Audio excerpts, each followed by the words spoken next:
game over. You can feel the ground rumble when I hit the ground running. You should move a lane over. Rain holder, we don't run on the same motor. I'm a flamethrower. I come from an insane culture, living like a trained soldier, just to make it a day older.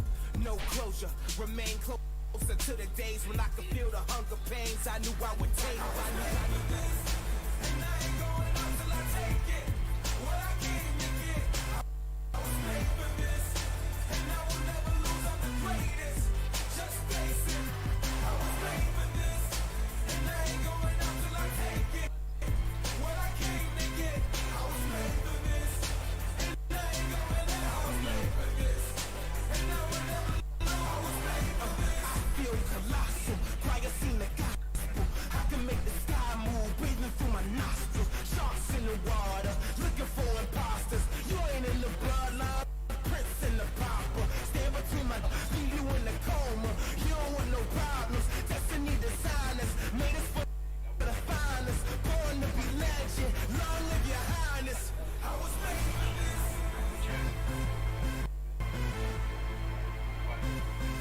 I was made for this.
Summoners and welcome to the LPL Summer Split. Last season, the Rift was flooded with stories of passion and sorrow. After a streak of losses, will IG recover and find their identity? Will losses in the MSC and Spring Split? Will FPX rise again from the ashes? Crown the king in the mid-season Cup. Can top esports prove their dominance at home? And as the classy kings of Spring Split, will JDG retain their throne? What new stories await us this summer? What new tactics will appear on the Rift? The Summer Split is about to start. Let's open the doors to the Rift and welcome our warriors to the stage. First, I give you V5 Ping and LNG Maple.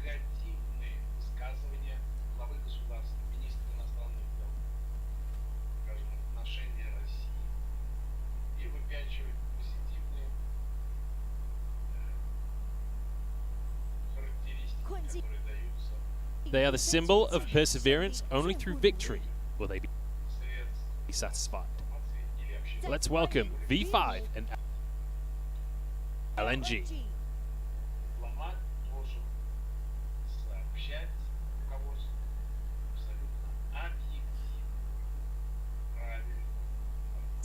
Next, we have LGD Langxing and Dominus Xiaopeng.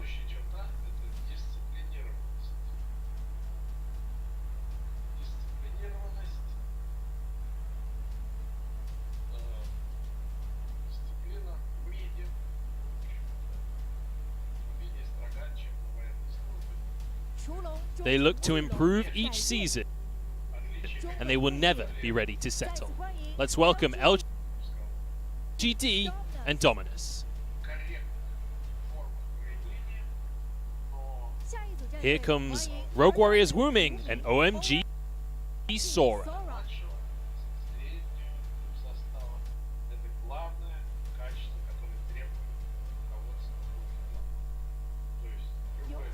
Brave people are not afraid of challenges, and they are the bravest of them all. Let's welcome Rogue Warriors and OMG.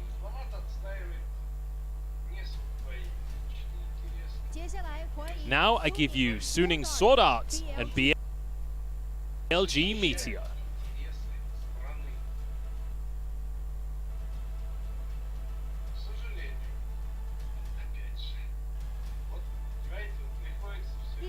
With the hearts of tigers and lions, they are fighting to the last day that they're crowned king. Let's welcome Suning and BLG.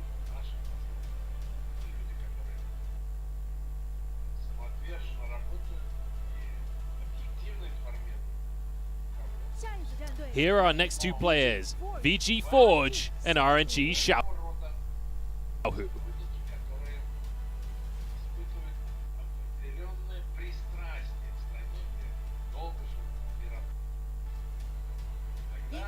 One is eager to write their legend while the other is trying to bring their legend back. Let's welcome Vici and RNG.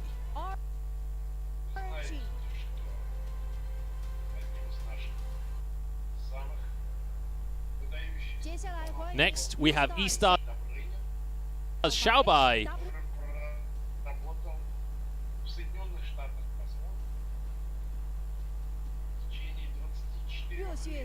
Never underestimate. They are the most eager to prove themselves. Let's welcome E-Star and WE.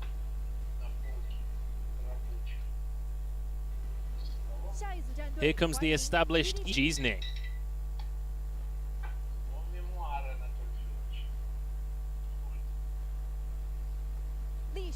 The glories of the past have become history, is all they care about. Let's welcome EDG and IG.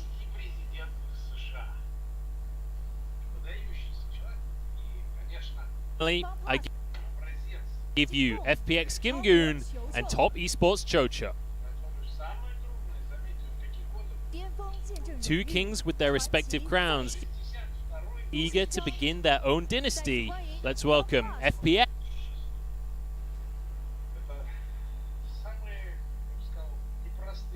The 16 teams of the LPL are assembled here, waiting for the return of the championship trophy.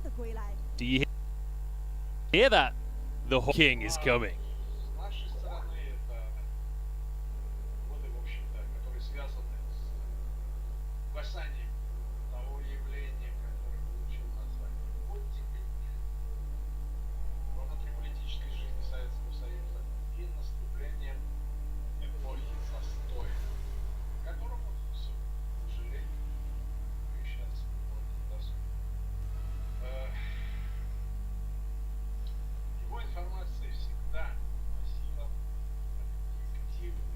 Now let's welcome the LPL 2020 Spring Split MVP.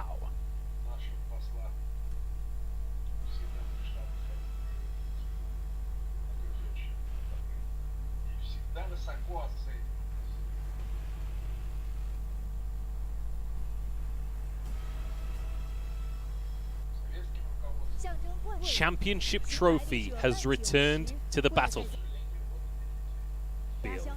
Through each trial, the players will become stronger of the LPL 2020 Summer Split.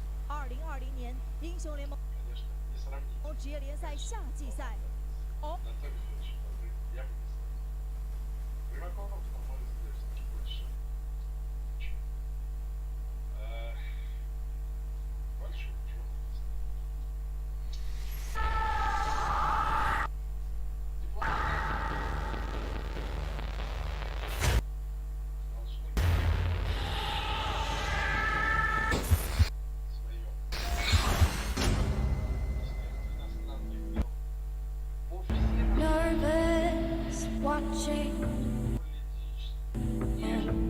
pulses racing, you're moving on the dream. So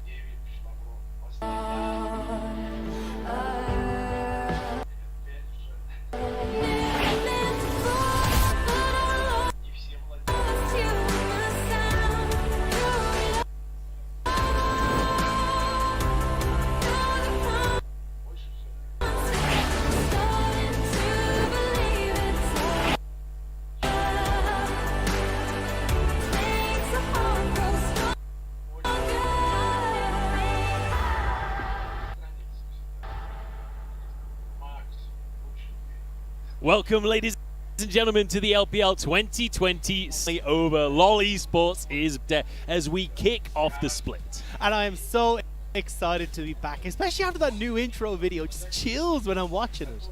Yeah, so excited, especially when you see Rookie down. Oh, it's so excited to see how it's all going to pan out this season. But let's start with today and the matches we've got coming to your screens. We've already got a spoiler behind EDG up against WE, and then we'll finish out today with LNG against Soon. For that second match of the day, I'm waiting to see how a lot of unanswered questions from both of these squads, but the first one is one that I'm keeping my eyes on for playoffs. This could be a decider, especially after how close Spring Split was.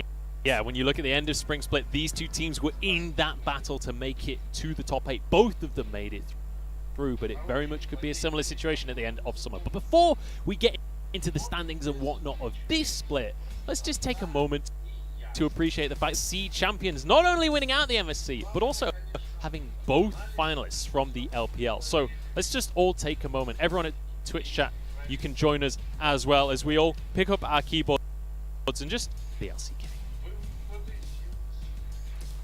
Memes aside though, MSC was a phenomenal event for the LPL. Obviously, as we just said, two LPL teams in the finals, but importantly, top esports taking the crown in the what happened at MSC, because it was the first tournament on patch 10.10. We're now moving to 10.11, but they are similar patches. Yeah, so what we're looking at for at least that top half is the 10-10 patch that we saw at MSC. And these are some of the big picks that we saw across the board. You know, Wukong and Jace coming back in towards that top lane. Graves very much dominating that jungle role. Zoe and Syndra as well, these poke style of champions coming into the mid, as well as that bottom lane with the Ezreal and Varus. Whereas again, we did see a bit of these enchanters like the Yumis, like the Karmas, starting to poke their nose in a little bit as well.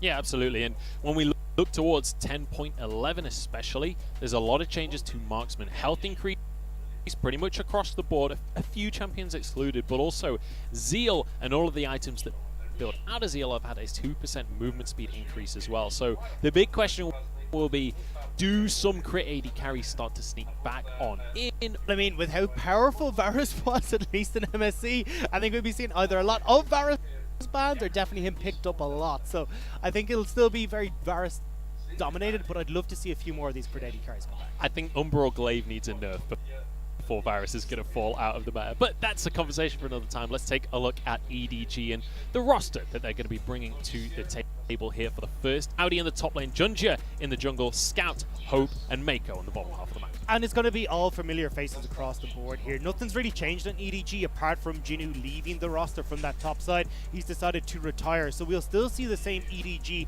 that we saw in Spring Split. I'm hoping they've only just brought a new enthusiasm to the Summer Split. I certainly hope so, yeah. And I'm excited, as you say, for our top lane, given a bit more prevalence in that top lane as well.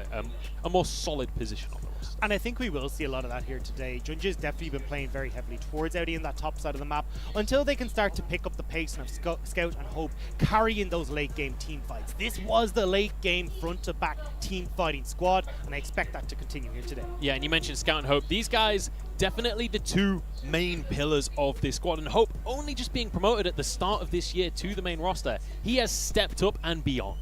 And the game plan from EDG has been super simple. Just toss as many bodies in the way of any enemies getting towards Scout and Hope and let them carry with superior team fighting positioning. Scout has been the cornerstone of this team since he joined in 2016, has looked fantastic in the Spring Split on champions like the Azir, like the Zoe, and as you said, with Hope finally getting his starting position with iBoy out of the way, he has looked magnificent with this team. And with these two heavy hitters carrying from the back line, it's no wonder that EDG are securing those late game team fights. Absolutely. We've got some clips here of Scout just popping off in the fights. Triple kill on the Azir. This Diana play really made a mark for Scout across the course of this split. Look at the flash play that is about to come on through as he shuts down Caster to finish out the play. Magnificent stuff, and that was when Diana was freshly reworked as well. You're already showing his stuff there, but I'm excited for Hope, especially stepping up and is a memory of the past now. Hope is well and truly filled his shoes. But on the other side of the board, let's talk a little bit about WE as well, because they're coming in with the same roster this time around. They are not going to be, while I say that, they do have a second mid laner, but they're starting with Teacher Ma today. Yeah, they will be starting with Teacher Ma, and this is the same WE that we saw playing in Spring Split as well. So this is just a rematch, as you said, of what we saw going on in Spring. And I'm very excited to see what this team has now brought, because we started to see Teacher Ma bring in some of these new champions like the Syndra that he started to get very proficient on, had a load of bans tossed his direction as a result. So I think as this split is now going on, we'll see Teacher Ma start to shine even more, but he will be sharing that position with Shanks. Yeah, Shanks coming on in, promoted from the LDL and making waves in the LDL, especially on his Cassiopeia. Got a quadra kill at level 5, by the way, which is just nuts. Cassiopeia is not meant to do that at level 5. And this is why we're trying to highlight the two differences between Teacher Ma and Shanks. Teacher Ma plays this very roam-heavy style with the Gallios, the Aurelion Souls, even the likes of a Nocturne. And what that offers is the support for Beishang in the jungle. He's able to go aggressive, starting fades, or, which is more likely, what we saw a bit more often, was moving down towards that bottom lane to start messing around with Jomong on the bottom side.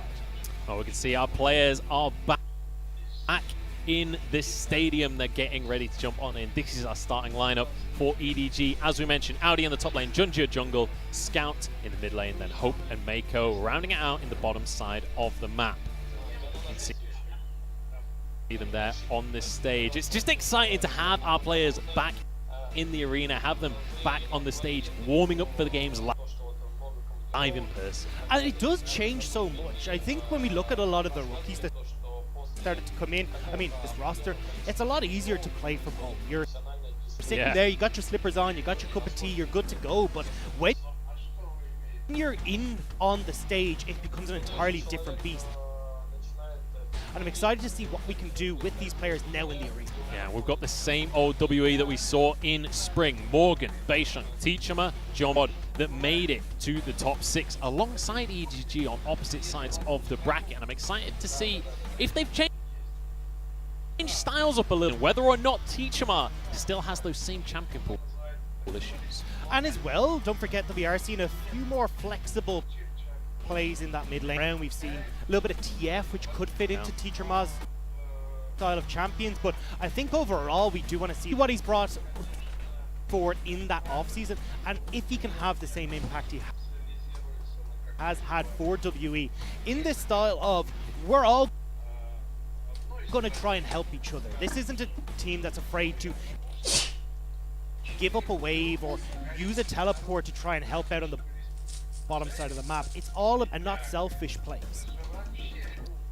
See if they're going to be able to work as that unit that we saw in spring. I know a lot of people will see how far WE went, how well they played during spring, especially with Xie and Mystic leaving the squad just last year. It feels like WE have already completely reinvented themselves.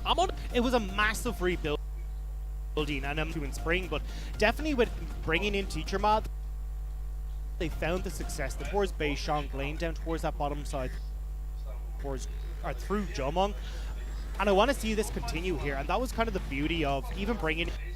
Yes, he plays this more control mage style, but he's still someone that seems to fit with the style of this team. Even in the LDL, he was happy to give up a couple of minions in the bottom lane, and I like that this is the style that WE have found success on, is making sure that across the board they're plugging all the holes in unit and forcing teams to. Because it's something that you said right at the very start of the day, and that this is very much the first match of the split for these two teams, but also it's an incredibly important matchup because we touched on it very briefly, but when it comes to how they finished the split in spring, they both came 5th/6th, so technically from spring, but ultimately these two teams were both in that race for playoffs. They were both around the 50-50 win-loss rate spring, so winning a match against another team that was in that similar position could be crucial when it could be in spring. They were the gatekeepers. They were the guys sitting on 7-7 throughout. I want to see again if they can change the dynamic just a little bit. Because even though we talk about for WE, Teacher Ma being very successful on his champions in the mid lane, when he was forced off them through back, fell apart for WE. And I think one of the bigger deciders for WE top esports were they were able to get the counter pick in mid, meant they had that safe mid lane, and then they were able to top side. He ended up several deaths down in game 2 as the set. So I think if EDG coming into this matchup tried to go for a similar style of already prevalent and making sure they play towards Audi in the early game, set up mid lane for success in the tanks, and I think that's how EDG can try and take over this game. It's going to be interesting because Morgan's certainly a player that he's not a stranger that WE pretty much always plays around the bottom side of the map, but pretty much always playing around Jomong. You quite often see Morgan teleporting down just to play around this AD carry. So with pressure towards the top lane, used to being on his own up there, Morgan is one. Think about that with is often Zoom. Morgan trained underneath Zoom. Like he was literally trained by Zoom, who's playing it in the league these days. So let's see how it's all going to pan out. We're into champions. Karma, Ornn, and Galio. Surprised by the Karma that ban there, Dagda. I am a little bit surprised, but it is something that's risen up. It's actually been talked for flexibility in draft is really frustrating. Support, mid, and even top lane. So it's just about getting rid of the flexibility, and as always, paying respect to Morgan with that Galio ban. Galio taken away from him. Morgan's more of a set kind of guy, less of the Galio in the top lane. On the other side, WE looking very much towards taken off the board, and then obviously the Virus is kind of a must ban if you're on the red side at this point. Kalista, though, the first pick here. The go-to when Varus is off the board, although we have seen a little bit tending away from Aphelios or even towards the Ezreal or the Senna. So Kalista will be locked in nice and early here. And I like the way WE have started off with that Trundle ban, because one of the big things for Junji has been these tank junglers, the Sejuanis, the Trundles. Trundle's the only one at the moment that kind of fits into that meta style that's still the big beefy tank. So I'm curious to see what Junji will decide to take into that jungle role. I'm just excited to see this Renekton for Morgan. We were just saying how he's probably going to go for something to defend Nectin. He's gone aggressive in that top lane, and I'm curious what Audi will go for. Whether it is a Kalista top, Audi's not really a player that I expect to see Kalista top out of, but I'm willing to be surprised. Beisheng going to lock in that Aphelios for Jomung, and we're going to have Set and Nidalee from Junjia to answer. So this is super interesting. If you can't be first game in the LPL, he actually went for the Nunu, so this very farm heavy style, and Nidalee can fit a similar style here where she farms incredibly fast, starts to snowball in her levels. And the reason we're starting to see this tendency towards the farming junglers is because of the XP boost that we saw coming in so far ahead of the enemy jungler, if you're able to just reach that level and continue forward. That is a deadly combo, though, that we've just seen locked in for WE. At least with Renekton. That doesn't say we're going to play around Jomung in the bottom side. That says we want to snowball Morgan. And it's an interesting comp to go for. Pick that we saw banned quite a lot in the MSC, and I think it was because of this. Hey, let's get out onto the map, gank super early. We don't really care if we're losing camps as long as we can get these aggressive plays off, and that will be, as you said, towards Morgan. The synergy there is super strong, and a beast Renekton in the top side of the map. Set has predominantly been moved to the support role now, and especially when you got a Kalista there, she just sets up this set super well for aggressive plays. I love the dramatic difference in drafts we see here versus MSC when the Korean teams were involved, because Thresh made it all the way through to the second ban phase, and things like Renekton are high priority lock-ins here in the LPL. We're back to the ways of the LPL. Banned away alongside that Azir, and now EDG just one ban remains.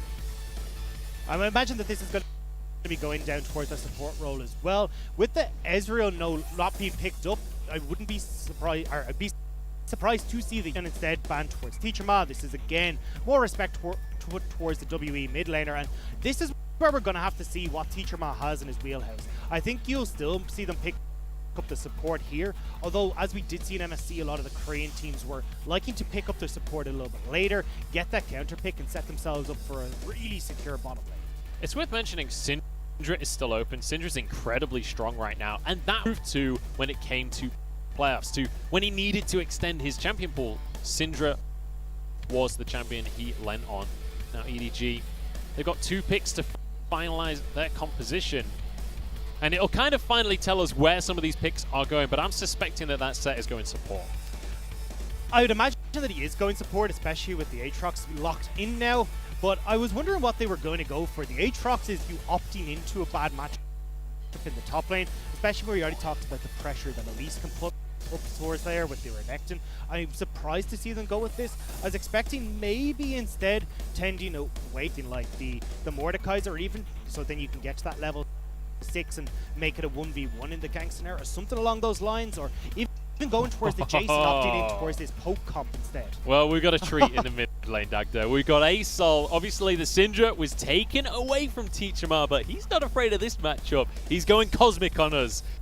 And bring... This is a treat to behold. He's had 5 games of it in the spring split, and he looks pretty good on most of them. There's a few iffy ones in there, I'm not going to lie, but I'm very excited to see how he will do, especially into what's a pretty difficult matchup, because Syndra's got those long range, she can clear very well, and also setting up the stun for a Nidalee gank is going to be really difficult for Teacher Ma. I wouldn't be surprised to see this heal swap even over towards a cleanse, just to try and get away from a few of these early ganks. We'll have to see if the summoners do remain the same, but it's Bows going down on stage. Obviously, no handshakes just yet. We're keeping that a little bit shy.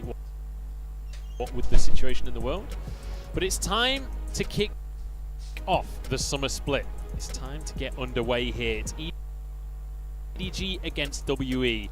Battle between 2 teams that are aspiring for top 4, making it to top 6 in spring, and they're looking to double down and improve as we come into summer.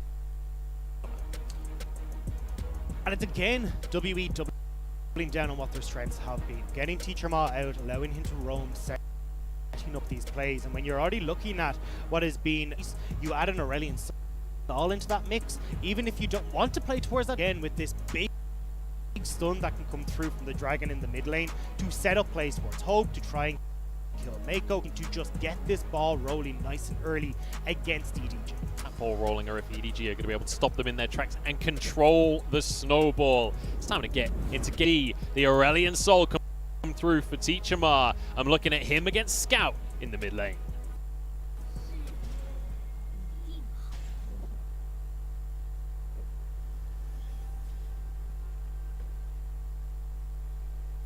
So here we go, we're on to the Rift. For EDG, up against Team WE. Pick is super interesting to me because Scout, obviously, he does play the meta stuff. He's more than happy. I'm sure he's got thousands of games of Syndra when it comes to the solo queue and whatever. But when I think of Scout, Syndra's not the first champion that comes to mind. And I do wonder whether this was a matter of we want Syndra on our side or whether it was just to deny Teacher. Well, I definitely think Syndra has guys studied under Faker. The champions that he played coming over in 2016 from Korea was the likes of the Syndra, the Azir, the LeBlanc. These were his main goals. It's definitely something he's very comfortable on, and I think it's going to help out massively because, as we said, Junja here on the Nidalee.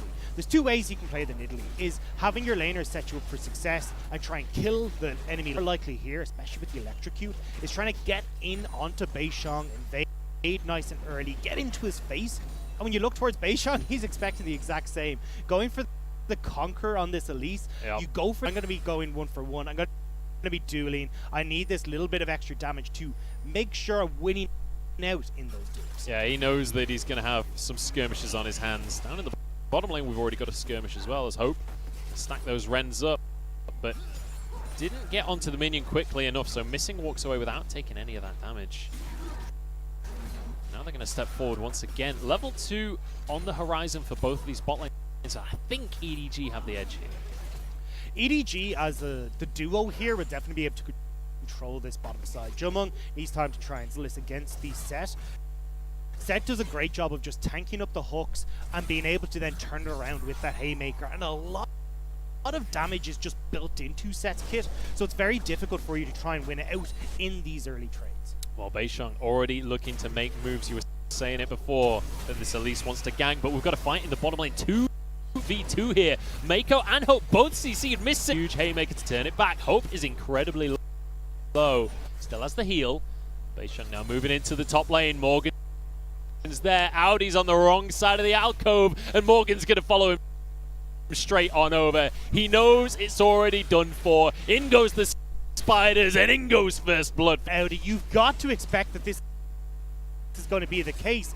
You already knew Morgan was trying to keep that wave somewhere around the middle to set up for Beishang coming in. The nice thing here, though, is Junja has managed to steal away the Raptors while this is all going on, has got in and stolen away one of the Krugs as well, but now we got to be careful for Beishang. Oh, Beishang, you're in a whole heap of trouble, my friend. You need to scuttle away. Audi wants some revenge. Just the Scuttle Crab is enough. They knew Morgan was going to make his way over. They decide to back off. Another fight in the bottom lane. Straight onto Mako with the pull, but Missing is low. His aftershock is down. Jomon flashes away, but he drops. And they might just get Missing as well. Jumps forward, and a double kill for Hope. TP now coming through from Morgan. He wants to target. One more. So, but Hope's cutting away. The stun comes through, and Hope goes massive. It's a disaster for WE. Hope, but you don't have any hope. Jumong and Missing, we already talked about it, do not have enough damage to get through Set and to get through Hope. Callista, she does so much damage in this early stages. And Hope now 3-0, sending Morgan packing back to base.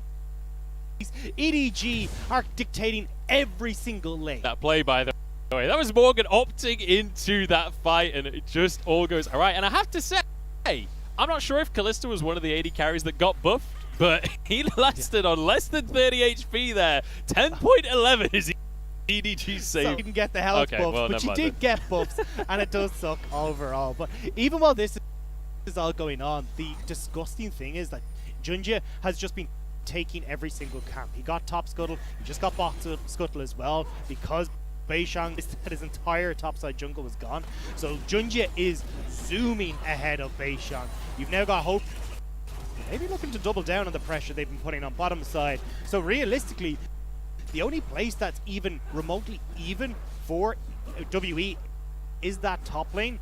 But Morgan opting to go for the teleport bot has hurt him, giving time for Audi to get the CS back as well. Oh, good damage coming out there from Jomung in the bottom lane. But it has to be said, Junjie right now is over the moon. Look at the farm difference in that jungle. And his lanes are winning without him. As in Italy, you just want to farm. You don't really want to be a part of the plays. And when your team is just winning without your involvement, that is the ideal scenario. Does have to be careful though, because you can see now Morgan as top side with just shoving lanes. They're getting wards in onto Junjie's side, so they're trying to spot out this Nidalee and see if they can catch her out on one of these invades and trips into the enemy jungle. Try and catch her, but honestly, Nidalee, it's very difficult to stop her in a tracks, and will quite often be able to just get away with these invades. Mako wants to make it happen once again. And the Haymaker as well! There's nothing you can do. The damage is insane. This is disgusting from the EDG bot lane, and we wanted to see what these teams were going to be capable of. Well, Hope and Mako making a statement in game number 1 of the LPL, and when you look at how EDG's composition goes, I mean, it was already going to be pretty nasty when you got to these mid-game fights with Syndra, Kalista, and that Aatrox. You've just added a bunch of kills onto this Kalista on top of everything else. Do you know what? When I was making my notes and I was talking about Hope being one of the pillars of this team, dominate the bot lane, that wasn't what I was thinking. Hope and Mako weren't this duo in spring. If this is the precedent they're setting, I'm excited for what they've got coming in summer. And this is a very different style of EDG as well, because we talked about them playing towards the top side, getting Audi snowballing. This is just individual plays that are setting this team up for success. And unfortunately for WE, Jomung has been the coin flip. This is the guy you never really know if you're going to get low lows, and right now, well, it's low. It's real low. Apple bottom jeans kind of low right now. But Hope feeling fantastic, and Mako as well, looking good on this set pick. When you think of Mako, you think of things spring. Mako not really living up to the name that we know him for. Here though, looking fantastic on the set, and going for the phase rush on set as well, not opting into that Omnistone.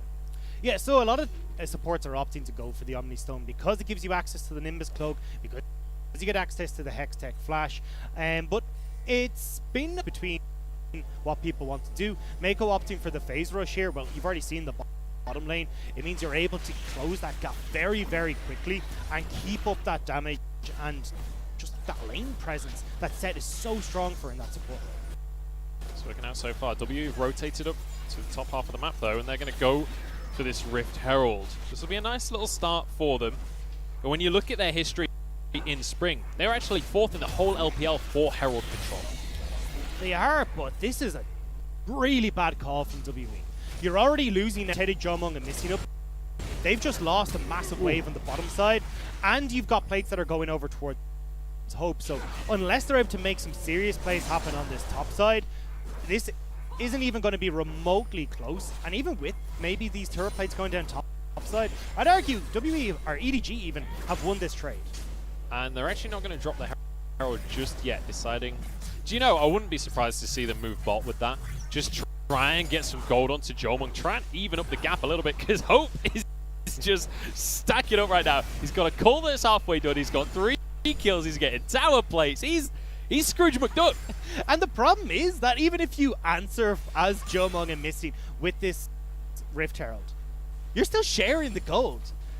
Hope has gone full Scrooge McDuck. He's not sharing any gold. There's no little Timmy that's getting any of this. It is all fully on this AD carry. And Hope's of carry performance for EDG has been set up for success. And I don't know if anyone remembered, but at one point Hope had like a 59 KDA on Kalista. And he's basically doing that again here coming into He's looking for a 59 KDA in this game alone. Here we go, Mako making moves in towards this blue buff. Missing's here. They know about it. I don't think there's anything they could do about it, though. Good Syndra things, and you're never getting that blue. For WE as well, I mean, look at the items here. So, Teacher Ma is still trying to finish off his first item. Could be going for the Rod of Ages, more than likely going for that Water Hose, the GLP instead. Jomong needs to get up towards his Affinity Edge and a couple of those deal items as well before he's really useful. So this is just EDG bullying with the picks they have right now, because Scout and Hope are going to be really strong in these early skirmishes. All right, here comes the Herald. Morgan's going to be the benefactor here. Teach him some of those plates for himself, and they're going to be able to trade towers here. And it looks like WE might actually get the first tower of the game, so a little bit of a bonus for them. Take a look at the top of your screen, because gold overall still massively in favor of EDG.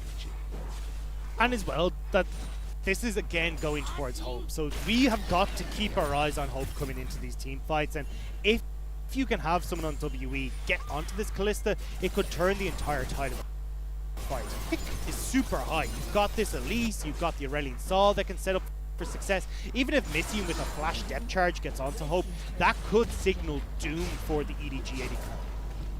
And it's worth mentioning, when we look towards the mid lane, it's been completely uninteractive, which between ASOL and Syndra you'd expect in the 1v1. But we know for roaming around the map, making plays happen everywhere, so far all he's done is move top to get some plate gold. That's about it.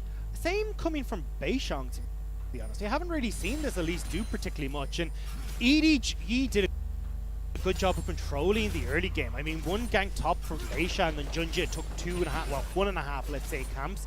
So Junjie is already level 9. Beishang got a single gank, successfully, yes, off, but he finds himself 2 levels behind this Nidalee, and that's for the Lises, the Lee Sins as well. Champions like Graves, Kindred, Nidalee are able to accelerate their early game so effectively by carrying camps, get to that level 9 point where you get more experience once you hit that level, and you just so quickly accelerate that catch up. And when you get towards the likes of Baron fights, or even towards Smite fights at Dragon, it will always be in Junjie's favor in this game. Yeah, and I mean, when you're talking XP advantages, yes, there's one level there for Junjie in the jungle. There's also a level in the bot lane for both the support and the AD carry. Hope and Mako both a level ahead of their opponents. Not to mention the 30 CS deficit that you see in the bottom lane. The 20 CS deficit, or 30 almost, in the mid lane as well in favor of Scout, pulling apart for WE. Press F to pay respects to LCK, press F to pay respects to WE, because yeah, this is not the best start for their LPL summer split. Now, it is worth mentioning that obviously champions like the ASOL, champions like the Aphelios in the bottom lane as well, do want to scale up. Like, you can see the Rod of Ages there in the inventory for Teachama. He's also just bought a Dark Seal. So some kind of mid-game brawls that we could see coming out from WE that hopefully can change their fate and give us a good competitive first game of the split. I would have said that the best way to do this is to try and play towards Dragons, where you're like, okay, we can pick people coming into these situations. The double CC from Beishang and Teacher Ma, we talked about them being nearly joined to the hip and a lot pick people off, and they're trying to here, but Mako is not on his own. Has to be said though, doesn't gold lead. EDG look great, but importantly, this is not standard EDG. This is not the style of play that I was expecting to see come in here. They're not the team that is going to just roll you over during the laning phase and just make absolute mincemeat of you in the mid game. And so far, that's what we're seeing from EDG. Now the question to me is, how do they snowball this lead? How do they continue to... Rip Tower is going to be next. I mean, Junjie and Scout will be already securing vision control around here, looking to try and pick off Teacher Ma as well. Oh, stun comes on through, and you said he should have gone for the cleanse. Voice to Light keeps him alive, but only just Scout. Desperate to finish it off. There's the spear, dodged by Teacher Ma. In comes Mako off to the side as well, but I think Teacher Ma knows, and it will cost this tower as well. You can see though, the phase rush Nimbus cloak is so good at getting you out of these horrible scenarios, and Teacher Ma using that speed to just run the hell away from the spears, but Rift Heralds just spawn. Junjie stealing away camps, he can just turn towards his Rift Herald, solo it out, and again this is EDG just continually dominating in this matchup.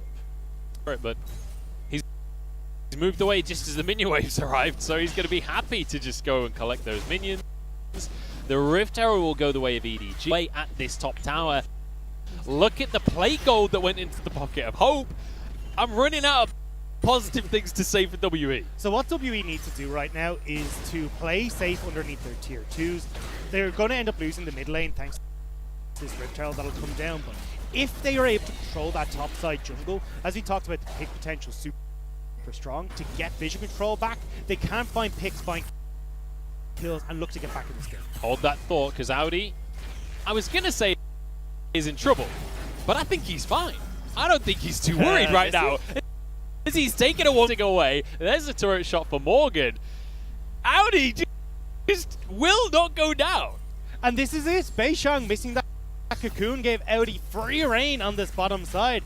Not willing to take that fight, especially when the whole idea there is Beishang tanks the damage, goes up in the rappel. We've seen it time and time again, but turns it around. EDG don't even blink an eye. And this is the team, WE, that we were saying all of last split. It was all about the Guardians because they were all about working together. It was about synergy. Where is that synergy, Dagda? Because I'm not seeing it. I don't know. They obviously didn't watch enough Bob the Builder in their time off. You know, working together, they haven't got the job done. 5 seconds. This is already going to put EDG on soul point. We're only at 16 minutes into this game. It's one of those classics, isn't it? The League of Legends problem that teams have, not watching enough Bob the Builder, you know, lack of tweenies, all these kinds of Teletubbies classic is personal favorite of mine. For I don't know. Yeah, I don't know. I don't know what to do with that one, to be honest. It's not good for us. And here we go, big fight coming on through Showstopper onto Teach him out, but he walks away with his life. Knock up onto Mako. Haymaker goes wide. Everyone's from WE surviving. Mako misses with the face, some players off. I don't know how on earth WE have survived this fight, but just about everything EDG did missed. You can see, though, guns onto Hope, give the chance to take him down. They're getting onto missing. He has a stopwatch though, and the Herald will fall before it charges. Missing, fails the flash. And it'll be to Hope there. But again, just one kill, and the Herald was denied. They will be able to turn towards this dragon though, and yeah, Mako's low, but you've got an Italy who's happy to heal up. You've got the just passive from the set as well, so a third dragon with very little contest. Just going to put them on soul point for an Infernal Soul, no less. Against an Italy, you don't want is going to hit like a freight train. Or as Wadid would say, like nukes. And we'll see. I don't know. Teach him. He's just been found trying to do Grom. Audi's quite happy to select that one for himself and finally ended his world. And the problem here is for WE, Morgan and Beishang were supposed to be the ones to smooth over this nice early game. You know, you get nice plays towards the top side. Let's use Morgan's team. This is going on bot side and Teacher roaming around the map, but the second Beishang started to fall behind, head went down, and there was nobody that was able to enact any sort of game plan for WE from that point on. Yeah. I mean, ultimately, they got the first blood. You have to remember that it all started off super well. I mean, I don't know why Teach him out is this far up. Yeah. That was just, I don't know, punished for... Let's bear in mind, Morgan and Beishang, they got the first blood. They made the play onto Audi right at the very start of the game. But then at the same time, the bot lane for EDG just popped off on a whole different level. They went into Stellar for that one. And ever since that moment, it felt like the morale was just broken for WE. And it's actually what we're coming towards the bottom lane where you can try and keep the likes of your AD carry, especially if you're going for this late game scaling like with Jomong. You go for, like even a Jan has seen a little bit of a creep up in popularity. We've seen the Karm to poke and prod at these supports like Zet that struggle sometimes to find engages, but also just speed yourself out, keep yourselves at bay, and look to farm up towards the later stages. Unfortunately though, Jomong and missing the fisticuffs, and it didn't really work out. Yeah, it certainly didn't. I mean, ultimately that is one of the big strengths. This is one of the reasons you're locking Kalista in the first place, is those early game duels with the Hail of Blades. You're just able to stack those spears up so effectively. Junja spots this ward in the end. 2.5 minutes until that Infernal Soul will be on the map for EDG. And the question is, I mentioned that Teacherman needs to scale up. I don't think he's going to be scaled in 2.5 minutes time. The big win for WE though is off that mid lane play. The Rift Herald didn't actually get the charge onto the turret, so having that Bastion still standing makes it really irritating for EDG to try and accelerate this gold lead, or at least try and push in that little bit further to this turret. Or the longer they hold on for it, the more time it gets for them to build up the items that they need to. You can see Jomong has already got that zeal for scrap. Yeah, Morgan wants to fight this one. Teacherman going in with the stun. It's not quite going to connect though. Morgan, spotted out, decides it's time to back away. Still 2 minutes till the dragon, but mid tower is defended, and that was ultimately the goal here. As you rightly say, keeping that, but the shot keeps him safe for now. Hope knocked up, but missing. Just about gets away with his life. Mako, haymaker to finish him off. Morgan drops as well. This is all going the way of EDG. Jomong desperate to dish out. What damage is required? Teacherman's still there. Like WE can really contest for. Jomong doing a lot of damage in that fight though. Once you got the Moonlight Vigil out, health bars dropped on EDG. At this stage, EDG just back away. With the guns that Jomong has, he'll be able to wave clear away from this. Yeah, with Teacherman there as well. Bear in mind, Voice of Light available, so if they try and go for something like a dive, they can be forcibly 5 members strong. EDG will finally finish that tier 1 tower off. 1 minute until this Infernal Drake, and this could ultimately be the turning point for the game. This could be the deciding moment. Come to the board for both these squads. I mean, when you look at Hope, he's miles ahead of everyone. Already has 5 kills, 2 items completed, working on his third. Same when you look towards Scout. Picking up this early Banshee's Veil, I really like to do, because it just means that that pick potential we talked about from Beishang and from Teacherma just really isn't going to come through very well. And here we go. Yes, Mako gets caught out, but he's got so much safety as this set between not only his own inbuilt sustain, his own inbuilt shield, but just Hope being able to drag him out of fights whenever he wants as well. God, that is so chaotic from a pro view perspective. I mean, Mako doing a good job to keep track of the fight. You can see him trying to decide targets with his adult. Scout has been found. Stun comes on through. There's the follow-up, and a shut down onto the mid laner. Now Mako steps forward. He's going to get a pull onto Morgan, but not the stun. And Audi stepped maybe a little too far on his own. They're going on Audi in the backline. He's desperately trying to do some work. Mako's there, gets the stun. Hope dancing around the fight, but Morgan's onto him. Still survives. Voice of Light. Teacherman flashes forward to kill the AD carry. Audi forced back. Junja desperate to get over the wall, will do so, and Audi forced a flash. Why are EDG taking that fight? The 4 versus 5, the dragon's gone. There's no reason for them to commit to that play. WE now, a massive shutdown goes over to Teacherman. They pick up the kills that might be able to help them just get that late game fight that they want. Teacherman, the true Comet of Legend here, flashing forward to finish Hope off. And if Hope survives there, if Teacherman can't finish that kill, that is a 1 fight for EDG. And now EDG, okay, Dragon has gone over to WE. Not the biggest of issues, still a long way for WE to go, but this is definitely going to be the start of EDG at least getting some of these items. And if you continue to play like this as EDG, where you're walking in, not really getting vision in your favor, this pick style that EDG or WE have available to them could really put a wrench into the works. They need to play this a little bit closer to themselves, make sure that they're not showing their cards, and try and pick up the vision first before they look at this battle. Yeah, Scout, I'd argue maybe a little cocky on that play, to be quite fair. Like, steps into the enemy jungle under the belief that it is their jungle at this stage, but the tier 2 still remaining. WE can contest for their half of the map now, and you can see the EDG already trying to set up for that. I'd love to see WE actually able to contest further. You can see already, if you can catch out one of these members, EDG aren't particularly tanky. You should be able to finish them off, but Unfortunately, they're already just... Morgan doesn't have his teleport available right now. Audi does. They're both going to be on the bottom side of the map for now. So if EDG would start a fight immediately, they could get support while WWE couldn't, but you can see hovering around that blue.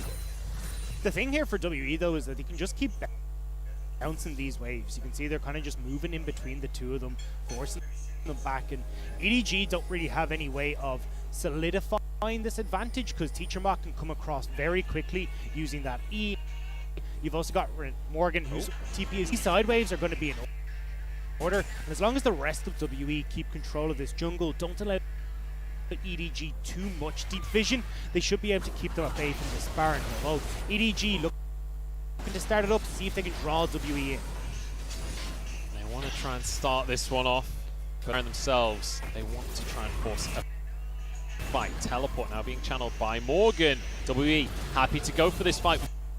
Beisheng, in the meantime, has just been caught out and taken out as well. Teacher now has to get the damage out. Voice of Light across the team. Hope dancing around, stacking up the Rens. Missing will be the next. It's going massive. So's Jomung as they're taking out this team. Hope here still alive. Jomung falls to a beautiful javelin. This man can throw.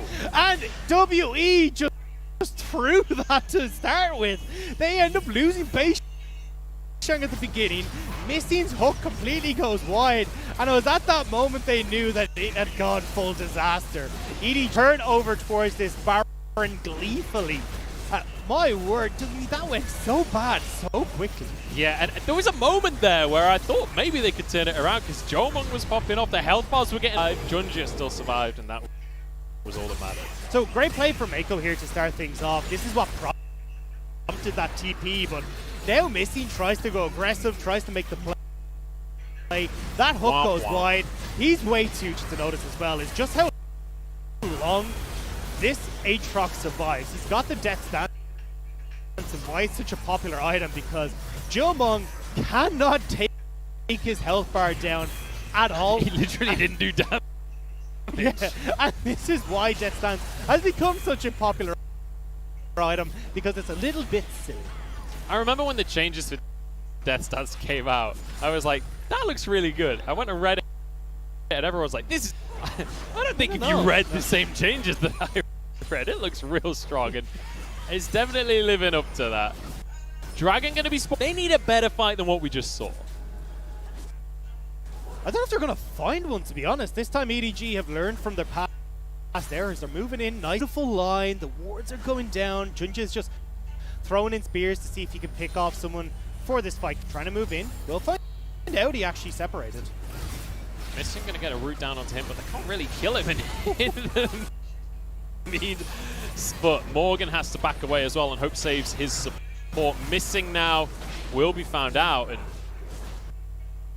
honestly, Dagda, this one is looking all but over as EDG walk over to their reward in the Infernal Soul.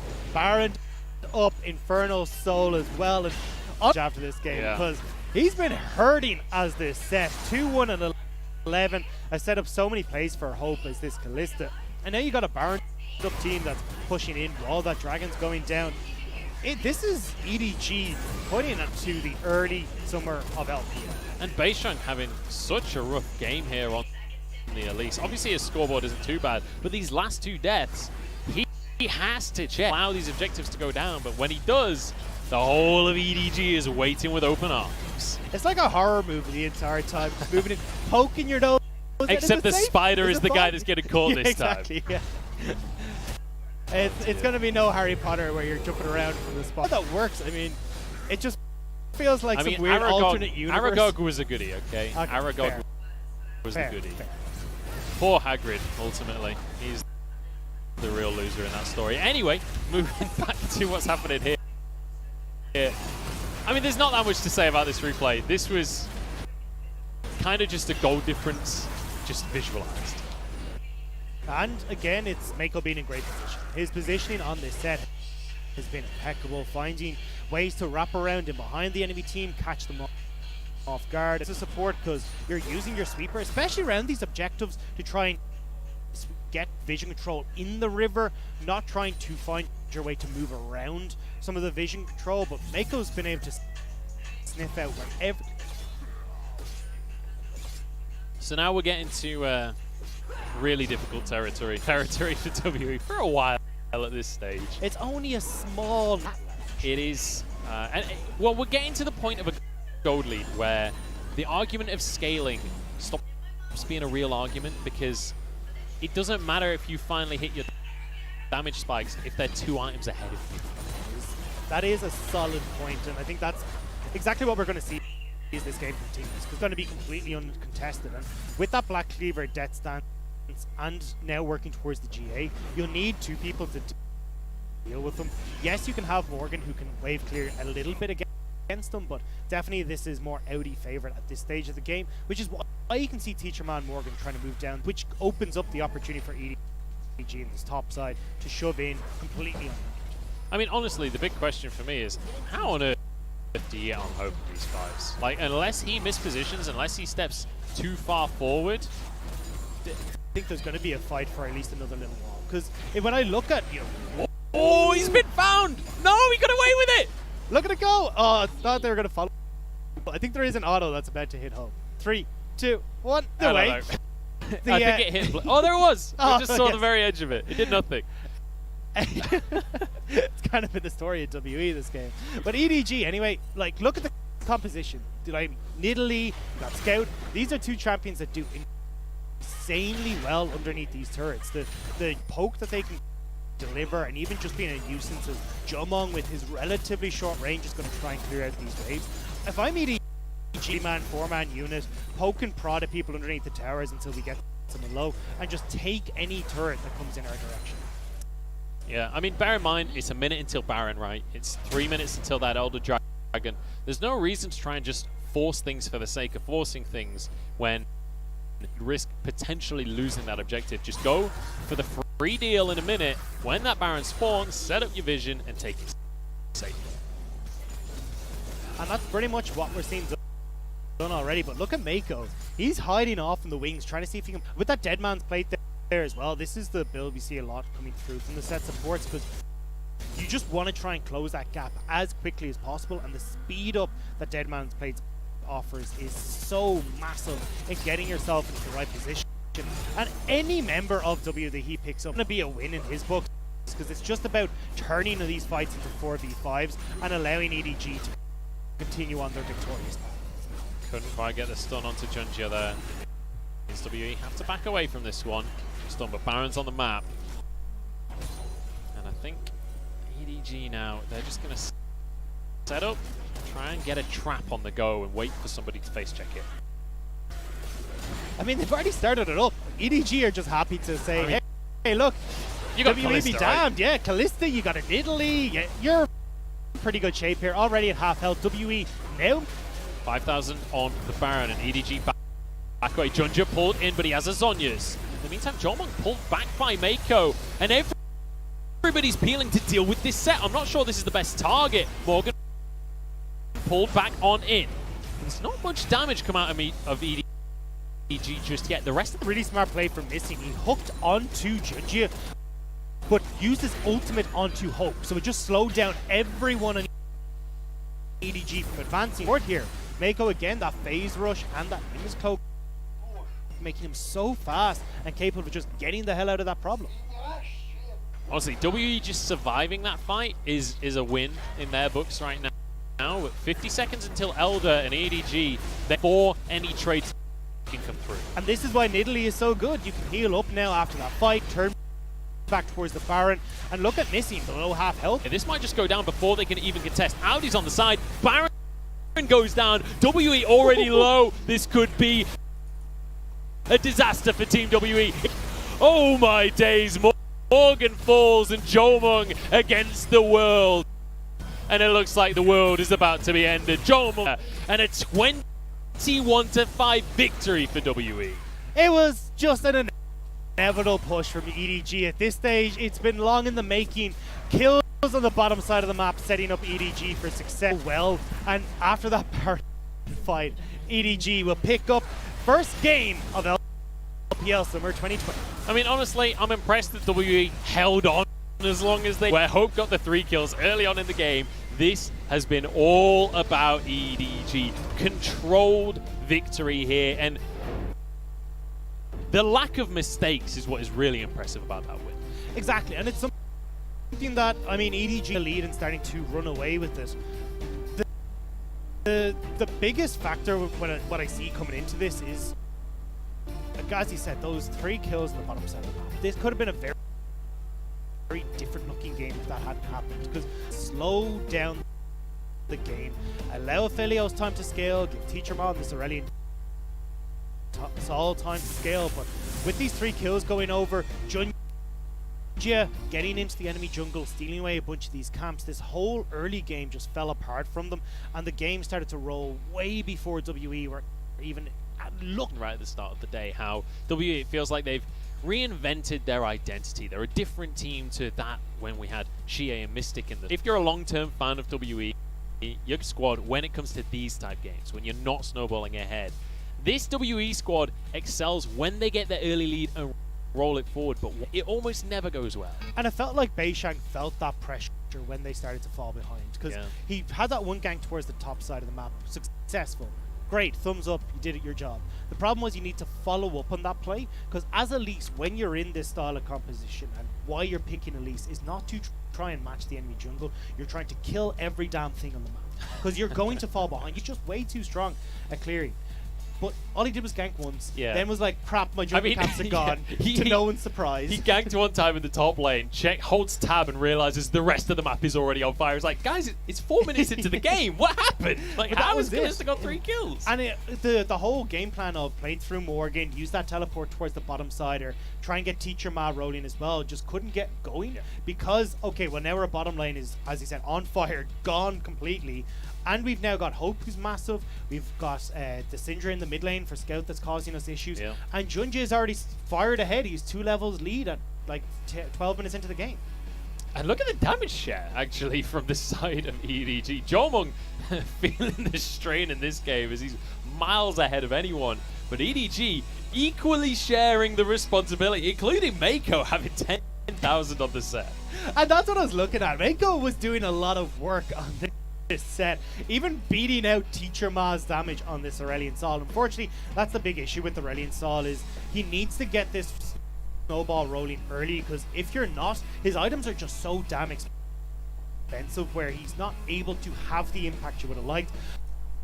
And I think I would have preferred to see, especially in this game, Teacher Ma go towards the likes of that GLP 4000, where he's able to just slow down the advancement of EDG, try and make it a little bit easier for the CC to land, get some picks off, but unfortunately ends up going for the more expensive build path, the rudder to scale, and it meant what was already a game that was slipping away, they never had the tools to get back into that game. Yeah, absolutely.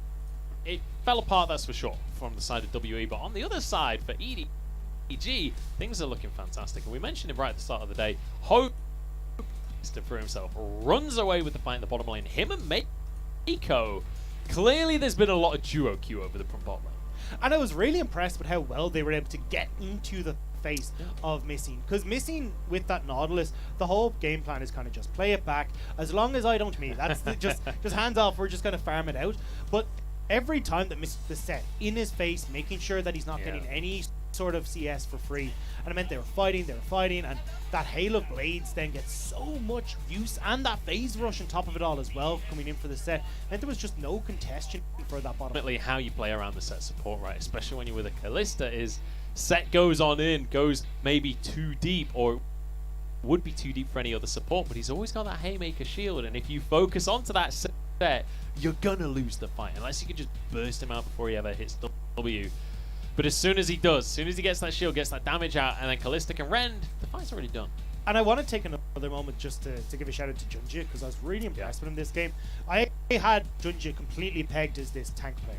Nunu, Sejuani, Jarvan, great. Other than that, I don't know what else he's got in his champion pool. But seeing this in Italy fills me with a lot of hope for EDG, because now that he's able to swap up in Italy, stealing away camps, understanding as well the timing super well in that early game of, okay, I can take a Krug here before I got to get out, and not getting caught as a lot of junglers would, just really efficiently figuring out exactly how much he can punish Beishang for. I mean, I was super impressed. Especially when he took the first Krugs as his top lane dies. Yeah. He's just like, well, if he's going to die, I'm going to take your Krug as well. That game number 1. We'll see if they can keep that ball rolling. I'm hoping WE can give us a 3-game series, though. We'll have to find out in a few minutes' time, right after the break.369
又想单吃吗？问下许阳，这里的话赶紧不要，哎，就看到对面小女生生气了，包布拉斯是369，就算999也有3个人，但是他369把迎宾哥给的，感觉看这边也有点难走，现在是一个1打1的一个局面，369在抢，都给。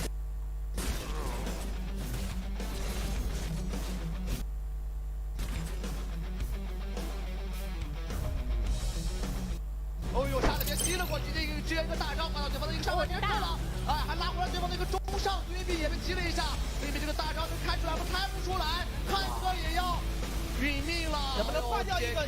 你给了一口奶，魔偶不耐烦了。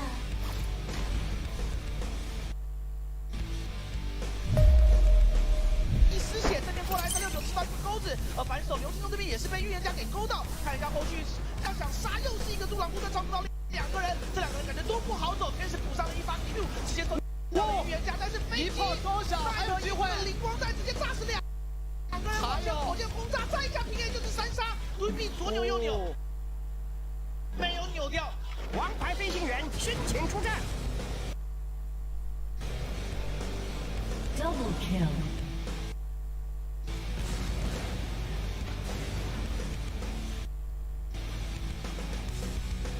打得漂亮 Triple kill。Got a feeling nothing is forever.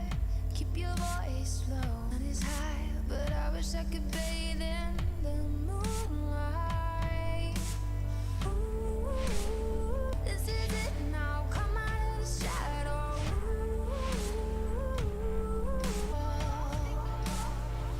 Memory is headed for disaster. Heart is beating slow. I see the ghost of laughter in the afterglow.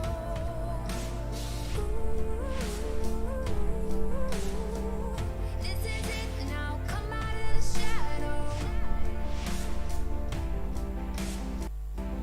This is it now. Come out of the shadow.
A strong start to the split here for EDG and WE. Left 1, but a fantastic way to kick things off as well, because we had some exciting fights there. We had some 5v5s to speculate over. My name is Muchels. I'm joined by Dagda once again as we head into game number 2 here between EDG and WE.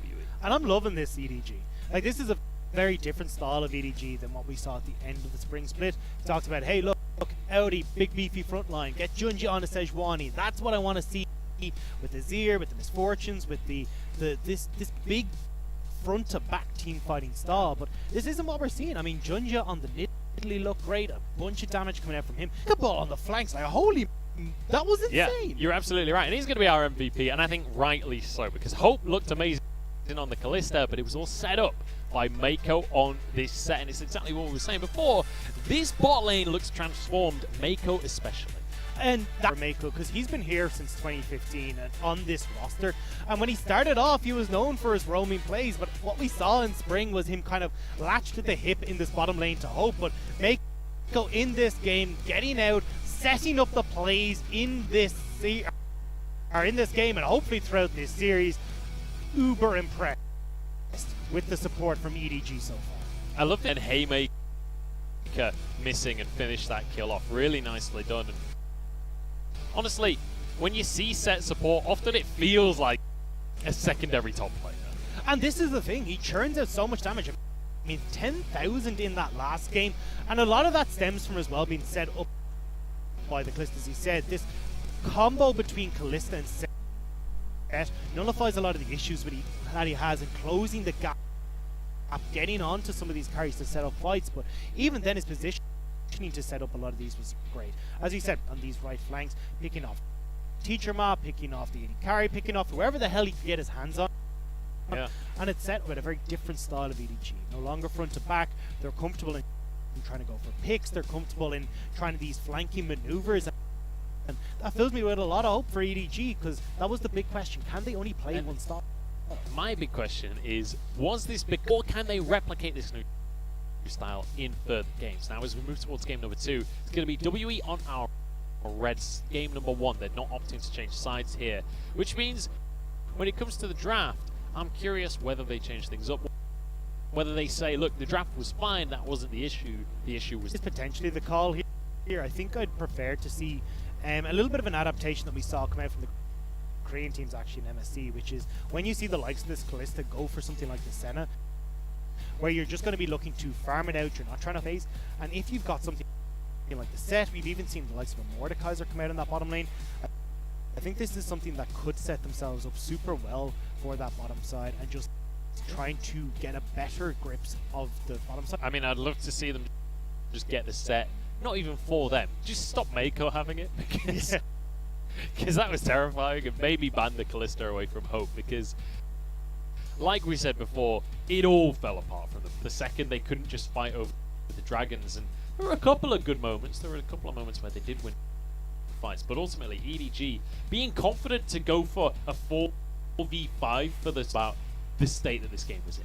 And it's, what do you try and open up then for WE if you're going to start banning away the Kalista as well? Because you've already got Varus gone, you've already got Graves gone, now you're wanting to add the Kalista into that mix. There's so many strong power picks on giving over the likes of the Orns and this kind of things to EDG, because then they just fall back to their regular style of, hey, we got a big beefy frontliner in our Orn, let's go, we'll pick up the Aphelios, now we've got a strong back line, we can get the all still very viable on the current patch. One thing I will say is I'm ever so slightly disappointed that we're seeing no substitutions from WE. Could have seen Shanks come in, could have seen a different attempt at a different style, but not going to see that yet. To the arena though, our players are back, we're back and ready for game number 2 here. And we'll have to see a different game plan coming out from WE here. The Aurelion Sol didn't quite get to grips with the way it would have liked to get out of lane, start to have that impact. I doubt we'll see Elise come again to see, yeah, Elise can make efforts happen in the early stages where she gets those ganks off, but you need to be able to get a lot of them to count. The Nidalees, the Kindreds will just farm the jungle and outscale you in the later stages. Players ready to jump on in. You can see the coach just behind them chatting of WE, and obviously clear love for EDG is going to be the guy, but as we head back into Champions Select here. Same bans as game number 1 out from the side of EDG, and if the Trundle goes, it'll be the same from WE as well. I think if you're going to drop any sort of ban, I mean, I'm already kind of playing profit because I've seen Varus or that Callista if you really want to, and try and get yourselves a little bit more situated on the bottom side. But I think Jomong has kind of realized, hey, look, maybe if we don't have the same issues that we had in the last game.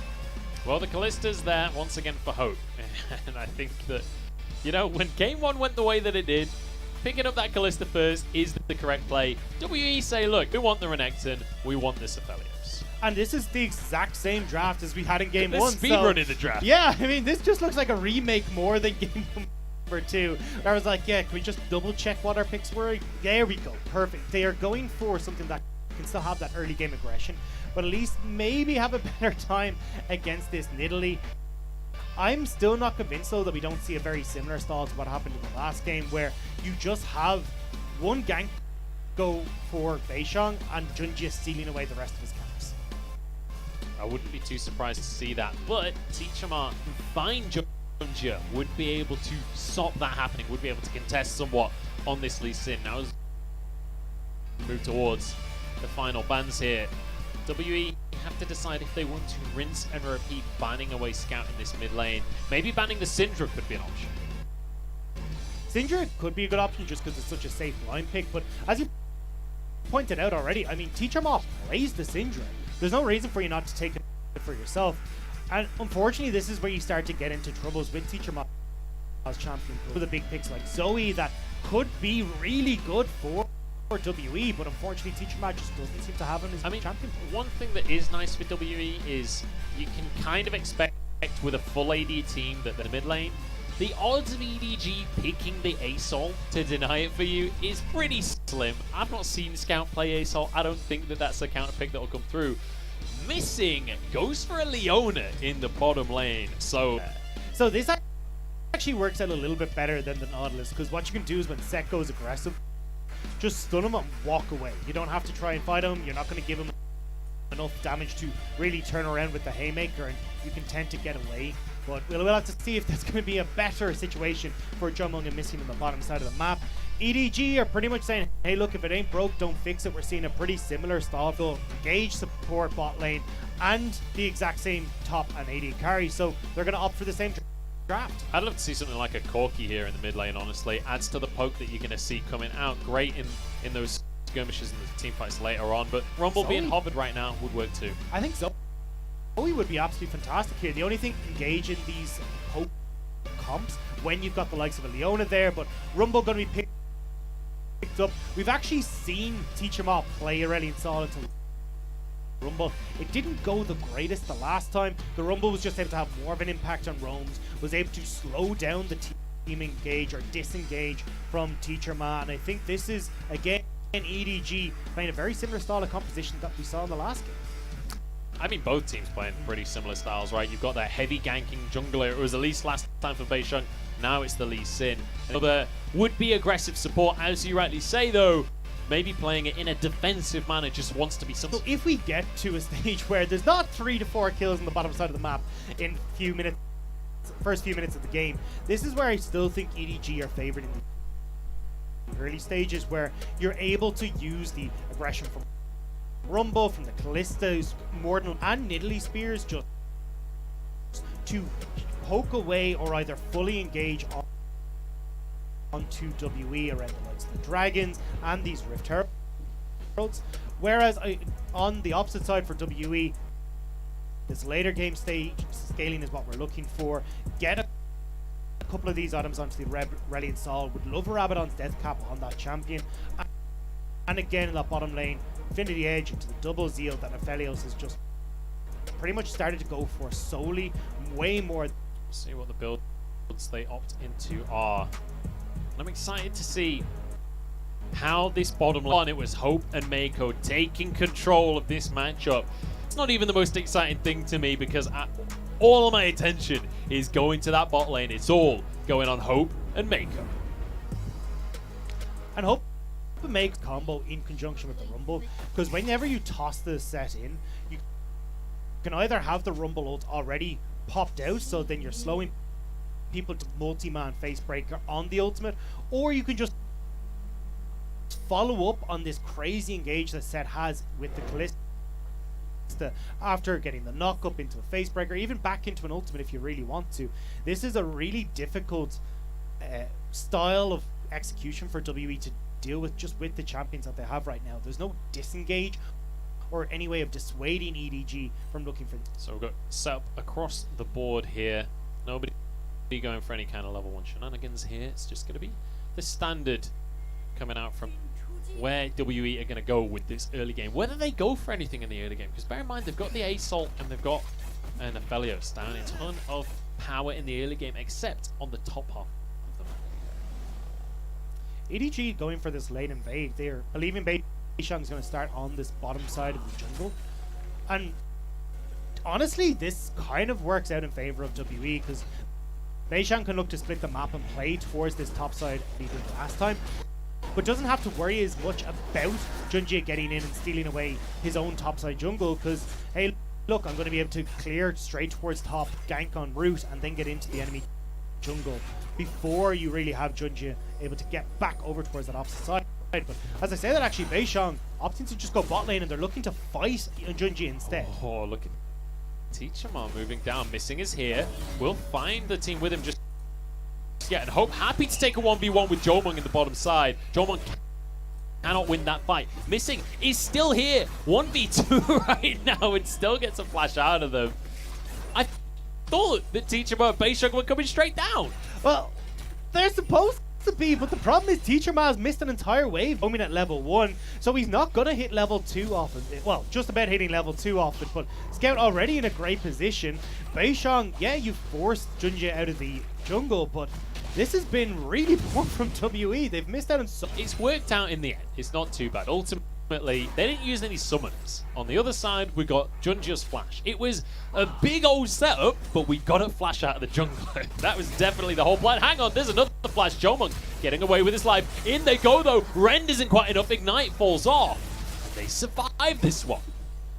And this is the way you want to play this set support. Go aggressive with your flash, especially against AD carries like this Aphelios who can't run away, because now you've got the Hex Flash available for Mako. He can just hover in this bush, the Hex Flash prop, you run down Jomung, and you make his day a living hell in this bottom lane. I'm quite impressed by the Rumble CSing there from Scout, who's managed to get a few there that are quite difficult to go for. Beishang, in the meantime, is going to start off on this top side jungle here. Scout has spotted him out on a ward.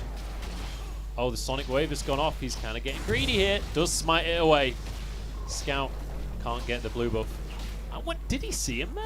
He must have seen him. Yeah, there's a ward in the bush there, so he knows. Oh, no, sorry, I meant did Beishang see him? I don't think so. I think it's just more trying to just finish off this jungle camp as soon as he can. But this is really good from Beishang in the pathing, because look, he's already cleared out his bottom side jungle. You're forcing Junjie to play towards this bottom side of the map with the pushing top lane, because you know that Morgan's going to be able to come out. Yeah, they're looking to punish Beishang here. Spotted out. The wolf will reset. Flash from Scout. Gets a ward jump, but Beishang doesn't have anywhere to go, and Junjie has head him off. So there's no way out of this jungle. Trying to play the Nidalee style against the Nidalee isn't going to work out. If Morgan had come across a little bit earlier, and you had maybe Teacherma come across, that could have worked out. But Teacherma was hovering in towards mid lane. Scout has been doing a great job of just moving back and forth, and unfortunately Morgan sticking around top lane that little bit too long meant that there wasn't the support to try and dissuade EDG from making that play. Very nice answer here from EDG, and kind of disrespectful from Beishang considering he knew that they were there. Bit of a trade going down in this bottom side, as Missing obviously using the early damage that Leona offers to him. The difference between the Set and the Leona is, well, Leona can proc that W and just take so little answer from Hope and Mako. So as long as you're turning that damage onto the Set and keeping away from the Haymaker, there's very little return damage that can be answered for by EDG, and that's why they opted for this Leona over the Nautilus pick from the last game. Just recalls across the board here, and a relatively quiet early game despite the early invade from Beishang. But this time around, even though Beishang did go down, he's actually even in farm, which last time at this stage of the game, he was already starting to fall behind the likes of Junja. Actually, it's going to be a tower play in this bottom lane for Jomung and for Missing. That is an absurd amount of damage to come out from a support. Mako nearly soloing Jomung.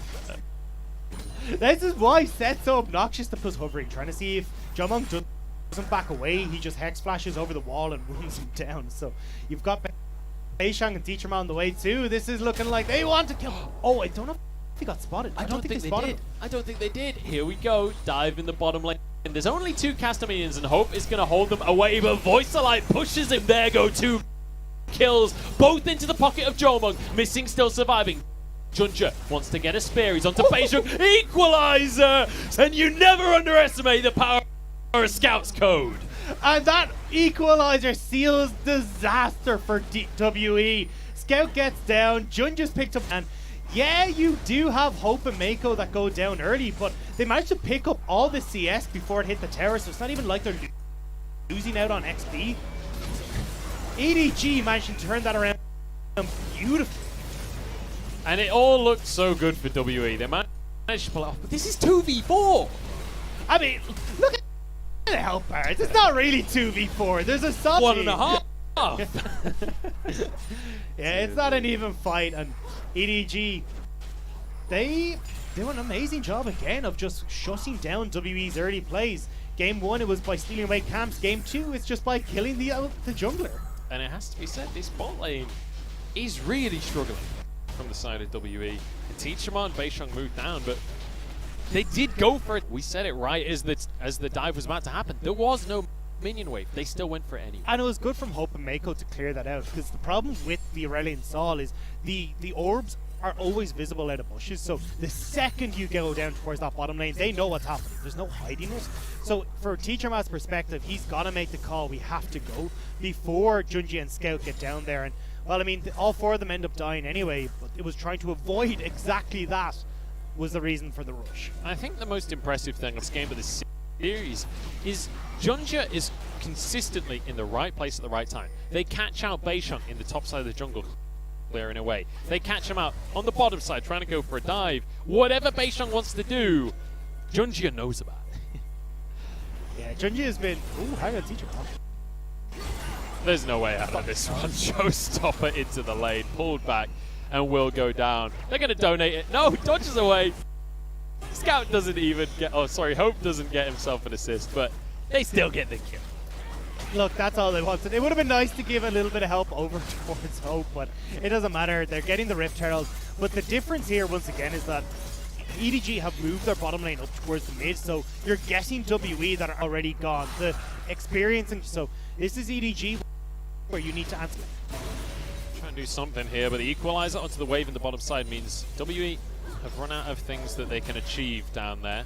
The 3 plates that they've got is going to be all they do get. And this is one of the big things that we saw coming out of MSC, was not moving your bottom lane up to that Rift Herald play. Instead, just trying to pick it up either as a jungler solo through the aggression that your solo lanes have gotten in mid and top, or maybe at most having the support roam up. But once you commit both of the AD carrying the support, it's so easy for WE, especially when Aphelios, who's got the chrono, or not, what's the chakrams, that's the word I was looking for, the chakram guns, he can tear through these structures so quickly. That's the Crescendum is the word you are looking for. When you went chrono, I was thinking Echo. I was like, I've been playing way too much TFT. I'm not going to lie. That was all that was in my head. Yeah, going for Chronos for the attack speed. Yeah, going chrono. I'm waiting for the new patch to come out, so then I can try that Riven chrono, you know. I'm not going to lie, mate. No, I'm out of my depth in this conversation. Okay, all right. Talk to me about Runeterra. That's where I'm at. Or talk to me about League of Legends. Talk to me about EDG, because they are 6-2 right now. 2,000 gold up.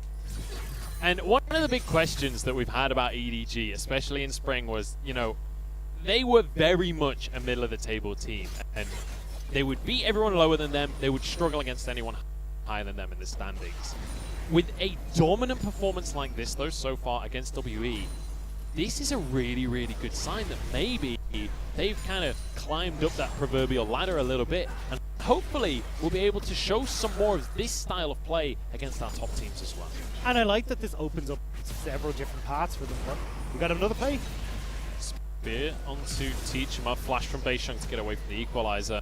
That's going to be that. Just going to be a summoner burn, but it means that there's more and more control being gleaned here from Junja. And that's exactly what Junja needs right now. He's getting the vision control in the enemy jungle. You can see... Oh, hang on. Spear just about going to go wide, but it's going to potentially be an opportunity to drop the Rift Herald. Junja deciding against it. Scout goes to try and get some vision, I think. I Dragon's don't know spawning if at Scout 50. wants this. This is just Junja going, these are now my minions. Mako does eventually make his way up, though. You do have the 80 carry here, too. So EDG looking to really put pressure onto this mid lane turret plate. So mid lane turret will stand for the moment. It's going to be Mako and Junja that are the ones to get the gold, though. So, as you rightly say, I'm not sure if Scout wanted any of that, because he missed it, but he got a bunch of minion waves stolen from him. He also didn't even get his tower plates. It's just a feels bad man thing. This has just been a terrible deal overall for Scout. Maybe the worst trade deal in the history of trade deals, honestly. Yeah, though EDG are making sure they're getting some nice vision control in that river. So Dragon about to spawn in 10 seconds. They will pretty handily be able to pick that up. Hills onto this Rumble. Already getting a lot of magic pen into his kit so far. And that Nidalee as well. Going to be working towards that Athene's and Holy Grail, I imagine, as her next item. But still, she hits like a truck off of the items that she's picked up so far. One thing that is important to mention, though, is Jomung's build path this game has been much easier. Last time around, he was on tier 2 boots and a cull early on. He wasn't able to get his BF sword or his pickaxe at any reasonable stage. This time around, he already has both of them in his pocket, so he's not going to be completely useless. Good attempt there from Beisheng on the kick, but he's forced back, and now he'll be finished off. Punished for the attempt, doesn't land it, and will go down. Hope gets away with his own life, equalizer down, and it's all just going wrong for WE. 2 more kills for Junja. Jomung forced away by Audi. Missing will drop. Morgan answers, gets 1 kill onto the likes of Scout, but that's all he can find. And as well, now they're able to put pressure onto this bottom 4 turret plates drop, and the Dragon as well. This is EDG again. Every time WE try to make a play, EDG are answering. Yeah, they're more than answering at this point. A good effort there in the bottom lane by Jomung to try and get a play with his ultimate. Thought he was going to go aggressive there onto Hope, but he's going to just clear things away. I mean, just look, there's been a kill a minute on the scoreboard this game. It's not felt like there's been a kill a minute, but went to EDG. 10! And this is why, even when we look at WE and you're talking about, hey, there's nice little easier build path we've gotten on both sides, it's just been shut down by plays like this, where EDG are reacting so well. Junja, as we said, now that Nidalee is finished off her jungle item, and there's a couple of squishy targets for her, the execute damage is going to hit like a truck after the spear comes through, and it's EDG closing this gap very quickly onto WE. Morgan, yeah, gets 1 turnaround kill, but now you've accelerated Hope once again. You've got this Rumble who thrives off of all this early magic pen. Leandri's Torment finish, now going to be working up towards that Oblivion Orb as well. Scout is so far ahead of anyone else in this game when it comes to damage. WE, there's not a hope you can even look at this Rumble without getting burned. Well, 10-3 on the scoreboard. 4 minutes until this Dragon, despite this massive battle for vision that's going on right now. But tower plates have now these tier 1s to start dropping on both sides of the map. Bear in mind, no towers have been taken so far this game. So a lot less plate gold than what we saw. Still a lot, though, going the way of EDG when it comes down to it. I'm looking at the build path for Junji, though. I was expecting the Athenes and Holy Grail to come through, because when you're so accelerated as this Nidalee, you've already got a lot of damage that's coming through from just the level advantage that you get and how accelerated you are in your build. So I thought I might have seen the more utility-based style come through, but instead going straight for the Zonya's Hourglass in response to just potentially Beisheng getting into him, kicking this Nidalee back into the waiting hands of Missing or Teachma for the follow-up. So just limiting the amount of pick options that WE have to try and get themselves back in this game. Junja has looked amazing so far this series, and when you think back to spring, you know, when we saw EDG playing, a lot of the questions was like how the team plays differently around Junja. Junja can play like this consistently. If they can get the Nidalee consistently, I don't think there's a question. I think you just play Junja every single game.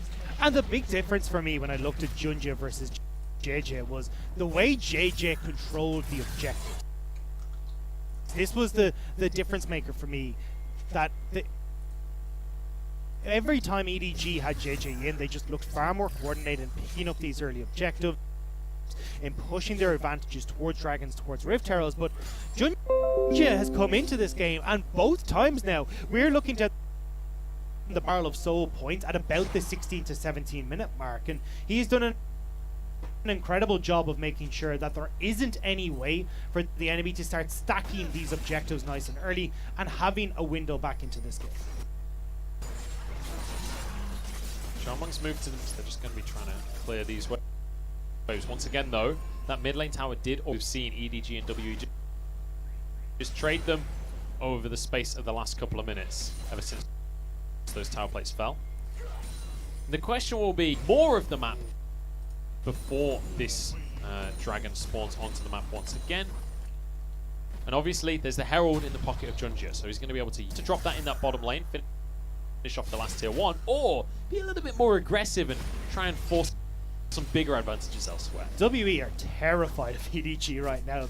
I don't blame them. them. The second they disappear into Fog of War and Missing all run towards the bottom lane to make sure this play right now didn't happen. This is not what you want. Teach him up for very, very scared. Mako goes on and he's happy to tank Voice of Light, but there is going to be the Kalista keeping him safe. They're happy to tank the tower, missing out the damage to finish them. The tower survives. It's only one casualty here. Now Jomong won't be able to defend, and Hope can finish that tower off. So it's a little bit early to get a 2-for-1. The thing is, though, they get a lot of an influx in gold, and it only takes you 30 seconds to get from the base back towards that dragon pit, so they got enough time to spend the gold they just accumulated. Triple dagger picked up for Hope, and now moving to already gotten for themselves, as Missing, Teacher Ma, and Beishang all limp back to their own base. I'm not gonna lie, I'm a little disappointed in the version of WE that we're seeing so far. I mean, so long. I'm surprised you managed to keep even remotely a straight face in this cast. Well, Morgan's doing okay. That's all. That's because the rest of the map ain't looking good, especially that mid lane. But if there was ever an argument that you need to bring Shanks in, I think this series so far is that argument. Jomong taking a huge chunk from that little electro harpoon from Scout. Now on to Missing. The Eclipse will keep him healthy for now, but once that's down, he's very, very low. Flash out of Missing, and Leona's flash is a big deal. Especially when the Solar Flare is just about to come up, but Missing is so low, he's going to have to be forced to back. You can see Beishang and Jomong again just giving up this objective. Now, it is the Mountain Drake down for EDG, but either way, it's still a Dragons that they're securing a lot of extra control in these team fights, and WE. Junji just going to solo this Drake out, doesn't need any help from his team. And that is going to be soul point now in favor of EDG. Yet 6,000 gold up, 3 Drakes as well. Firm grip on this game, it's a fair point to say. What? 2v1ing! Jomong, you had flash! I don't understand how you die in that situation. Missing's going to go down as well. How? He had flash Dagda. I don't know what to tell you, buddy. WE have just been single time. You can see it on Jomong's face. You can see it on his face. He knows he had flash. I know he had flash. I'm so glad you know he had flash. Like, sorry, this is actually a little bit cruel. I was going to say, I'm so happy that we can see the reaction, but now I just feel misery. Jomong's misery. Yeah, it's like, you know what makes me happy? Seeing how sad he is. But this is insane. I mean, Scout, straight off, just 2v1. But this is what we talked about. Scout is so far accelerated in this game, because Rumble as a whole usually doesn't fall off until, you know, the 30-minute mark picked up. He's already got 2 items completed. He is hitting so hard right now. To be fair to Jomong there, that was one of those ones where Equalizer, but the Equalizer hitbox is approximately equal to a quarter of the map. So it doesn't really matter if it looks like you're on it. AD carry. Look, I'm telling you, that is how it works right now. But Baron is now arrived on the map. And let's bear in mind, we've got a Callista, we've got a Nidalee. I would not put it past EDG to try and do some sneaky Baron plays here, but they actually just want to fight. Jomong's still got his flash, so he's going to be okay, I think. In fact, he's just going to tank up. He has to go back to base, surely. Yeah, he survived this back time, though. just about. Missing not so lucky, though. Yeah, he's going to be missing back in and will be finished off as well. Hope to grab the kill. I mean, this is a beaten down and broken WE that we're looking at right now, because they are not... I mean, they're not having fun. This is not a fun time. They're just not showing up. The game plan that we saw them enact so well in spring just hasn't come together here. Twice we've seen the Aurelion stall try and make plays happen, and well, at least in the game. On back, pulled into the fight, and he gets away, but Mako getting damaged down. And Jomong denies Morgan's flank here. Jomong flashes over the wall. There's a kill for Teachamar, but here comes Audi to finish them all off. Looking to cut down Jomong, who's desperately trying to Aphelios them. Here though, Junjie once again, the Javelin champ. Despite Jomong trying to do Aphelios things, I still love the way EDG are playing these teams. He's in a 2v1 right now, but Audi's here, and Beishang needs to be careful himself. Morgan goes in, and they're going to turn Chu, and will fall as well. Mako sees better of that situation. Somehow, 4 members of EDG are dead. I don't know why they went back in. I don't know why they went into the river. It's not like Dragon's up. It's not like you need visual wall anyway. So they should have just backed and then moved into the river together to get the vision control. But Morgan and Beishang managing to turn that one around. They can now get some vision down on this objective. But for this play, because if you watch, it's the way the team turns is what the shot calling for who we're going to go for is on point. Morgan shows up, the entire team at once all turn to help out the back line, and this is what made EDG in spring, was their ability to knuckle down on we are killing X person and we're going to make it work. This time around though, Jomong manages to whittle down the health bars. Morgan is on a ward here, by the way. This is what confuses me the most, is just the don't have the damage to kill Beishang with no Lichbane picked up on this Nidalee yet, so they didn't know that Missing was on the way. Missing comes in. They thought they had the 2v2, but no. Missing just wants to respawn. In they go, and now, as we mentioned, that fight, ultimately, with the extra 2 kills at the end, is actually a resounding victory for WE.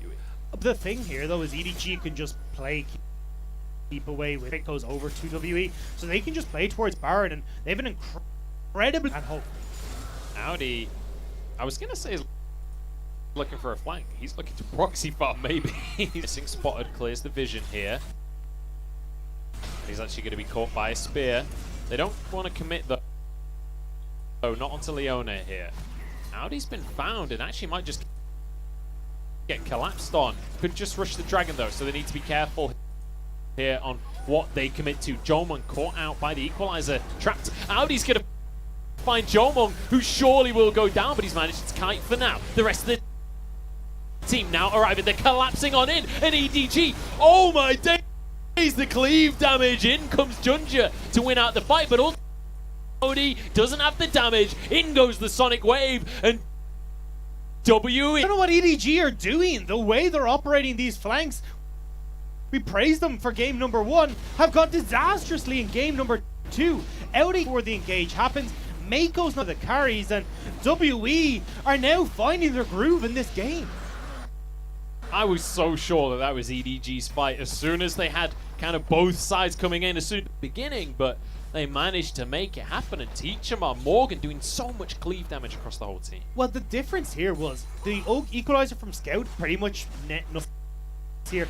Mako is not really in a position here to get onto Jomong, to get onto Teachamar. So when Audi comes in here, World Enders pretty much is over, and they can't kill Jomong. Mako does nothing, and then you're kind of like, well, how the hell is this fight going? Hope is already, the second he comes out of that stasis, he's going to go down, and the health bars from WE, because there's no Rumble loads, because Mako hasn't managed to pick someone off, are all too damn high for EDG to deal with. And take a look at the scoreboard right now, though, because Junja, last game it was all about him farming and controlling the map. This time, he's out for blood. He's in a couple of those kills in that last fight. A lot more of the responsibility of this game is on his shoulders this time around.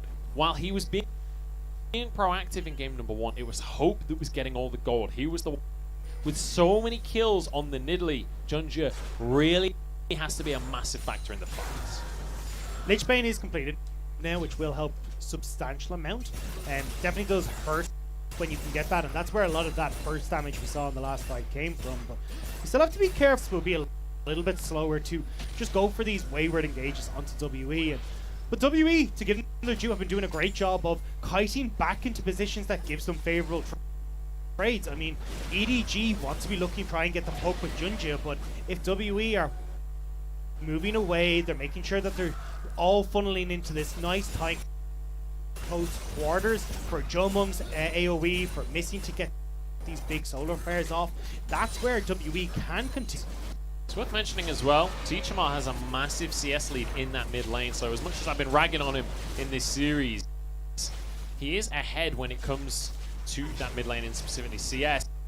He's going in with a massive stun across the team, but doesn't really connect. Missing goes in, comboing onto Audi, forces the flash. Moonlight Vigil, it's only onto Mako, who pulls out. Scout going so deep, but kicked back and taken down. WE trying to line up the kills, and Jomung is free firing. Junja flashes away, wants to close that gap. WE take yet another fight, and Morgan's not done just yet. In goes the stun, and down goes the health bar. The croc is bigger than the cat, he says, as Beishan goes now onto Audi. Morgan diving the tower, but he's tanking for too long. Jumps away into the damage, but survives somehow. And it's only missing to 4. And now WE can turn towards this Barret board. No teleports for EDG. So WE, they're coming back. They're starting to hit critical mass. And this is why I love these, that you just have no idea who's going to win. You get people like Morgan making a play that's on a knife's edge, and it somehow works out. I am never going to hear the end of this from you if WE come back into this game, but to give them their due, it's been fantastic play. So to start things off, WE again, this front to back stall team fight favors them massively. Missing, catching, Audi, go. This is a fantastic engage from them, but they're not really able to follow up on it as effectively as they want. They're not able to get him to jump. Who's the main damage carry here. He's cleaving through several different people with the Runins and with the Calibrum there too. He's able to place so far back in that fight that the short range Hope, the equalizer from Scout, isn't able to keep him in check. So he's just free hitting and following up on the moving engage that WE have. And look at the scoreboard once again, this time over on the bottom side of the map, because it was game 1 that Hope was at time around. Jomung still having a rough early game, but in these fights he started to pick himself up now, and there's no real way into the backline here for the side of EDG unless situation. Jomung free firing on Aphelios. We all know what kind of damage Aphelios can do. And we said, hey look, EDG mid game is where they shine. Rumble, beautiful. Callista, amazing. Like it. Okay, we're starting to look at WE territory. This Aphelios as well, who are really starting to get into their own in these fights. And this is where WE now will take over, and EDG haven't been as clean cut as we saw in the last game, and now the gold has started to teeter into WE's favor. You talked in the break about how Teachamar's expensive. Well, he's hit 3 items. He's managed to acquire enough gold to make this build work, and now he's hitting like a truck. Those stars are going to hit like you'd expect a star to hit.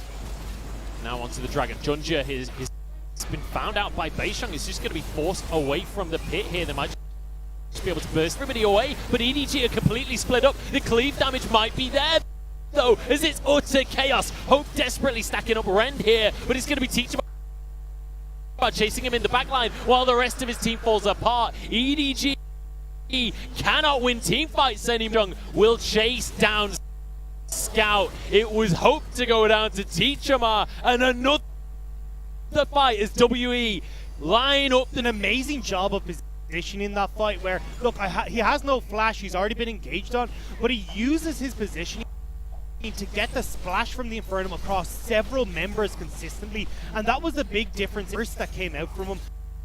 Across multiple members, you had Morgan able to finish people off alongside Beishang, while Teacher Ma is keeping hope at bay. There's going to be a mid lane inhibitor falling right here. And obviously the Mountain Drake did go the way of WE. They were able to smite that through way. And now Baron has run out, but they were able to get an inhibitor with it. Even though it was off a team fight, it wasn't really about the Baron buff. So I want you to keep your eyes on Jomon here. He's kind of been sidelined into the pit here because of, well, that ultimate. But then when you look at him coming out of the stasis, he knows he moves in a position to get splash onto several members and just rips through the health bars of the two main tanks here on the side of EDG, which means that with Teacher Mac keeping hope at bay, well, there's no real damage that's left on the EDG. They've now got their second dragon, and this is where that armor really starts to come in. That extra magic resist really starts to come through, because you're now stacking up several loads of it right now, and you've already got 12%, so it's so much more difficult to fight the later scaling as well that WE has. And honestly, when you look at that fight, it felt like a just clumped as 5 in the middle of the pit. It just everyone was like, all right, throw your AoE, let's see who survives. 3, 2, 1, it was WE who just defensive stats, who knows which one. And ultimately now, that's 2-3 team fights. It's back to back now that WE are starting to win. You've got a GA now on Jomon as well. And a lot of it is that Scout hasn't been able, because you had that stopwatch come in from Jomon, which kept him safe the entire time he was on the same happened in the last fight where he tossed it wide and Jomon and Teacher Ma didn't really have to worry about it. So we want to see Scout actually getting these ultimates in the correct spots so that they're down by, rather than just having a nice fire to toast their marshmallows. Teleport here from Audi. It is really far back though. This might just be a tower going down before he can even get in, because Jomon has serious damage. Flash forward, but Mako just doesn't have the health bar. Down they go, Junja as well. Beishang trying to get a kick onto the back line. And Audi has been spotted though. Can he finish Jomon off? Audi goes golden, but he's cut down in the end of Felios to take the kill. Teacher Ma in a 2v1 against both carries, but going golden and keeping himself alive. Gonna go to 3 for our first series of the LPL Summer Split. Morgan goes in, Hope gonna keep himself alive. Everyone's got a stopwatch, but they all fall eventually. Teacher Ma, the center of the universe, and with a 26-22 scoreline. Or game 3. Game 3, and what a command, well, I was going to say command way to do it. It wasn't exactly the best of starts for WE, but finding these couple of fights, one after another, EDG just not able to stall out. They get the time to go for their later scaling into the Felios in that Aurelion Sol as well, and eventually team fights end up just falling in their favor. And we saw that one fight where it was literally just everyone stacking to AoE, but a lot of these fights were very spread out, and it was kind of 2v2s and 3v3s and 1v1s, and we kept on seeing Teacher Ma versus Hope as a 1v1, which this time around, Teacher Ma was so tanky, had so much armor because of the Zhonyas, he could actually win the 1v1.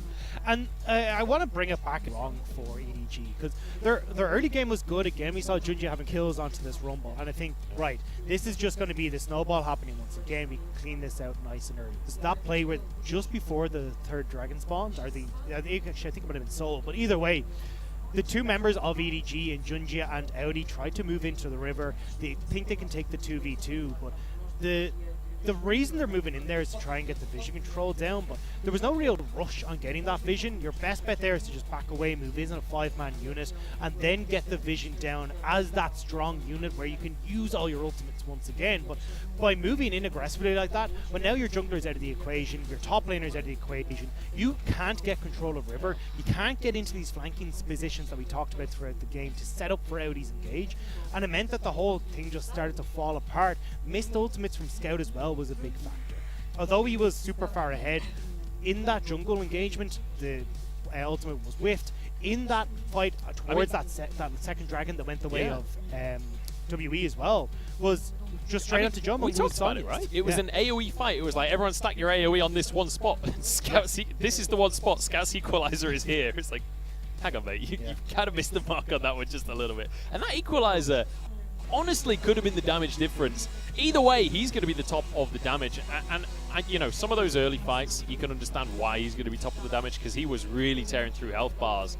But ultimately, the longer the game went on, the more damage came out from WE, and that's when those damage bars started to equalize. And I love that the difference in a lot of these fights as well was, one, Jumong, because look, Aphelios was doing a lot of work, and that's why he's so terrifying when he gets to those 3 items, why he's that late game carry that teams will opt for if you can get to that stage. But also looking at Beishang here, the Lee Sin did way more work than the Elise, just getting in and being a backline nuisance for the likes of Hope, who oftentimes was having to be forced out of the fight by Teacherma or by Beishang just diving straight for him, trying to boot him out of the engagement, and made things a hell of a lot easier for WE in the fight. Yeah, and it has to be said as well, we were talking about how, you know, Xie, a Mystic version of Team WE years ago, or literally a year ago, this kind of late game style was much more of what you'd want to see. It was much more of a strength out of those two players. But nowadays, that's not really the WE you'd expect. Here in this series, actually, maybe it is the late game WE, because this Aurelion Sol clearly needing the items to step up, and this game especially, the late game was where they started to come into their own, especially around the mid game, and as it got later on, they seemed stronger, they seemed more coordinated. So maybe there is a bit of a different version of WE, and they're trying to broaden their horizons a little bit. Well, we'll have to see what they do decide to bring to the board, because don't forget, we're still waiting to see if Shanks is going to come in and play for these guys at any point in time. But certainly Teacherma going towards this Aurelion Sol pick, it's one that a lot of people don't put the time and effort into, because it takes so long to master. There's so many bad matchups, but he's been able to bring it out twice now. Game number 1 did not have the performance we're hoping for, but definitely in game number 2, those later fights, Aurelion Sol was able to pop off. Yeah. And if it's going to be a game number 3 here, we're going to need to see a much cleaner version of EDG in that mid game to make sure they don't get to that later stage for WE. Yeah, we'll have to see if EDG can clean things up when it comes to these team fights, especially Audi, honestly. When it came to the flanks in this game, it really felt like, well, maybe it's not Audi's fault necessarily, but WE played very well around his flanks. And I mean, the final flank of the game, teleporting to Baron while they're on your inhibitor, maybe not the ideal flank, but it felt kind of a little bit foregone already at that stage anyway. But in game number 1, his Aatrox had massive impact in those. Really not quite so much, wasn't able to take out Jomon quite in the same way. And I think not only was it Audi, it was also Mako in trying to get these into the right position. Yeah. I mean, this set, we talked about how really he wants to be either one, getting placed into the right position by the Callista, or else finding these flanks. And Mako was amazing at doing it in game number 1, but because the vision was a little bit late after those few fights had gone awry, he could never sneak around and get into that position to set up alongside Audi. Well, we'll have to see if they can rinse and repeat here from the side of WE. They rinse and repeated the draft just about, and it turns out it was the right decision to make. Let's see if they can keep that ball rolling, or if EDG are going to have some more to say about it in game number 3 right after.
星座这个位置有点脱节，被撞了起来。游戏队有个天使的大招，下面的长步的非常的漂亮，已经被秒了。奈德这边几个大人头能不能活下来？奈德这边被扇2下。是时候重拳出击了。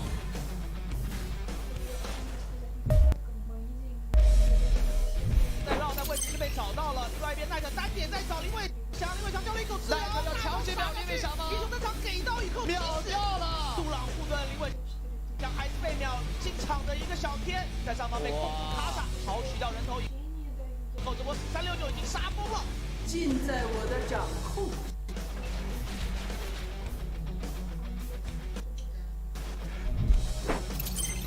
369又想单吃吗？上瘾了369，现在过来破一下局啊！这里的话赶紧不要，就看到这边找贴，许晋泽约送369，就算999也有3个人，但是他家369把一逼哥给剁了以后，JK Love已经踢下来了，感觉看这边也有点难走，现在是一个1打1的一个局面，369在小黑屋里面，所有人。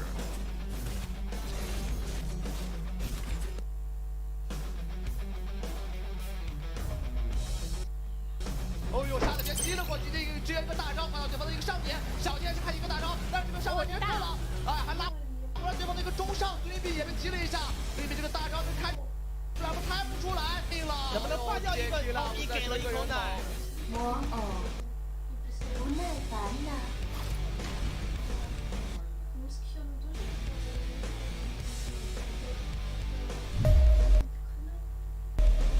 一丝血这边过来，369吃到一个钩子，反手刘星东这边也是被开直接交闪贴到369的脸上想杀，又是一个杜朗护盾照顾到2个人，这2个人感觉都不好走，天使补上了一发 Q， 直接走掉了预言家，但是飞机一炮双响，还有就会灵光弹直接炸死2个人，而且火箭轰炸再加平，面就是3杀，王牌飞行员申请出战。 Double kill。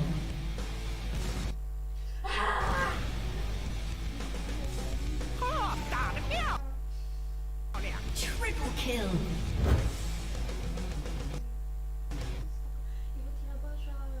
Welcome back, ladies and gentlemen. We're here in game number 3 of the first series. WE finally stepping up, giving us as the series that we wanted to see here between these two teams at EDG towards the later stages.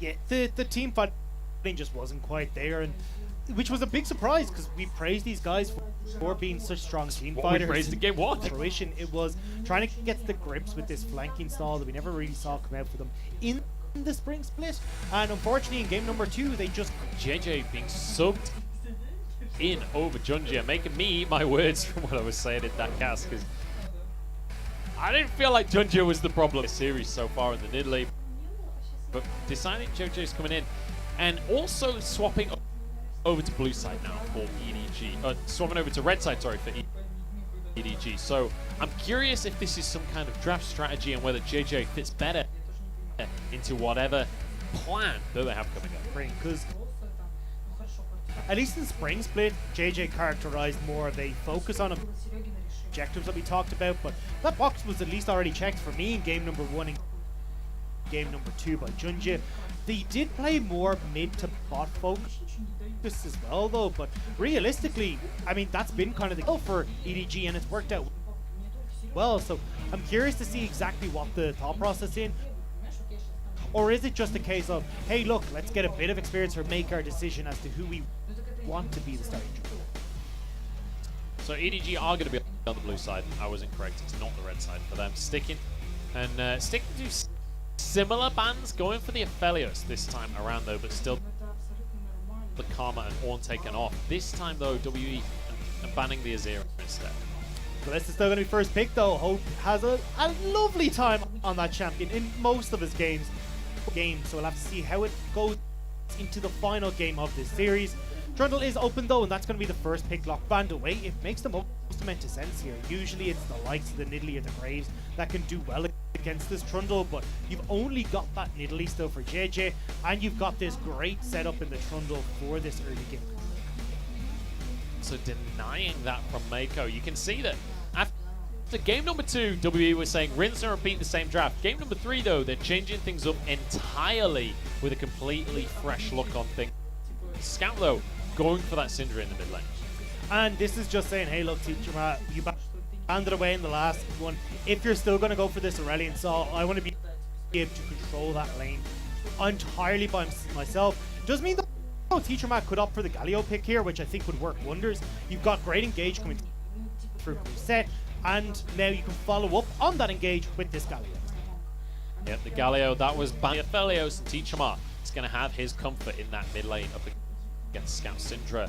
But with JJ on this much more aggressive early game jungler, we'll see if he's going to be able to influence them out. That's clearly the decision from game aggression and the ability to make plays. What sucks for Jomong here, though, is now your AD carry pool is definitely going to be looking. The likes of the Ezreal can be gotten rid of. Remove the Senna on top of it, but I'd be surprised to see Senna here just because you're lacking so much damage so far. If you do opt for that build, imagine Misfortune or something along those lines will be more what EDG are opting for here in the balance. That will be the question where they go towards when it comes to that AD carry pool. Jomong, obviously one of these players that has been around for a while. He's going to be comfortable on the vast majority of the AD carries that we'll see. But Ezreal, as you rightly said earlier on, first thing today we were talking about the Ezreal coming through into the meta. It's going to be banned away. It's also because that can fend for itself. You don't have the Varus, you don't have the Ezreal, which are the two kind of stand out in my mind. Because you've got your support going forward, you've got this Galio who's going to be following up on that engage, Trundle's going to be trying to run people down, and now you've got an AD carry who's looking for the backline going, please for the love of God, nobody touch me. So if he can get to where he's got something that can at least keep himself safe, Jomong will be in a much better position. I'm not really sure what the AD carry he's going to go for in this situation is, because Ezreal's got we were talking about, who's just looking to follow up on the engage, but definitely Kai'Sa is the other one you can go for, who's looking to dive that back line alongside the rest of the team. Yeah, interesting that it's Ezreal and Kai'Sa banned away. I didn't really expect to be seeing any Kai'Sa bans today, but Morgan once again with the Renekton after 2 top lane bans coming out from WE, so perhaps leaning towards this top lane focus that we saw in game number 1, but once again, same matchup there. And now that Thresh wasn't banned by EDG, it means Mako can grab something that we've all seen him play many, many times. And does a pretty good job against up as well, that WE are going for, because, hey look, if you want to start dive bombing onto just this one person and ruin their day, a nice Lantern could set yourself up, even just trying to play people away and set up for a slightly different style of engagement. We could see an Ashe locked in. That would be exciting. I'm hyped to see that one. Not too much until it was, but it is. Jomong bringing us the Ashe in the bottom lane. So Dagda, break this one down, because I ain't got the foggiest. The idea here is to double down on this engage, right? You're trying to set up for a nice enchanted crystal arrow, get your set into the mix, get this Galio to start setting things up, and go all in on this very heavy engage style. The biggest problem that I'm finding here is that you're still a little bit lackluster when it comes to the damage. So if you're able to G-stall, well, you're not really going to be able to get onto Hope too easily. If Kalista's not the one that's being locked up, Scout will be able to get you pushed back with the Scout of the Weeks. Got good disengage with Thresh and Sid as well. So this is very much a case of, can WE just slam home very quickly, wipe EDG, or is EDG going to get that opportunity of respite to step back away from WE and find the fight over a sustained period of time? Well, we'll have to find out. I'm excited for the Ashe pick for Jomong. He's a player that we've criticized for being a little bit inconsistent, but Ashe, a very safe AD carry, and if you can position correctly, can really deal out the damage later on once you've got a couple of items behind yourself. But on the other side of the board, we do still have this. Does struggle when you can slow her movements. She definitely does, and I think that's part of the reason that we're seeing her here. One for me is just the lack of damage that Ashe brings. She is obviously that more build here, or at least the pressure that WE are going to need to exert is going to have to come in very quick and very fast. But it's also put a big, you go Enchanted Crystal Arrow into set lockup, that'll give enough time for Teacher Mod to make it down to this bottom lane, and it feels like that's the game plan here from W lane and see if we can shut down Hope and start that snowball. The 3 here, our first series of the LPL Summer 2020 split, and it is delivering that hype right now. Dovish in the bottom lane, and we'll see whether EDG can answer that, bringing JJ in to potentially fill a hole in their strategy from game 2. We'll be on the Lee Sin, which is a comfort for JJ, so now be looking to try and see if he can go aggressive into Beishang, try and see if you can pick him off. You Sin, as long as you hold on to the execute damage to the end of the trade with the press the attack, and ruin the day of the Lee Sin. So we'll have to see how this is all going to come together. I think EDG, you've already got, they should be the ones, at least when it comes to pushing advantage, that should open up the map for JJ to try and get into the WE side. Well, I have to say, I agree with the Colonel on this one. He reckons WE game, where it's exactly 50-50. But honestly, I'm just excited to see how this Ashe pick is going to do, because I'm a bit of a one-trick, and I like to play Ashe and Caitlyn pretty much only, so I'm a happy sailor. I'm watching Teacher Ma as well, so he's opted for the unsealed spell. Well, where are you going, buddy? Teacher Ma drop in a deep ward. Scout isn't going to have any CC at this point, so he's actually going to be fine to just get away with this one. Just take a bit of punishment for it, but he's on Gallia. I want to go back to this point first. Teacher Ma, I'm hoping we bring up the roofs. There it is, the approach velocity. So my thought process here was that we could have seen the Nimbus Cloak come in, which works really well with the Unsealed Spellbook. You get a bunch of those extra summoner spells to speed you up on his Galio, get into the middle of people so you get that big taunt off. But when you've already got the Enchanted Crystal Arrow, which could set you up as well, having just that approach velocity to run in and get that extra little bit of speed just means he can double down on this super heavy engage. Doesn't decide to go for it though, instead going for the Cosmic Radiance and just looking to use this unskilled spellbook and the summoner spell cooldown that comes with that. I'm not sure that Cosmic Radiance is a rune option. Not Cosmic, I think you actually sorry, have to Cosmic lock in Insight. Tarek to get that Insight, that's the one. I would game real spicy, but not yet. That'll be season 11. We're still just stuck on things like Aphelios for now. Teacher by now. Look at it. Oh no, I thought he was going to go in there. I thought he was going to go for an aggressive trade, but just going to be farming away. And you've got to keep your eyes here on JJ when it comes to this early game. He's gone for the Lee Sin. When we saw Junjia going for Nidalee, both game number 1 and game number 2, this screams that EDG want to be more proactive here in game number 3. So, with this Lee Sin pick, we've got to see where he's going to be able to go to make that happen. Well, we already said, look, JJ, historic bot, and I think when you've got Scout on this Syndra, you can really set yourself up for success in just playing towards that. Morgan and Beishang, though, this is a very early play towards JJ. Might just get it off as well because, oh no, he's not going to go for it. I thought he was going to follow through onto Teacher Ma there, but JJ walks away, and they didn't actually see where they were, but obviously Audi gone, and he's been gone a while. Please be safe. Morgan's gone, and Teacher Ma was very deliberately moving in towards the river. You have to assume that he's just going to catch up with the rest of his friends there. So JJ, realizing that, moves back in underneath the tower, doesn't want to go into his own jungle with Soap.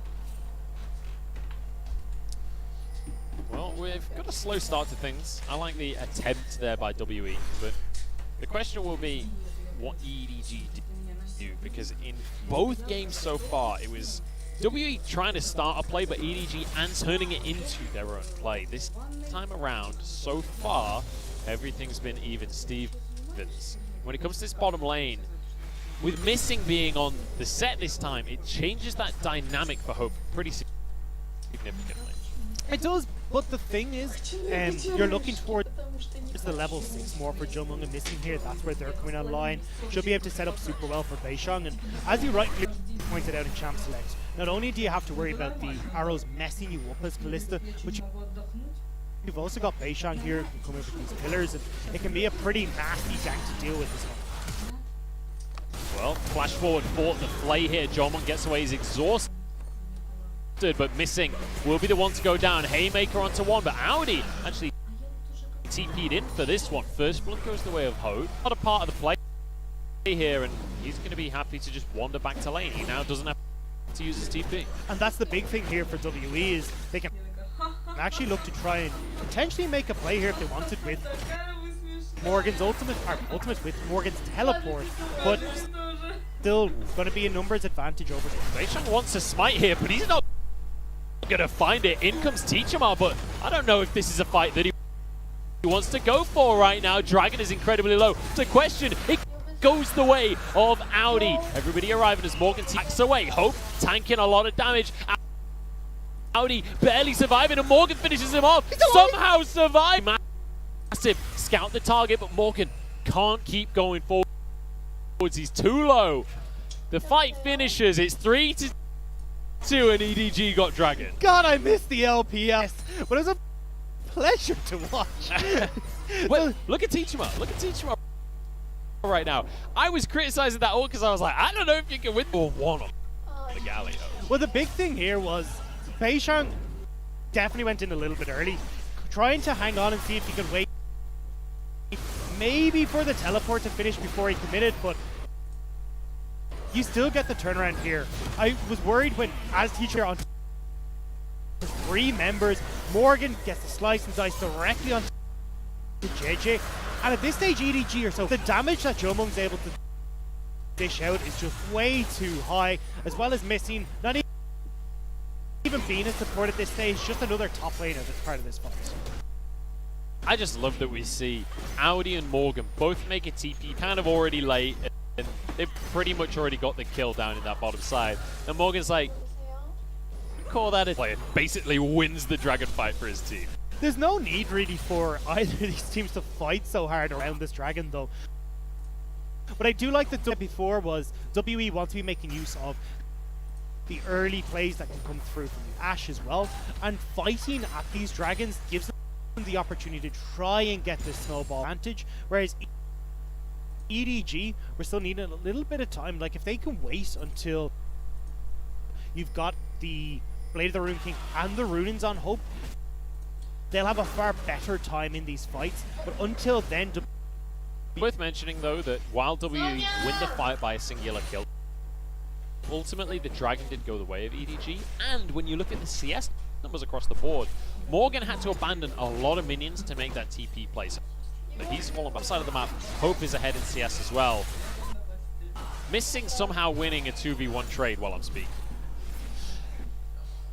You do, like, more huge amount of that CS. The wave was pretty much nullified in the top side of the map, and that's why he held on to that TP for so long. So, yeah, but there was already a sizable advantage that had gone across to Audi before that play happened. So WE right now, they have brought themselves back into an even when it comes to that gold. Hook through from Mako here. They're onto missing Haymaker at the last possible second, but he keeps him alive. No, jump forward from Hope and gets the end. 2 from Hope and Mako. And this is why Thresh is such a contested pick. You can do so much work with the hook, and catching missing out, trying to get a ward, trying to stay safe. Oh, arrow from Jomon. Follow it up, but got him? He got it. Got He him. hit it. 100 accuracy this game. Well, you know. I love the way we've been living together for so long and we just think the same. Yeah, it's getting concerning at this stage. Beishang moves in to contest the Herald now. Stun on out to use all of his resources onto the support here. Herald down to 2,000 as Audi winning out this 1v1 against Morgan. Herald goes down. It's in favor of EDG, but it's going to be blocked by WE here. Actually get the objective for themselves, unless they can follow up here. Beishang falls. JJ now trying to turn it into more. And now Teachama's alone as well. It's all gone wrong for WE, and it's all gone oh so right for EDG. It is again a very messy engage from WE. This very clean team that can use Teachama's ultimates incredibly well. That's not been the case so far. EDG are finding WE spread out. Teachama trying to ult to get out as the CC comes through anyway, and he ends up going down. Now Rift Herald in the mid lane. Scout's going to be very happy to receive that, just because Scout's job in these fights is to get onto Jomong and kill him as quickly as possible. Give him more gold and more burst, make that job a hell of a lot easier. Certainly does. Teacher going to be on TP and clear the way for himself, and hopefully get out onto the map. Second Drake will spawn. And WE would love to not have their opponents stacking these dragons, because that's happened 2 games in a row now. It'd be really nice for them to get control for once. WE are in a position to leave it on your top jungle or mid. This is not exactly a fight you want to take right now. Actually, the arrow coming straight down onto JJ, just going to force them a 3 versus 4, missing. Gets away somehow with his life here, and Teachama still surviving as well. Mako tanking on up. Jomong might be left alone here. Flash forwards, and it won't quite finish. Morgan. Everyone from WE surviving. They're just going to have to back away, though. Bottom lane tower's in trouble. Got a summoner spell inside for WE. They do get the dragon, but as you said, losing turret plates on this bottom side. EG won't quite be able to get the turret, but still, the next fight that WE go. Super strange to see Hope there with a Blade of the Rune King complete and not even tier 1 boots. Usually you do see the tier 2 boots. Sometimes the amount of gold is just right, and it feels great to finish off very often. But the biggest issue is you don't get that leap distance that the extra boots allow you. So issue here for Hope, where he was able to position himself far enough away from missing, but definitely the chase down potential that you usually see Kalista shine in. That's why it was hindered so much, and Hope not able to get onto a lot of these low health members at the end of it. It just feels a level 8 Kalista that still jumps so slowly across the map, hopping around like a little rabbit. As we look towards the mid game here, we're getting towards that 15-minute mark. The tower plates will start to fall shortly. That's when the question will be, who in this game has this Lee Sin pick worked out here for JJ? I can't get the image of Kalista looking like a child in a baby hopper right now. I didn't realize how much is just this tiny little hop. But anyway, EDG now. Still trying to move in. Oh, missing. In he goes, straight onto Scout. The arrow to follow. Scout doesn't get to play the game anymore. Neither does Jomong, though, because Audi is here to shut him down, and Morgan is going to look to this Aatrox. There's nothing Audi can do about it. The rest of the squad's here. Knockups galore. Audi has some damage, and he has some healing as well. Finally falls, and Teachama gets himself a hat trick. I have no idea why he managed to get the fight. They kill Scout, JJ, and Audi. EDG in the mid lane, but I mean, WE, they are finding some fights getting gold in their favor, but unfortunately it's not going on to the people that they would really want to. Teacherma with 3 kills, Beishang with 3 as well.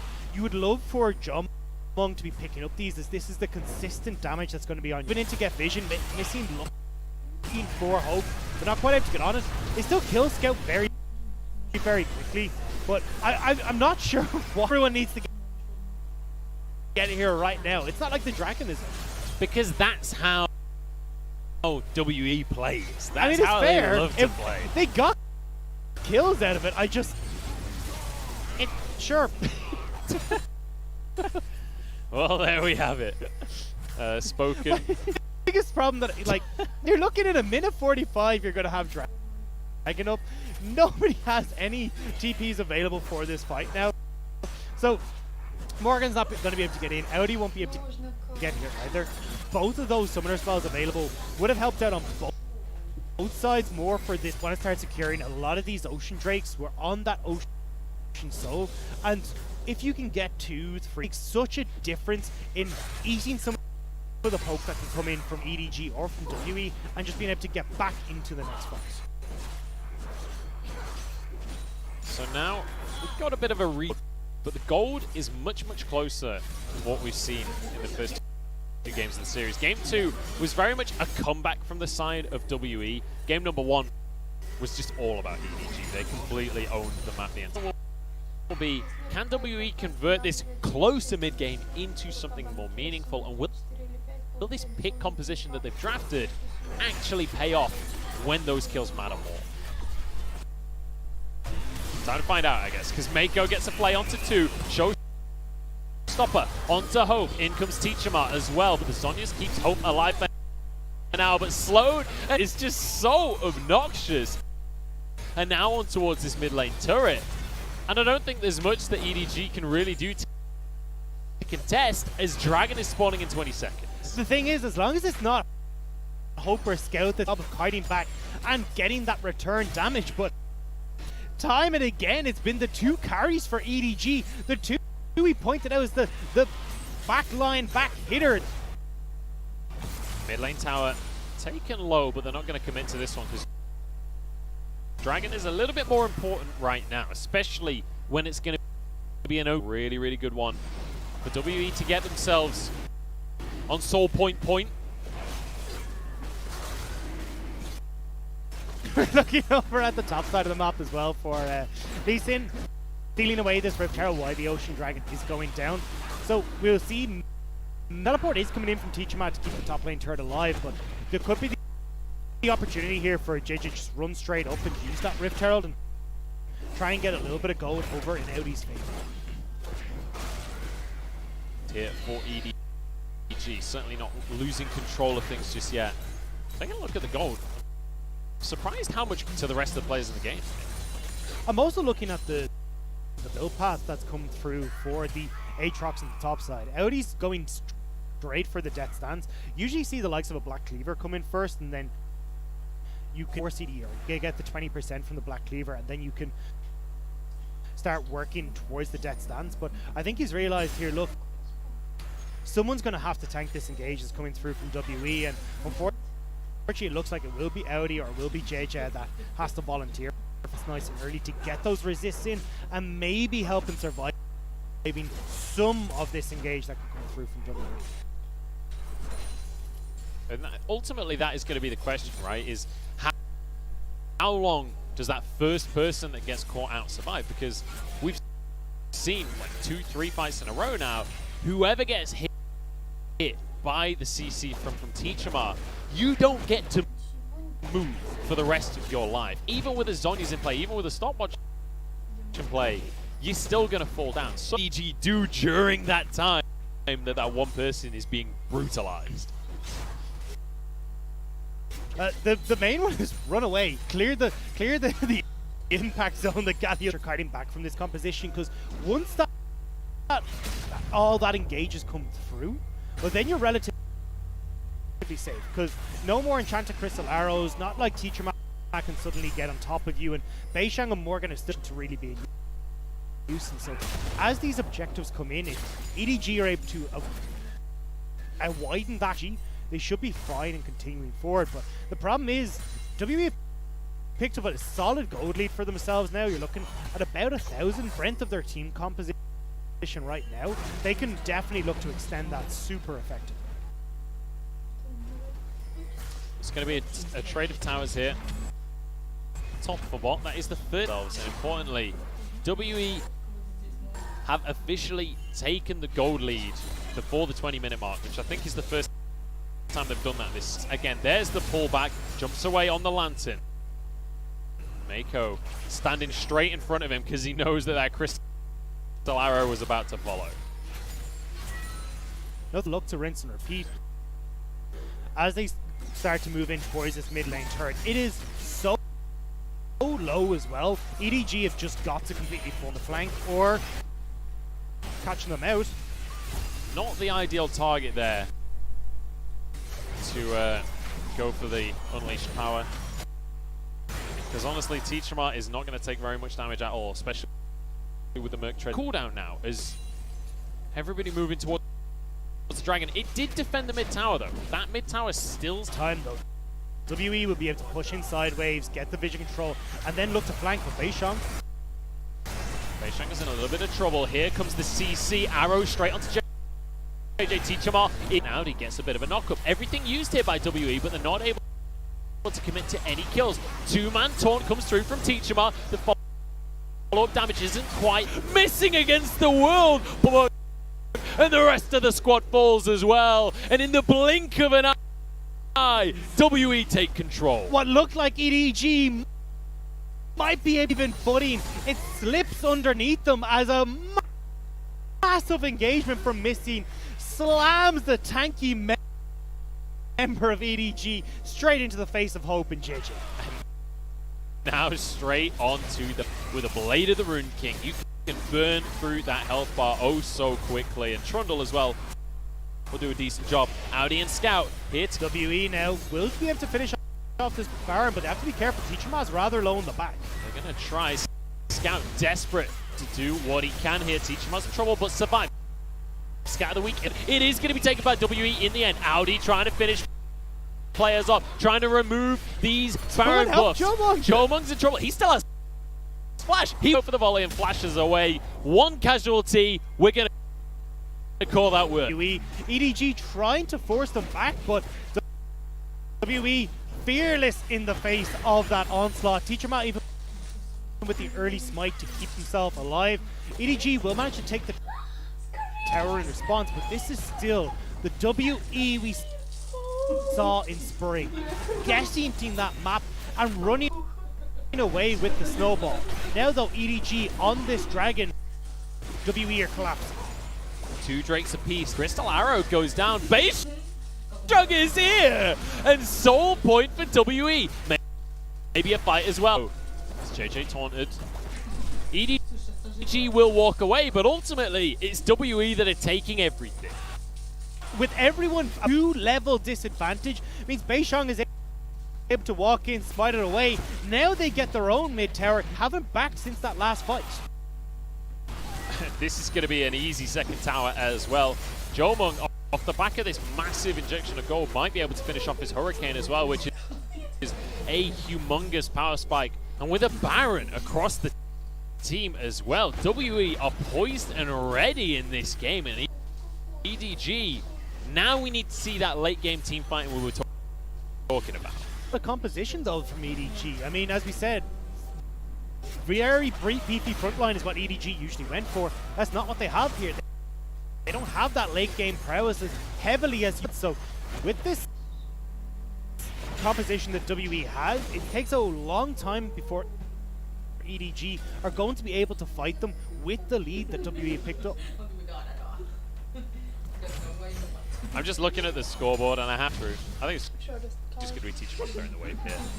But I have to say, looking at the scoreboard, I love how the second I bring up the scoreboard, by the way, Colonel arrives, WE's winning mate. Everyone knows that. But look at Ash's scoreline right now. Jomung 1-1-7. This is your typical Ash scoreline. You're an AD carry main. You want to be winning the game. You want to be getting the kills, but it just doesn't auto attack.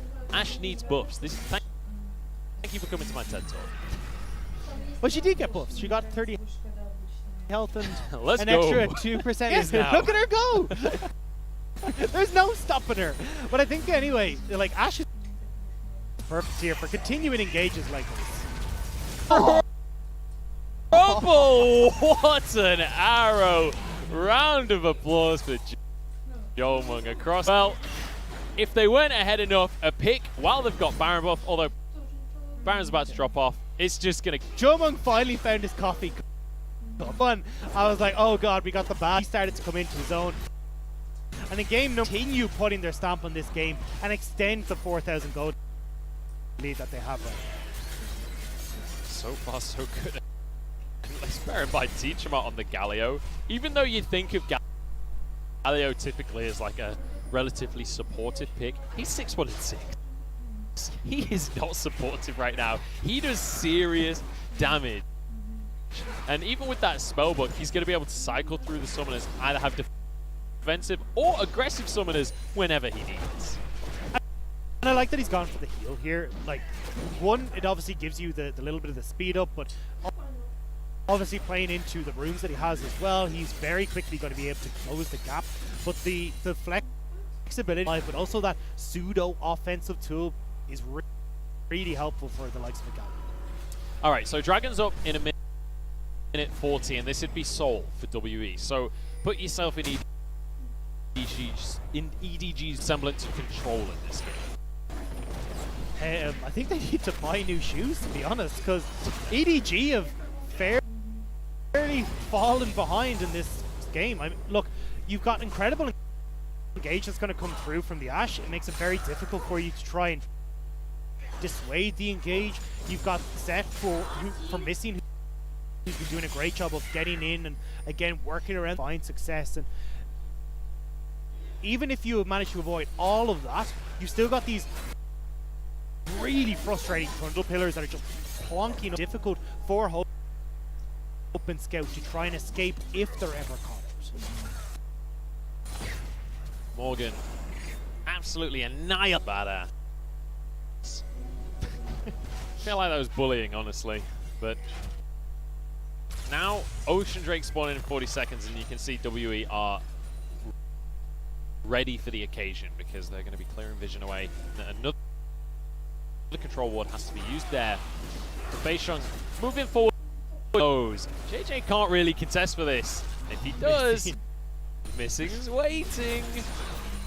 Not going to make a play just yet. Just going to be before moving over to the Dragon. Look at Missing though. He's right in behind them here. Oh, that's going to be an arrow onto everyone. Teachama with the 3-man knock. Jolberg onto Mako as well. There's one for Teachama.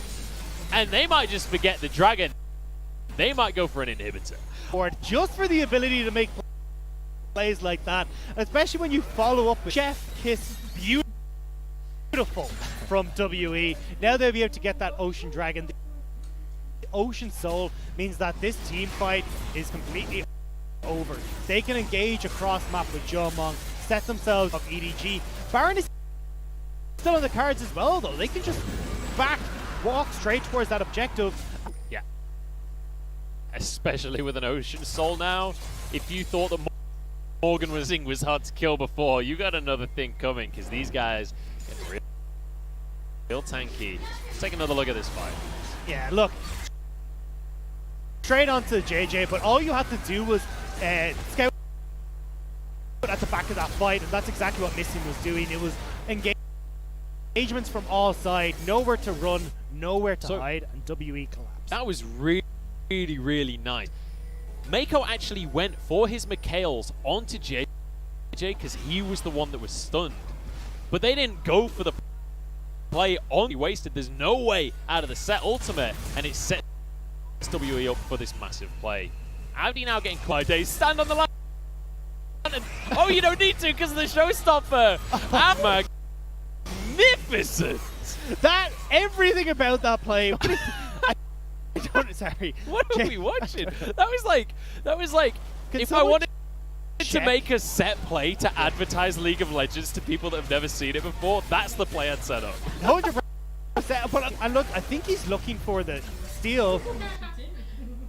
Okay, that's a still really healthy Baron, JJ. Yeah, and he's been spotted now. Mako moving in as well as Hope.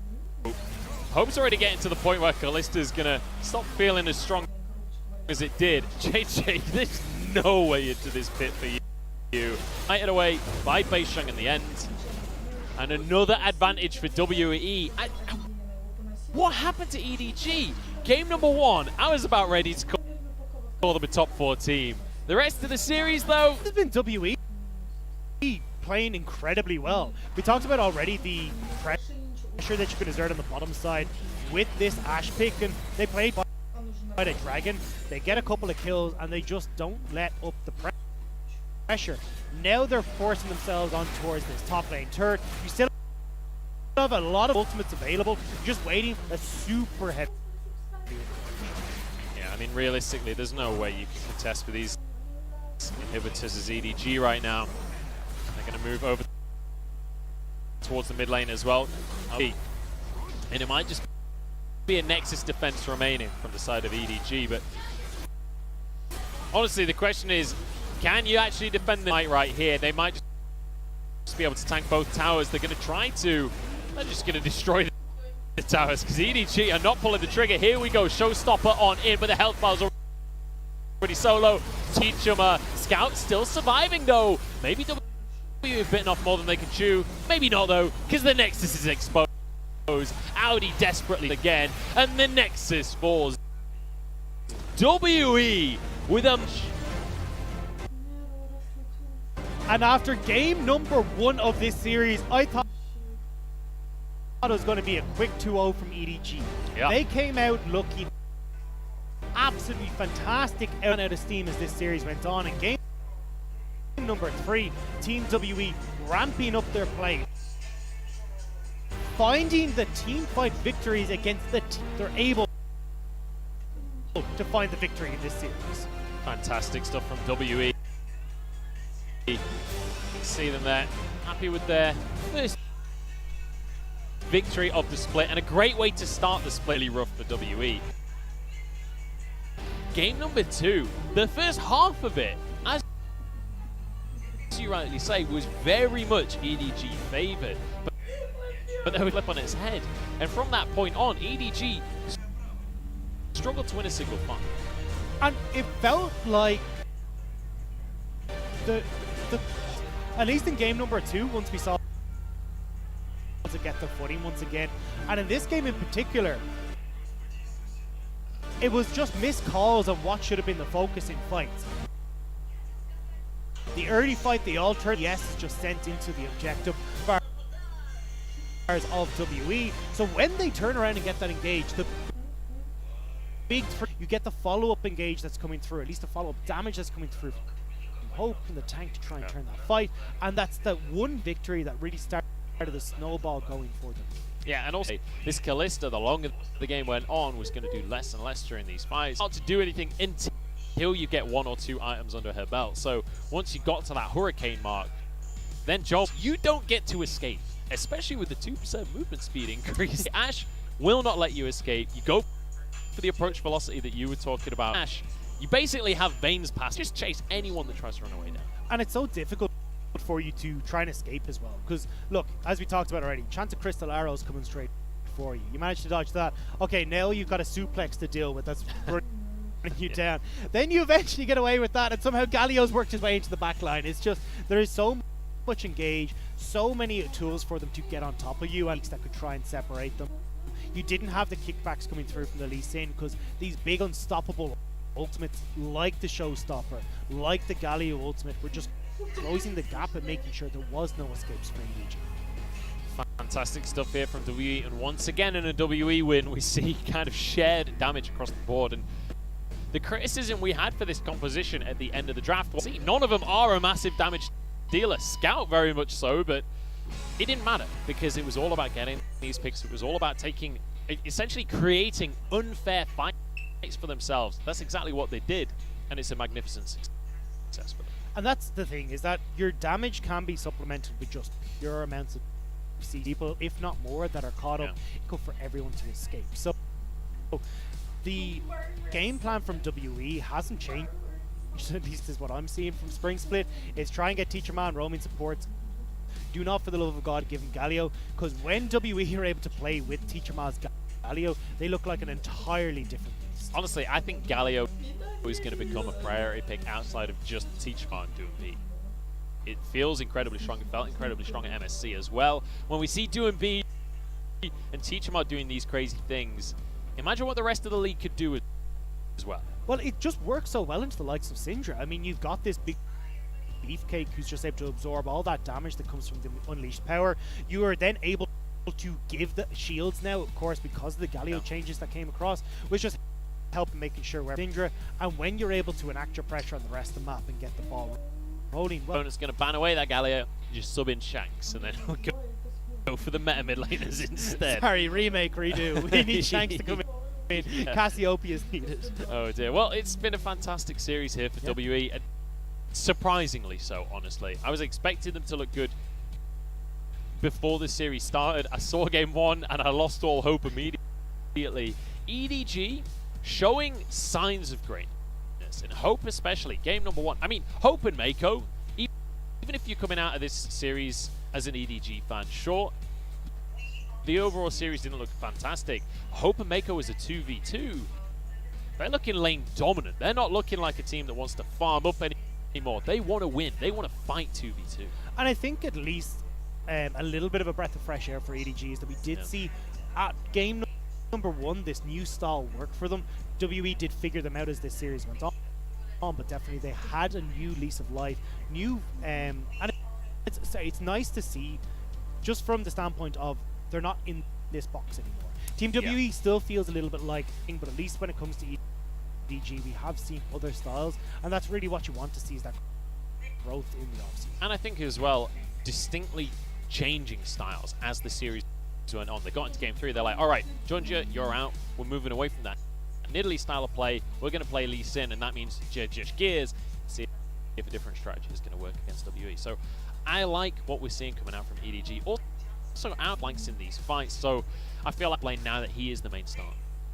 The only thing I'm disappointed about from WE's side, personally, is I wanted to see Beishang on more of these carry champions. Like, we're seeing the Graves, the Kindreds, the Nidalees, this style, and we know Beishang is this big echo player. He likes to be the carry jungler, and I was hoping, like, not that I'm dissing them in this series, I think Beishang played well. It's more, I'd like to see as these weeks go on that Beishang does opt in for more of these aggressive junglers, because I want to see what he's capable of doing, because WE is a team that can play very heavily towards him, and I think there is that room to grow from the jungle role now that the meta is shifted over towards those styles of champions. Well, we've got our MVP announcer is going to be missing on this one. A lot of support MVPs and a lot of set MVPs in this series. Missing going to grab this one. 94% kill participation stage. And I think we're starting to see a definite trend in this bottom lane where pick up set or get rid of them, because against a bunch of the leashed in this game, I did an incredible job of shutting down EDG. And I love that everyone's going for the phase rush now as well.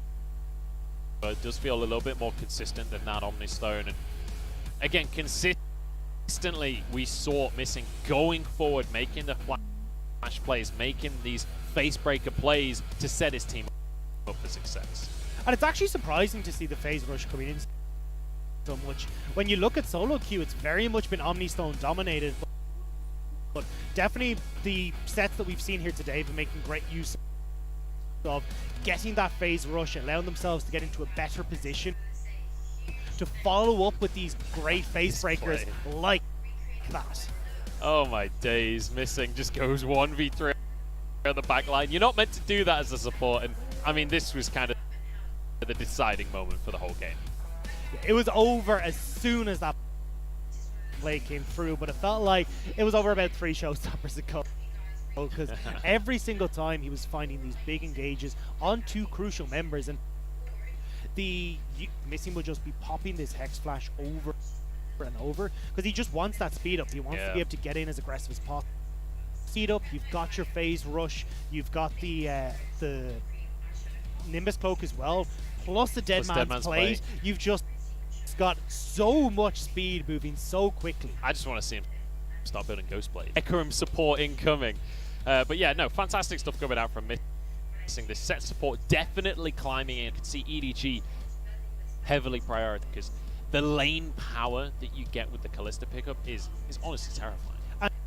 And especially once Varus is off the board. Look, hands down, Varus is the best AD carry on this patch right now. He's going to be banned away constantly. On the last 6 patches as well. Yeah, exactly.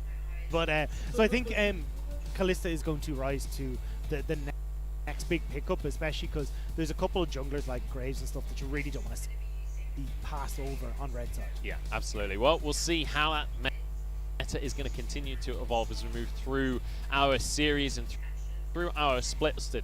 And WE take the first win of the LPL 2020 Summer Split. But now it's time to move on with our day, and we're going to be jumping into Suning versus LNG next. So make sure you're sticking around. We're going to jump into a quick break. We'll be back with our second.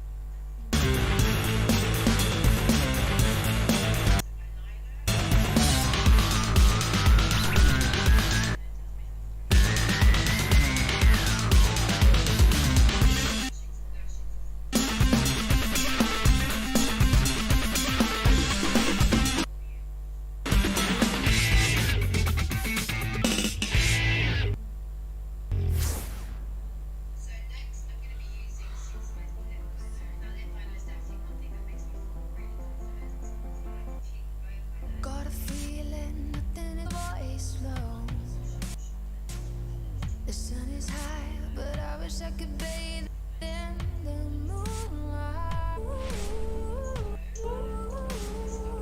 This is it now. Come out of the shadow. Make the walls fall. Memory is headed for disaster. Heart is beating so. I hear the words, I see the ghost of laughter.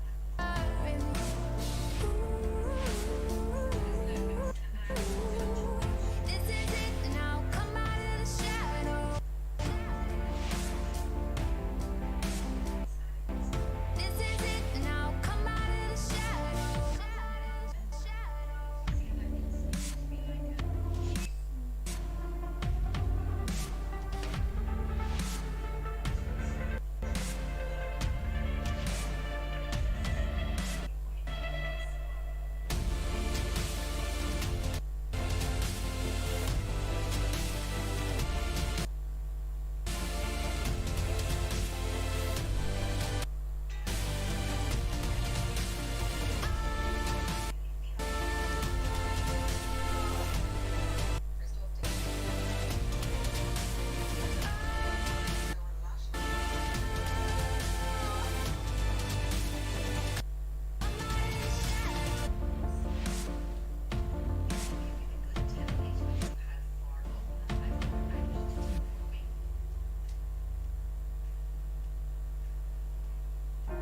I'm hanging on, your every word, the love inside. I feel it burn. I've never felt this way before. I've had a taste, now I want more. So here we are, just you and me. I'm overwhelmed when you touch me.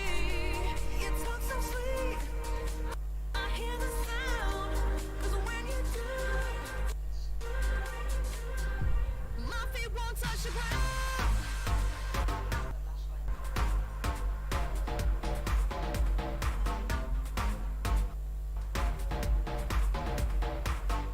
My feet won't touch the ground.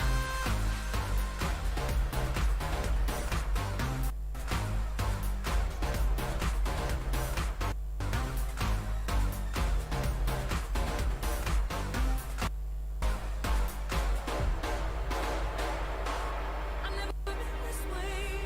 I felt so hard. And I end my life a brand new way. I've never been this far.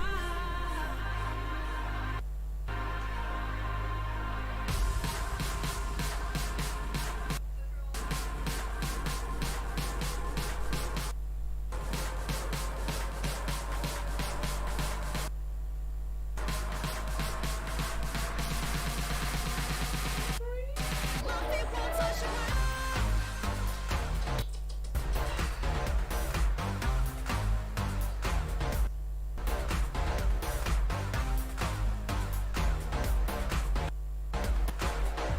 My feet won't touch the ground.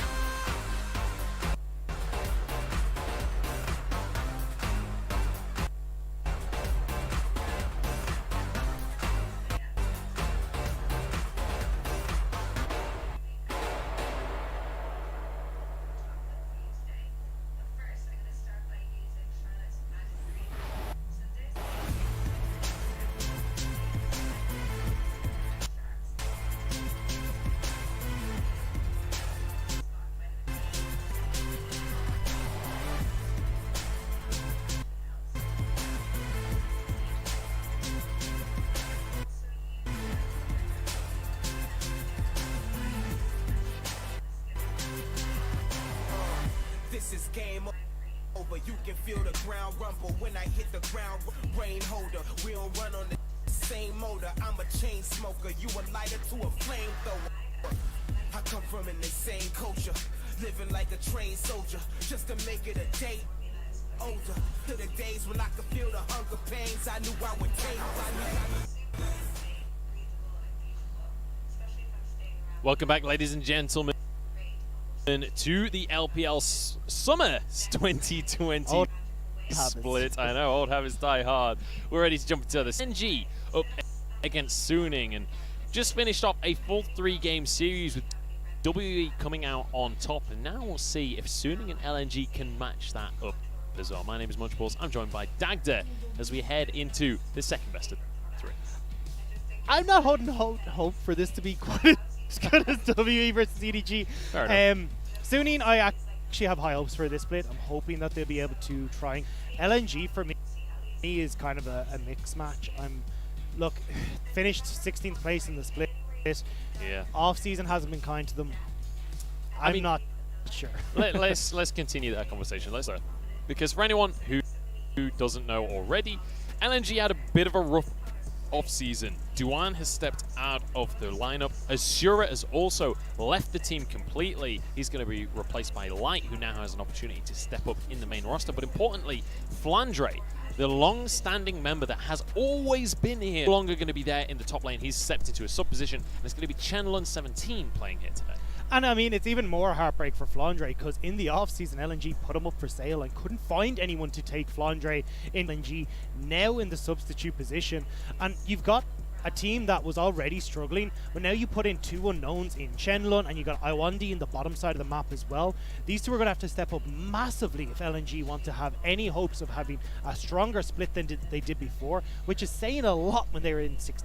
Yeah, it's going to be a rough start to things. On the positives, though, they still have XX, they still have Maple. So that core in the mid lane is going to remain for LNG, and they're going to have to hope that Maple's sheer vast amount of experience is something that they can lean on, and hopefully he can step it up from what we saw in spring. But on the other side of the board as well, we've got Suning coming on in. They had a little bit of a better off-season for themselves. They didn't have dramatic changes across the board. Bu left the team, but other than that, View stepping into the jungle as well alongside SOFM is the only change we saw. And this is a roster, as I said, I've got very high hopes for. Angel has had standout performance of any AD carry, highest team damage percentage of any AD carry. It's just the biggest issue that I see with this team is their front line coordination and team fights.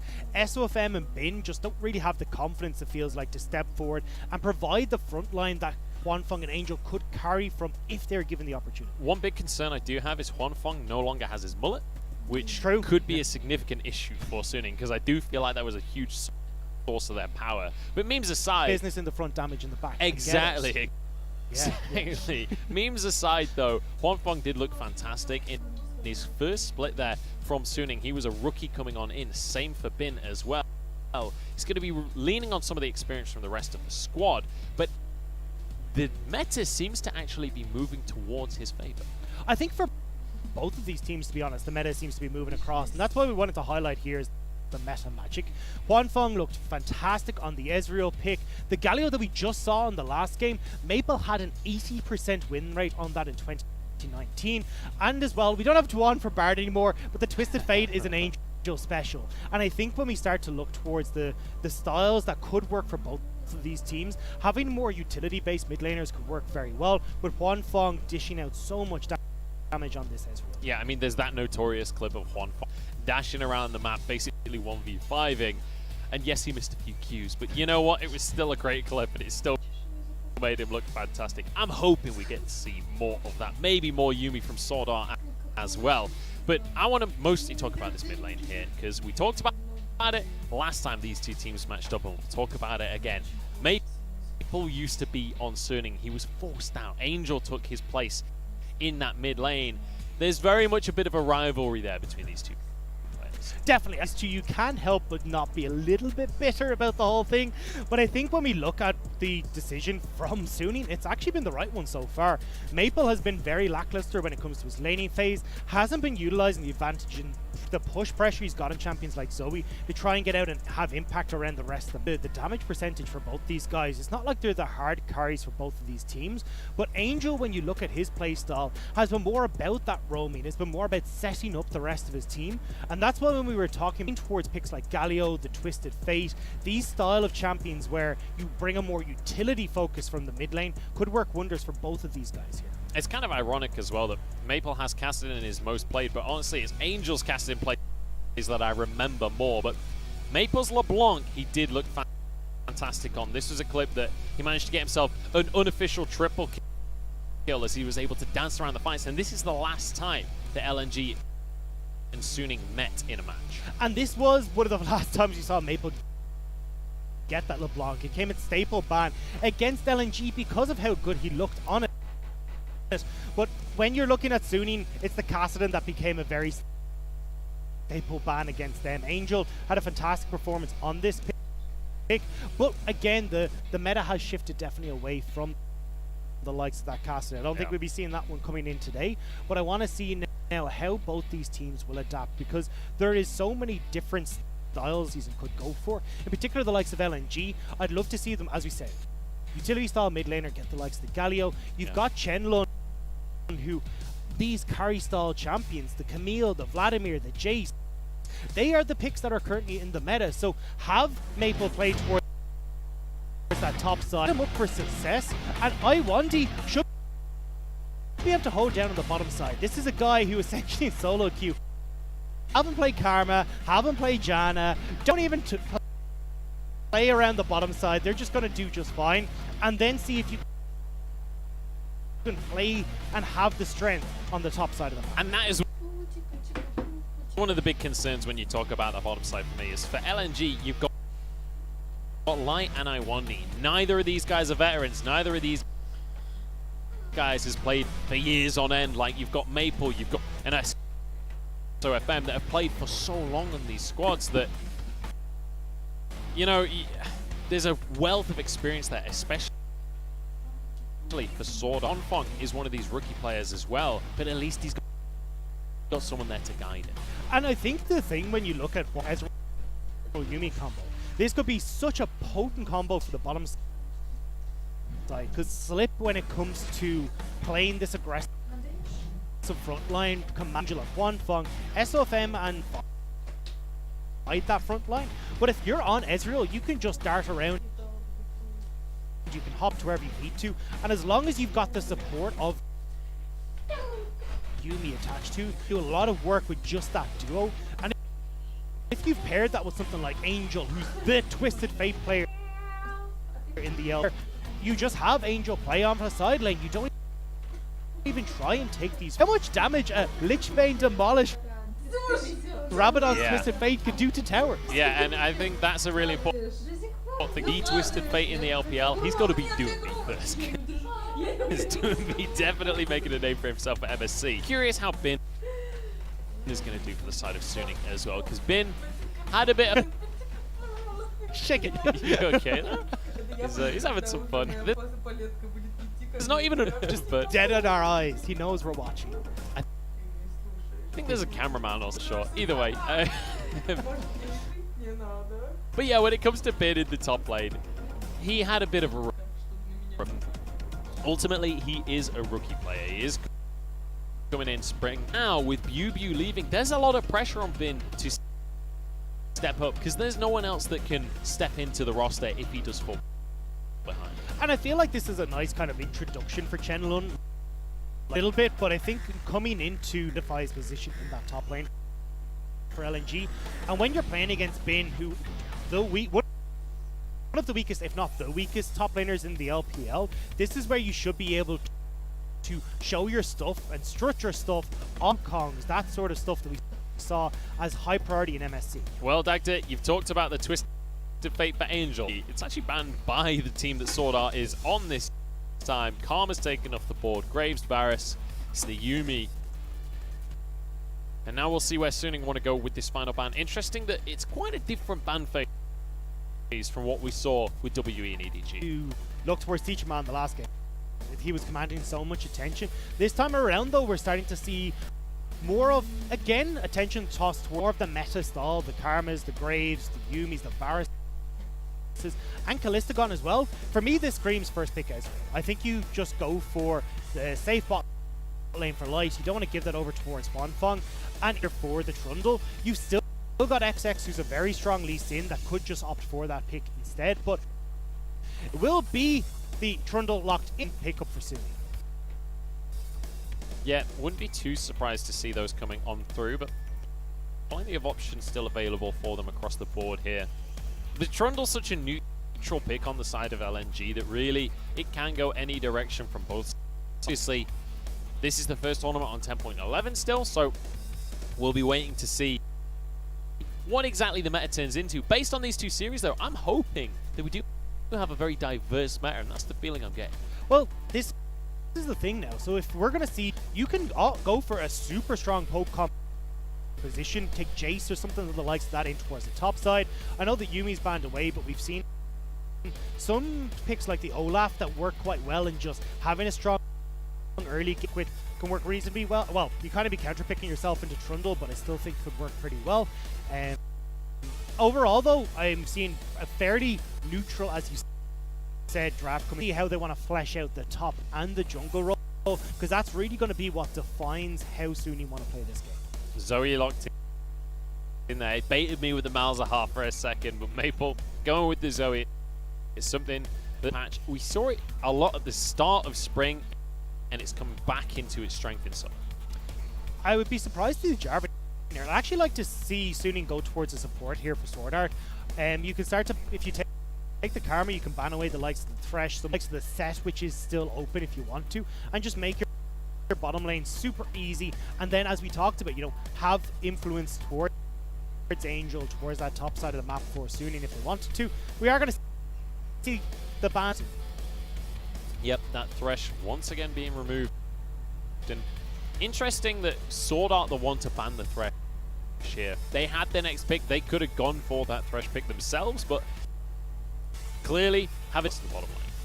I like this from LNG. The ban away, the Wukong, it's one of the strongest picks in the top side of the map against the likes of the Jaces and some of these other picks that we've seen Shenlong favor in the and at least certainly in his LPL experience as well. So I think this is where we might actually see Shenlong going back towards some of his favorite champions in from so far. On taken off the board, but as you rightly say, it's not really much of a Shenlong pick. We have the Vladimir as well, a really significant pick for Shenlong.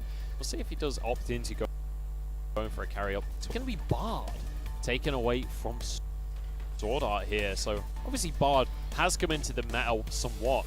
I'm curious whether Bard will pocket for certain players. Well, the idea here is, look, if you've got an Ezreal, well, we have a Felios. We're not really going to be able to lock down this Ezreal as easy as we'd like and kill him. And the problem there is that Sword Art, well, he can go for these roaming plays with the Bard, so this making sure that he stays down in that bottom lane and isn't going to be able to affect the likes of Angel in this mid lane and get the Syndra rolling or work in conjunction with SOFM. Got Iwandi going just for the North before that, going for something quite dramatically different down there in the bottom lane to support this Aphelios. But when it comes to the duo there, Aphelios Nautilus completely standard. We could see the signature though from Shenlong. That Jace is something he's played a lot of games on across the course of his career. And it will be the Jace locked in. This is going to be Shenlong's favorite champion. Like, I mean, we've seen a lot of the Vladimir come out from him, but at least in the current meta, I feel like this is something we're going to see a lot from him. Gives a good amount of control against the Aatrox, but will struggle if SOFM is going to put his attention towards that top side. Once you start to get 1 or 2 kills over towards this Aatrox and make sure that this Jace has a really bad time, and Sword Art actually going to opt. Once you see the Nautilus in towards the Set, this gives you a very big engage tools from Iwandi. And now, look at the all-in engage you've got between Jarvan and Set. It just provides the front line that Suning were missing so far in the competition. It's interesting how dramatically different the priorities drafts of the day. Set going all the way through to the final pick of the draft when that was the priority for both WE and EDG. The interesting one for me as well is this trend that we saw in MSC, but really coming to fruition here in this Champ Select, is how potent poke is on the side of LNG. When you look towards Suning, you've got the Ezreal, you've got the Syndra. These are both champions on either side that do a lot of work when you're just free firing around these objectives, trying to see if you can whittle down health bar. Ages, and certainly as we start to go on, can be defined by just one stray paddle star or one unleashed power or scatter the weak that catches somebody out. We'll have to see if those catches will come on through. And obviously Maple, with this Zoe in his hand, whether or not he can find these sleepy trouble bubbles that can set a play up and get his team ahead. On the other side of the board, though, it has been Angel this 1v1. Last time Angel was the one to walk away, and Suning were the ones to win the series. LNG are the team here with so much to prove since that 16-17 spot when it comes to the LPL. So this is going to be their first real test, and we're seeing the most played was the Zoe. Shenlong back onto some of his favorites in the JD, finding their picks, and now they've just got to execute on the Rift. Time to jump into game number 1 here of our second series of the summer splits. LNG, whether Suning are going to be able to improve their performance from last split, and whether LNG are going to be able to get back on the horse after their... This is the time for them to silence all the haters, but we'll have to see if they're going to be able to do so. LNG moving into the jungle now to try and spot out where SOFM will start. Well, I like this. It's had so many roster changes and shenanigans between the team in the off-season. And you wouldn't really expect to get some wards working as a team. I'm liking what I see here, Dad. Look at Bin's runes here. We're going to be looking at this Aatrox at least trying to clear rune choice for an Aatrox when you're in this kind of ranged matchup, because you're not going to be able to trade as effectively. You're not going to be able to stack up that Conqueror as easily. So instead, you're just looking to have that burst damage, get SOFM to play towards that top side of the map and set up Bin, because Juan much against Light and Iwandi in the bottom lane. If he is playing towards that top side, so potent when it comes to the gank. Syndra, obviously one of those mid laners that most junglers will do well ganking for, because she can set up so well for a gank. She has so much damage as well in her kit. And Zoe, one of those champions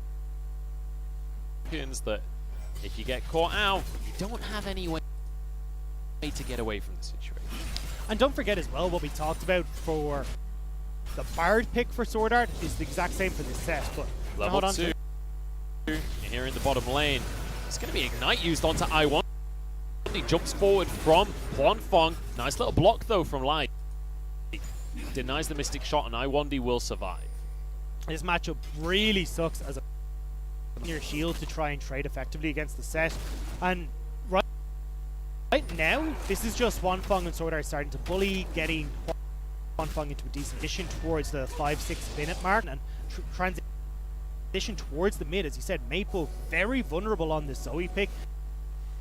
And if you have this set, you can Hex Flash or even flash over a wall to get onto her. It screams bad news bears for the LNG mid lane. But Maple, I'd expect, knows that and will be playing safe. Bear in mind, for any of you guys that are new to the LPL that don't know who Maple is, this is a guy with national play experience. This guy was on Flash Wolves for years, and I mean, the Flash Wolves trophy cabinet contains many first place split when it came to 2018 summer as well over in the LMS. So this guy is no stranger to the game, and certainly also no stranger to Sword Art. Don't forget, these were the guys that came over from the LMS together. Part of that rivalry that we see is Maple had to leave his team and talk about trophy cases. Sword Art, LMS MVP summer 2018, LMS MVP for 2017. Nice little hook here in the bottom lane. Sword Art does get caught, and that's actually a heal used from Huanfeng. I feel that was a little overzealous on the heal, to be quite honest. I found clearly a little bit spooked down in this bottom lane, especially when you look towards set. He's so much survivability in his kit, not only because of the shield and the true grit, but the healing that you get off of that passive as well. So especially, I'm telling you, man, XX wasn't going to be down that way anytime. It's like Samuel and his hair. As soon as the mullet is gone, that's where Who's his Samuel? You know the like Greek mythology where Samuel. Do you know that? No. Okay. Well, Twitch chat knows what I'm talking about. I'm sure they do. There's one Greek mythology buff is like right on. That's not. That's not a rare story. Like that is one of the stories. Whatever. X is coming to the top line. This is the story I'm telling right now. It's been could be in trouble. A good pillar will deny any kind of escape from an Aatrox. And I like this decision from XX. We said already, look, Shenlong could actually LNG if the team is willing to play around him, because LNG and Spring just fell on the opportunistic scavengers, but it was really just us saying these guys don't know what they want to do in the early stages of the game. They're not making set plays. It's not like XX, but it just felt like a bunch of solo queue players that are come into a game and the gank works, or we catch someone down the river. Fantastic. This is going to be a good early game start. And now LNG at least look like there's calls being made that we want to try and play around this Maple and Chenlong top side of the map. And I think, honestly, if you're going to play around a player on the side of LNG, Chenlong seems to be the guy, especially Jace. You've given him a lot of power when it comes to that top lane. I'm up for success there. You can see him going for the so that he can try and punish Bin on this Aatrox. You say that, but I mean, he's already sitting behind in CS, given a lot of respect to Bin. As we said already, he hasn't been exactly the most potent of top laners for Suning. So I'm curious to see now how the rest of this matchup is going to play a decent spot. You can see as well, SOFM tried to make a play down towards the bottom side, but wasn't able to find much success there. And again, this is more about securing Huanfeng and Sword Art having tower. So now off of this back, Sword Art can try and have some pressure to make plays happen. Maple, now that he's hit that level 6 mark, will be able to just clear these minions as Zoe and start to move around the map a little bit himself as well. Try and find some moving into the blue side jungle here, and he will find himself a blue buff. In the meantime, XX is like, you can have the blue buff, mate. I'm going to take a dragon. Honestly, for Suning, dragons, Huanfeng is not going to be able to contest as heavily as the likes of this Aphelios. In the early stages, of course, you start to build your tiers, and that can't really hit as hard, although has gone for the Sheen, so the possibility to fight was there. But instead, Suning are more interested in trying to set themselves up for when they hit that mid game, and you've got this Ezreal that's gone for the likes of Iceborne Gauntlet. Even with that new build we've seen from Ezreal as well, the CDR, much more survivability in your kit as well, thanks to the passive and the resistances. XX is triggering a play there. As XX, he wanted to go for the Gromp as well, but realizes the whole of Suning is here to answer if he goes for the frog is off limits. Bin's in trouble here as Chenlong gets a huge trade. Basically no return damage there from Bin. Had already used the first part of his Q there, so towards the top side of the map here. Started with Ninja Tabby as well. And that CS gap that we saw before is all but gone. So there is an opportunity here for Chenlong to push in this wave and see if he can get it back off. So it means that then he'll be back, able to fill up on his mana, get that cheater recall off, and then still be in the top side of the map with TP for this Rift Herald. LNG are going to be looking to try and exploit this pressure that they've got with Chenlong on the top side. And you can see there now, getting that recall off because he's so low on mana and making sure he's in a good position for this next fight. Yeah, has the TP. Cheater recall necessarily, just going to commit to the teleport, get back into that top lane, shove the wave in, and force Bin to go for the TP as well. Cancelled his recall, so he's going to be sticking around. XX trying to find a route, goes on down, ultimate through. Sword Art is incredibly low. And Huanfeng just doesn't have the damage to trade here. Sword Art flashes. Oh, but he attacks the tower! Light gets his opportunity as a starter on a roster. Oh, that's gonna hurt as LNG. I don't even think he would have killed Sword Art, to be honest. I mean, Light getting a little bit antsy, trying to show I'm here. I should get. You can understand, right? He's in the studio. He's in front of. Well, he's not in front of anyone. He's not in front of anyone. There's no crowd. But he's there. Tensions must be running high for the guy. Look, I wouldn't understand. You know, I'm just so. I just, you know, I would have just made the perfect play, just as everyone sitting at home on their couch would. and so I definitely wouldn't. I have played solo queue with you. Don't forget. Yeah, So you know that I know you're lying. True, actually. Yeah. All right, Maple on Sword Art though. Herald is up. That's why everyone's starting to group here and look for a fight. It's going to be Angel that has priority in this mid lane, but with LNG moving in, should be able to contest. As XX moves forwards, trying to deny some vision.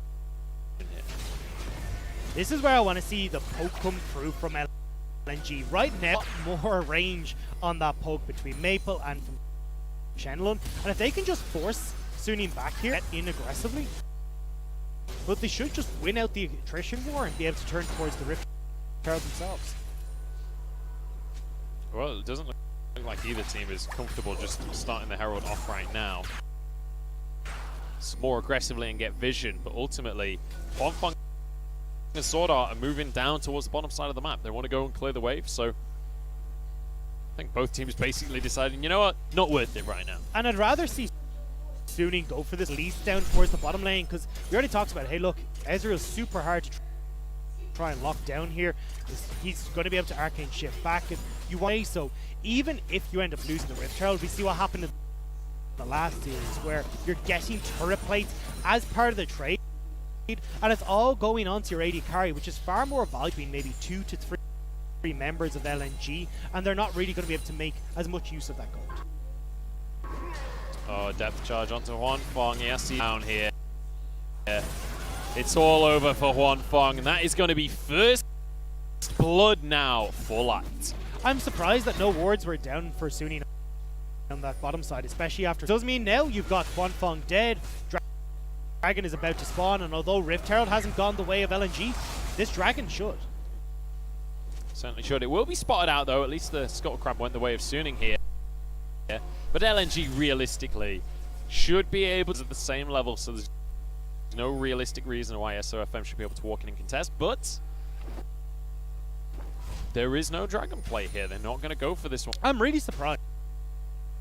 I thought that they would have just gone for the play. It's not like you've the teleport on Suning's side for the top lane to try and even out this play, but LNG should have been the ones who got this Dragon. You just killed one. They had the mana advantage. They had everything in their favor, deciding against it in the end here. And kind of an interesting one when you consider that, you know, team of scavengers, right? These were the guys that weren't necessarily going to be the most proactive, but were going to take it when someone else made a mistake. Suning made a mistake. They didn't accept the. I'm going to hold on to it, actually. Hang on, is Iwandi against Sword Art? Supportal combat. He's going to bring Iwandi into the plate a little bit further. Damage just yet though, so realistically can't turn that into much.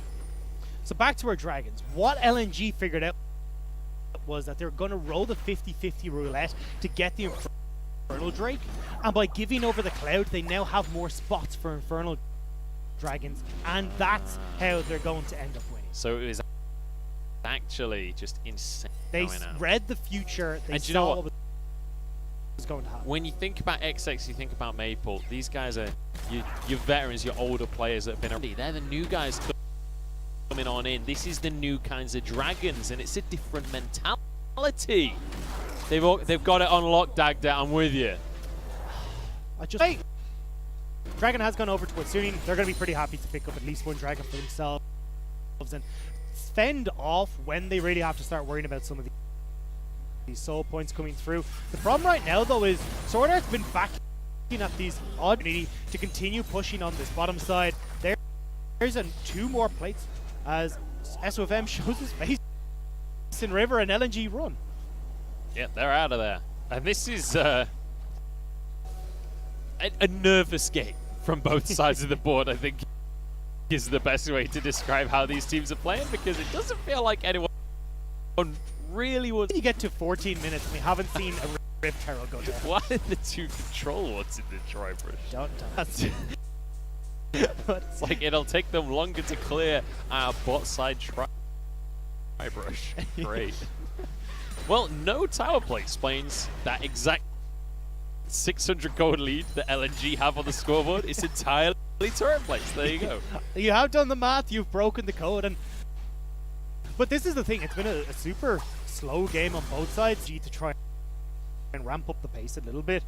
You've got your range on LNG when it comes to poking is so much so much further than Sunny.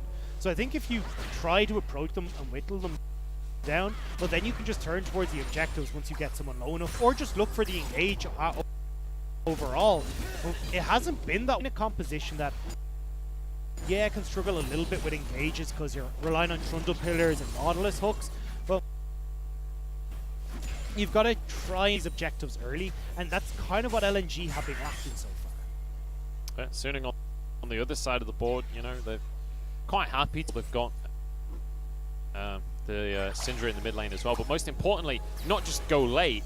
Once you get to a couple of items, I mean, Ezreal especially, with either a Triforce or that Frozen Fist, he's going to get real strong real quick.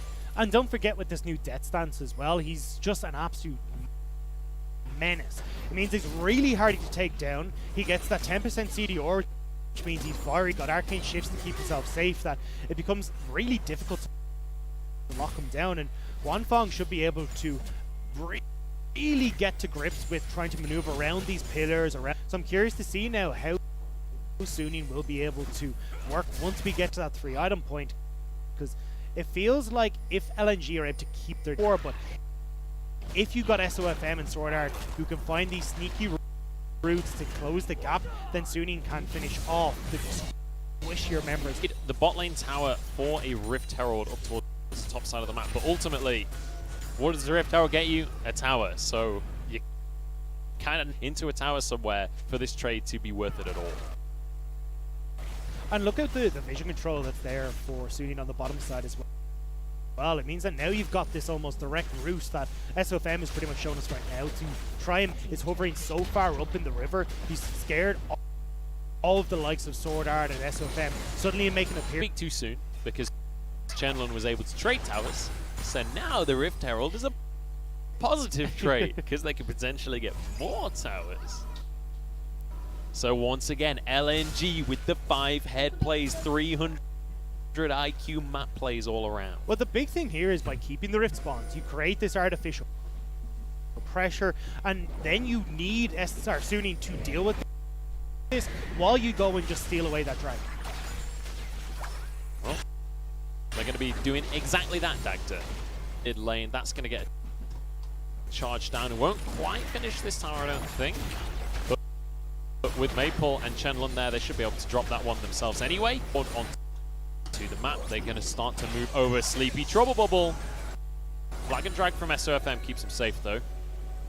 And with SOFM up, Smite available, it becomes a little dicey on whether LNG... This is the poke we were talking about. They just want to try and pick off different members as they move in here.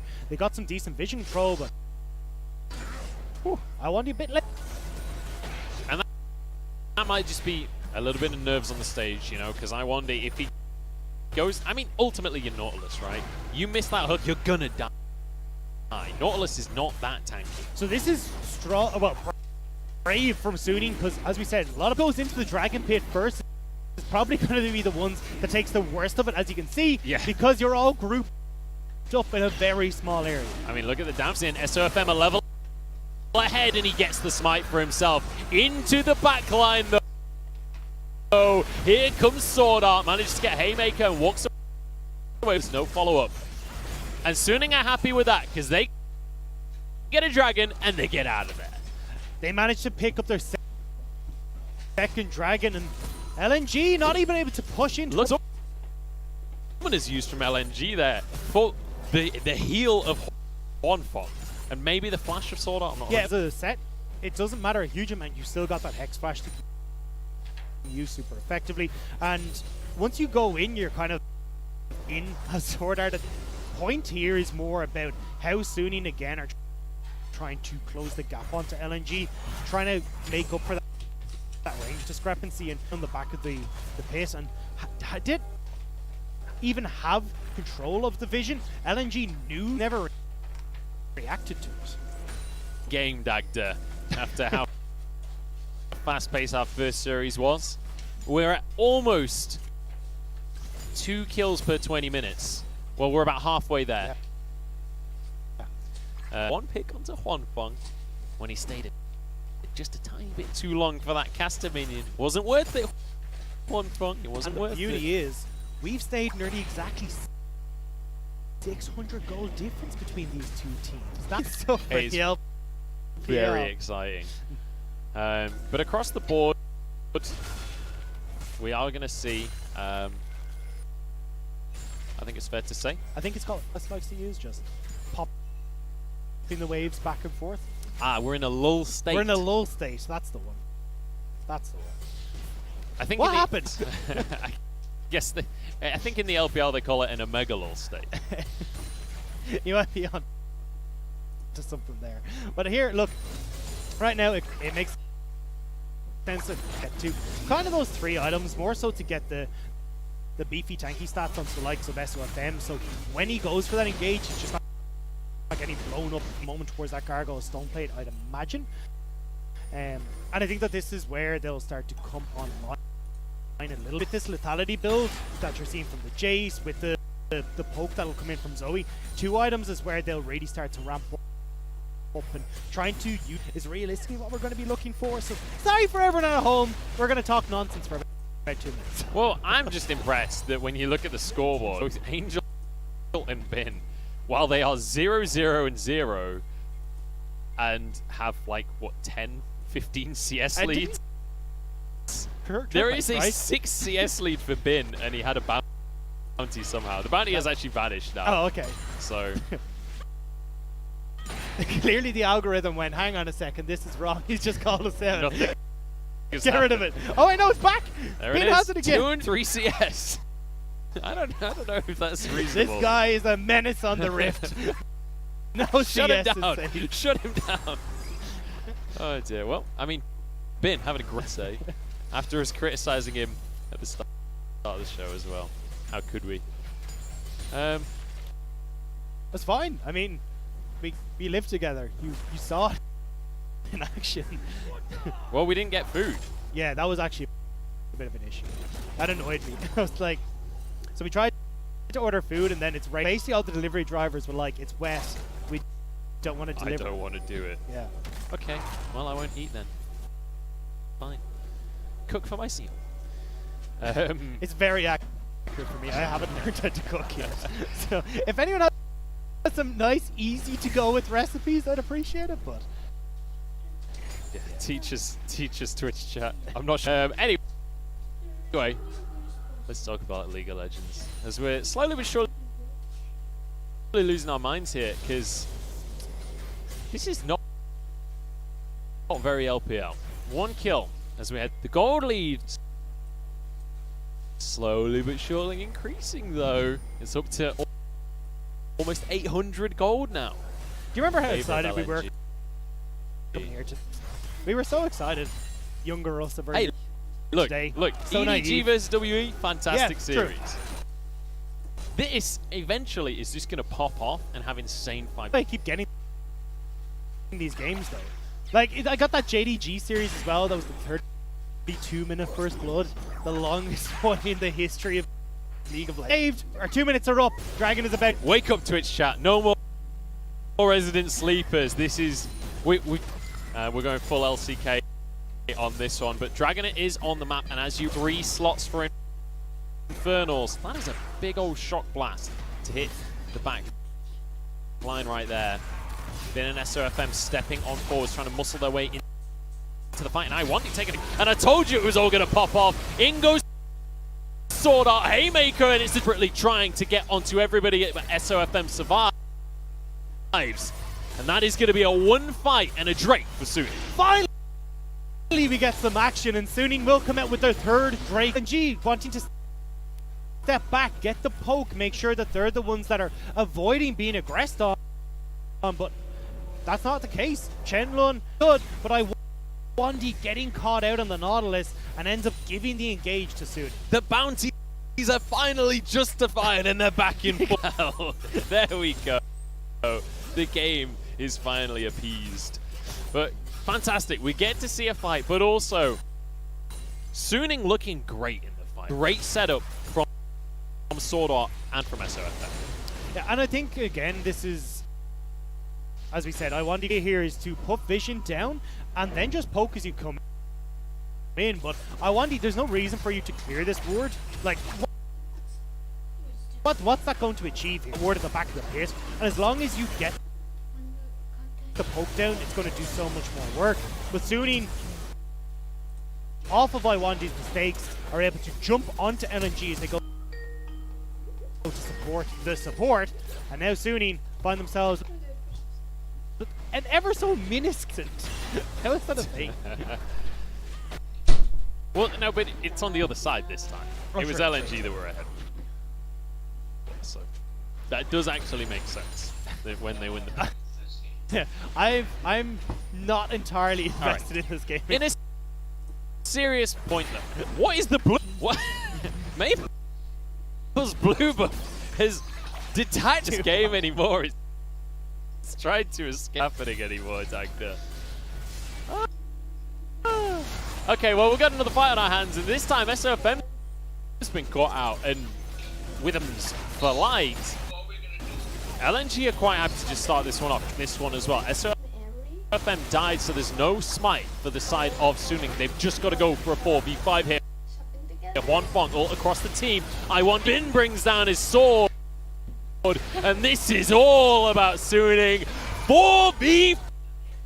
LNG opt to go for this play, but the engage from Suning is able to just turn it around. One Fong hitting so many people, but Suning wipe the floor with LNG. They pick up the Baron jungleless. Jungle left wrong for LNG. Oh, well, what a way to speed this game up. Now with a Baron buff, and as you rightly say, a good amount of poke coming out from this Ezreal. They can siege all day long. Coming online, when you're just about to finish the death stance for One Fong, Angel, so it becomes a lot more easy when these engages are coming through to just keep the ball rolling, jumping on, killing people so quickly. And we get to see it pop the Gargoyle Stone Plate, but even then, huge amount of damage can work in these fights as well, and locking down multiple members. And once you're in the pit, it's so much easier for this damage to hit onto multiple members.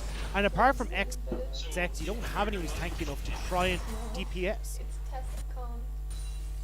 Fantastic stuff from the side of Suning here, and a lot of LNG stayed on the Baron for a good see. They're not able to win at that stage. Maple on this Zoe really struggling to have an impact on the game so far. 0, 2, and 1. The same can be said for XX.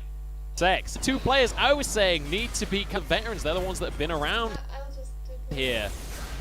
Now we're going to see yet another fight. The Baron, they don't want to siege. They just want to play right now. Soon get another tower, another kill, and now on towards. Looks like they'll be able to continue pushing forward here. Spin moving down towards the bottom side to spread out all that Baron buff. Until that Infernal Drake spawns. Suning already on Soul Point. If they can get an Infernal Soul for themselves, that'll just about put the final nail in the coffin here for the side of LNG. And they're going to continue this siege. They're going to look towards this mid lane inhibitor. XX not up for another 10 stand-up cannons on the go, as well as One Fong. You'd expect this inhibitor fall any second now. So coming out from Suning. And honestly, I'm just impressed at the speed at which they've converted this game from absolutely nothing at 20 minutes to 30. The only issue here, though, is that Suning haven't backed in quite a while, so they do need to be careful if they're taking the fight, but I don't think they mind. I think they're alright. SOFM going to block the paddle slashes away, and there's a Cataclysm to block everyone in. Iwandi holding them at bay. But SOFM is pretty tanky. Trades 1 for 1 now. Has been able to finish off the third Q. Flash away from Light, but I don't think he was actually in danger there. 1 for 1. As you rightly say, Suning had back to the tower. Now more fighting as Sword Art goes in. Stun on two of them. He goes down for his efforts though.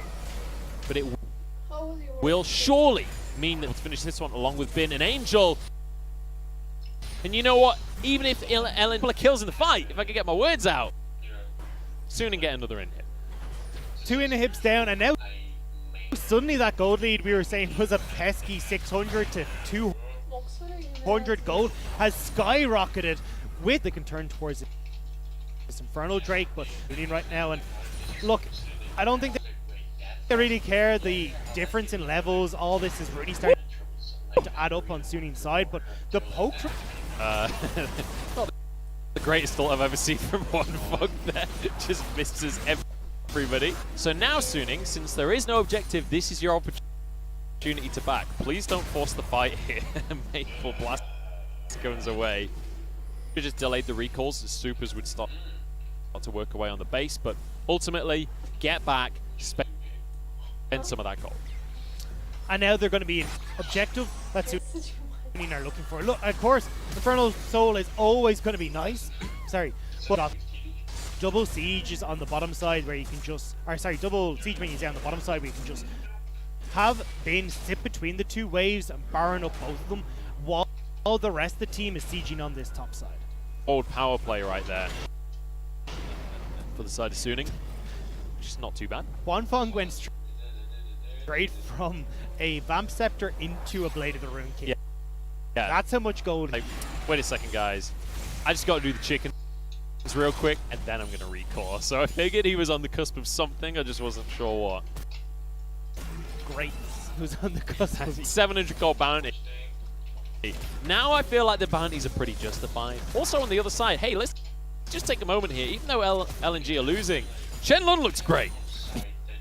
4-0-0. He's got 300 CS for a rookie that's coming on in with just a tiny bit of experience prior to this series in the LPL. Like, he's looking fantastic. We're still seeing just not really doing very much in the early game. This was a very slow-paced game, which Suning were happy to take, as we said already. So Ellen in the top side coming up from the LDL in spring, but you've really got to give resources to him so that then you actually have a lane you can play around.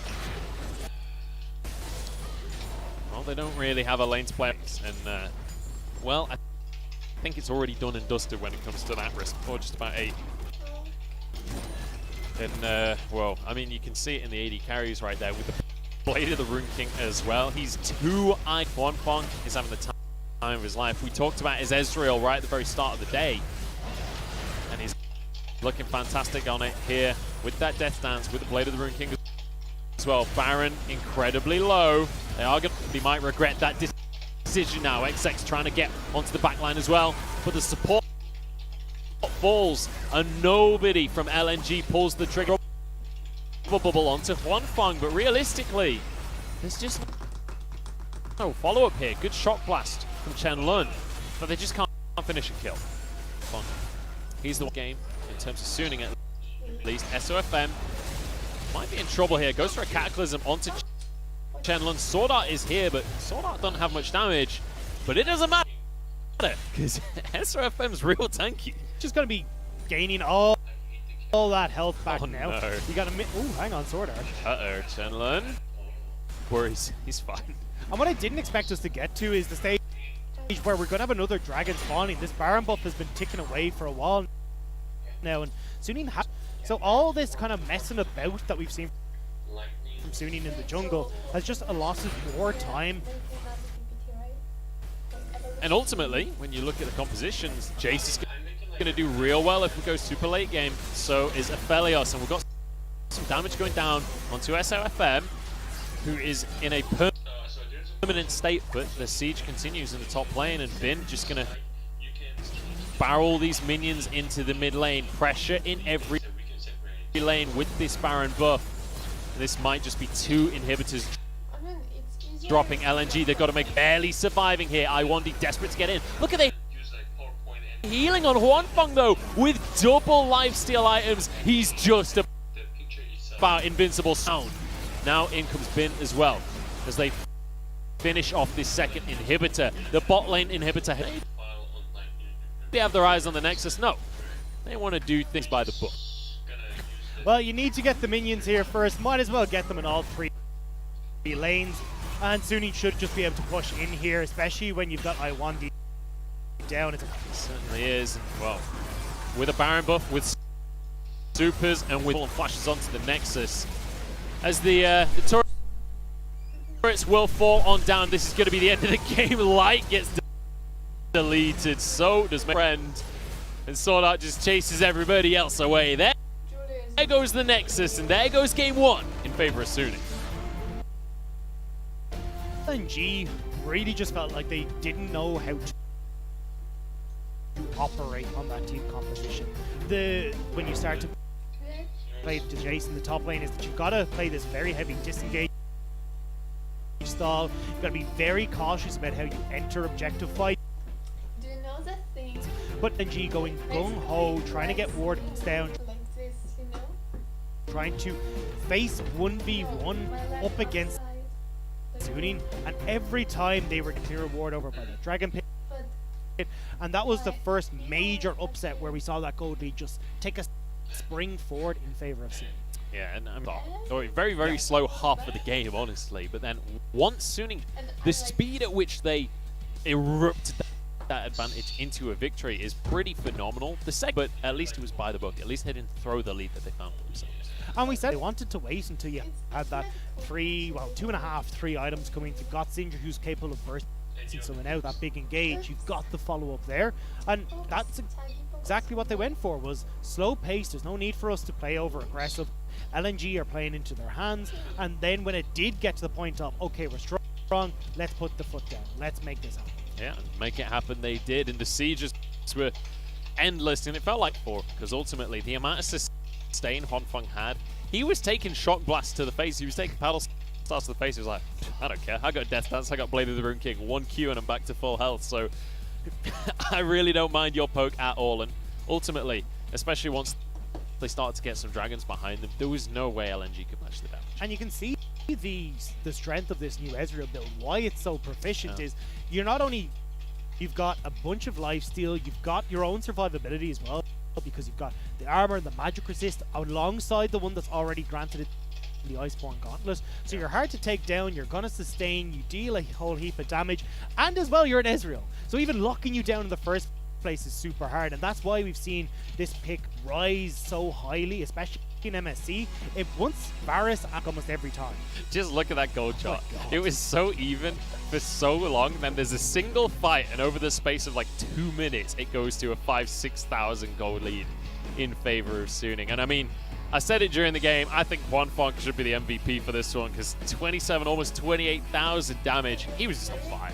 And this is what we expect from Hongfeng. We said already, the highest damage per minute JD carry in the spring split, and especially for Suning, which was a team that wasn't actually performing as well, ended up finishing outside of playoffs. That's an incredible accolade for this guy.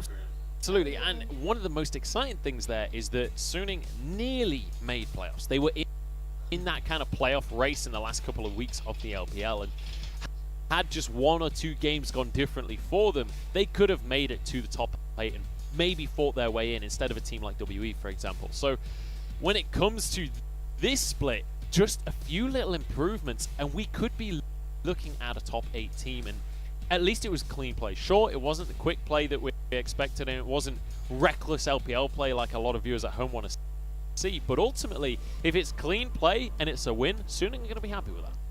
And it's going to be another W on the book. We're going to be moving in towards our second game, and I feel like you're going to see things starting to mix up from LNG. And I think, especially looking at XX, I want to see more pressure put towards that top side. We saw a half-attempted gank towards the top lane to try and get Shenlong rolling, but that was pretty much it from him. I think if you actually start to double down on this play and talk, as we talked about, getting Maple onto a more utility style where he's able to get the Galio, the Twisted Fates, even the just have him push in and move to help Shenlong and XX in that top lane. They can become very similar to the FPX style where you've got Doombees moving out of that lane, helping Con like we saw in MS. We'll see if that's going to come on through based on game number 1 in this series, but hopefully they can evolve their style as the split goes on. We'll see if they can get back on the horse for game number 2, though. We're going to jump into a quick break. We'll find out if Suning are bearing their claws for a 2-0 victory, or if LNG can come back right up.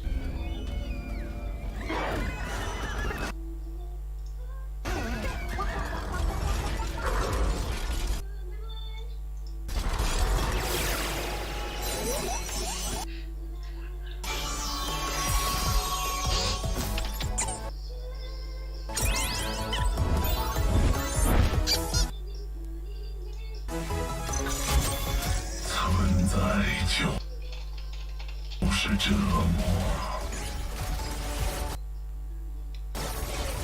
混乱。 Can I eat a sandwich?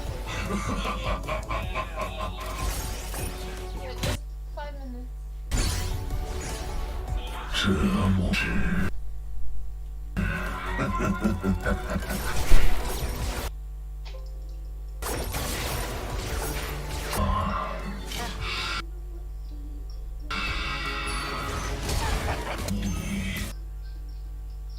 只能埋怨自己。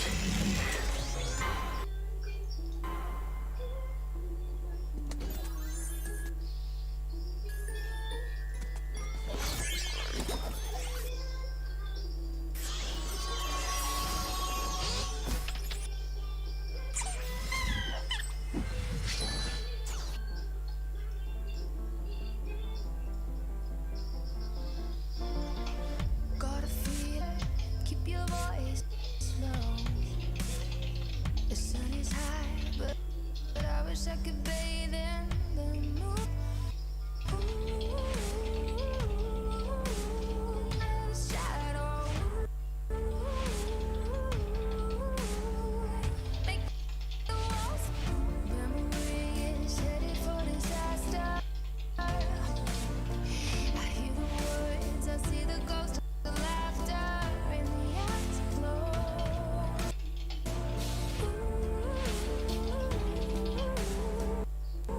This is it now, come out of the ship. This is it now, come out of the shadow.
Welcome back to the LPL. Ladies and gentlemen, it's the summer 2020 split, and we're in our second inning, 1-0 on the scoreboard now, up against LNG.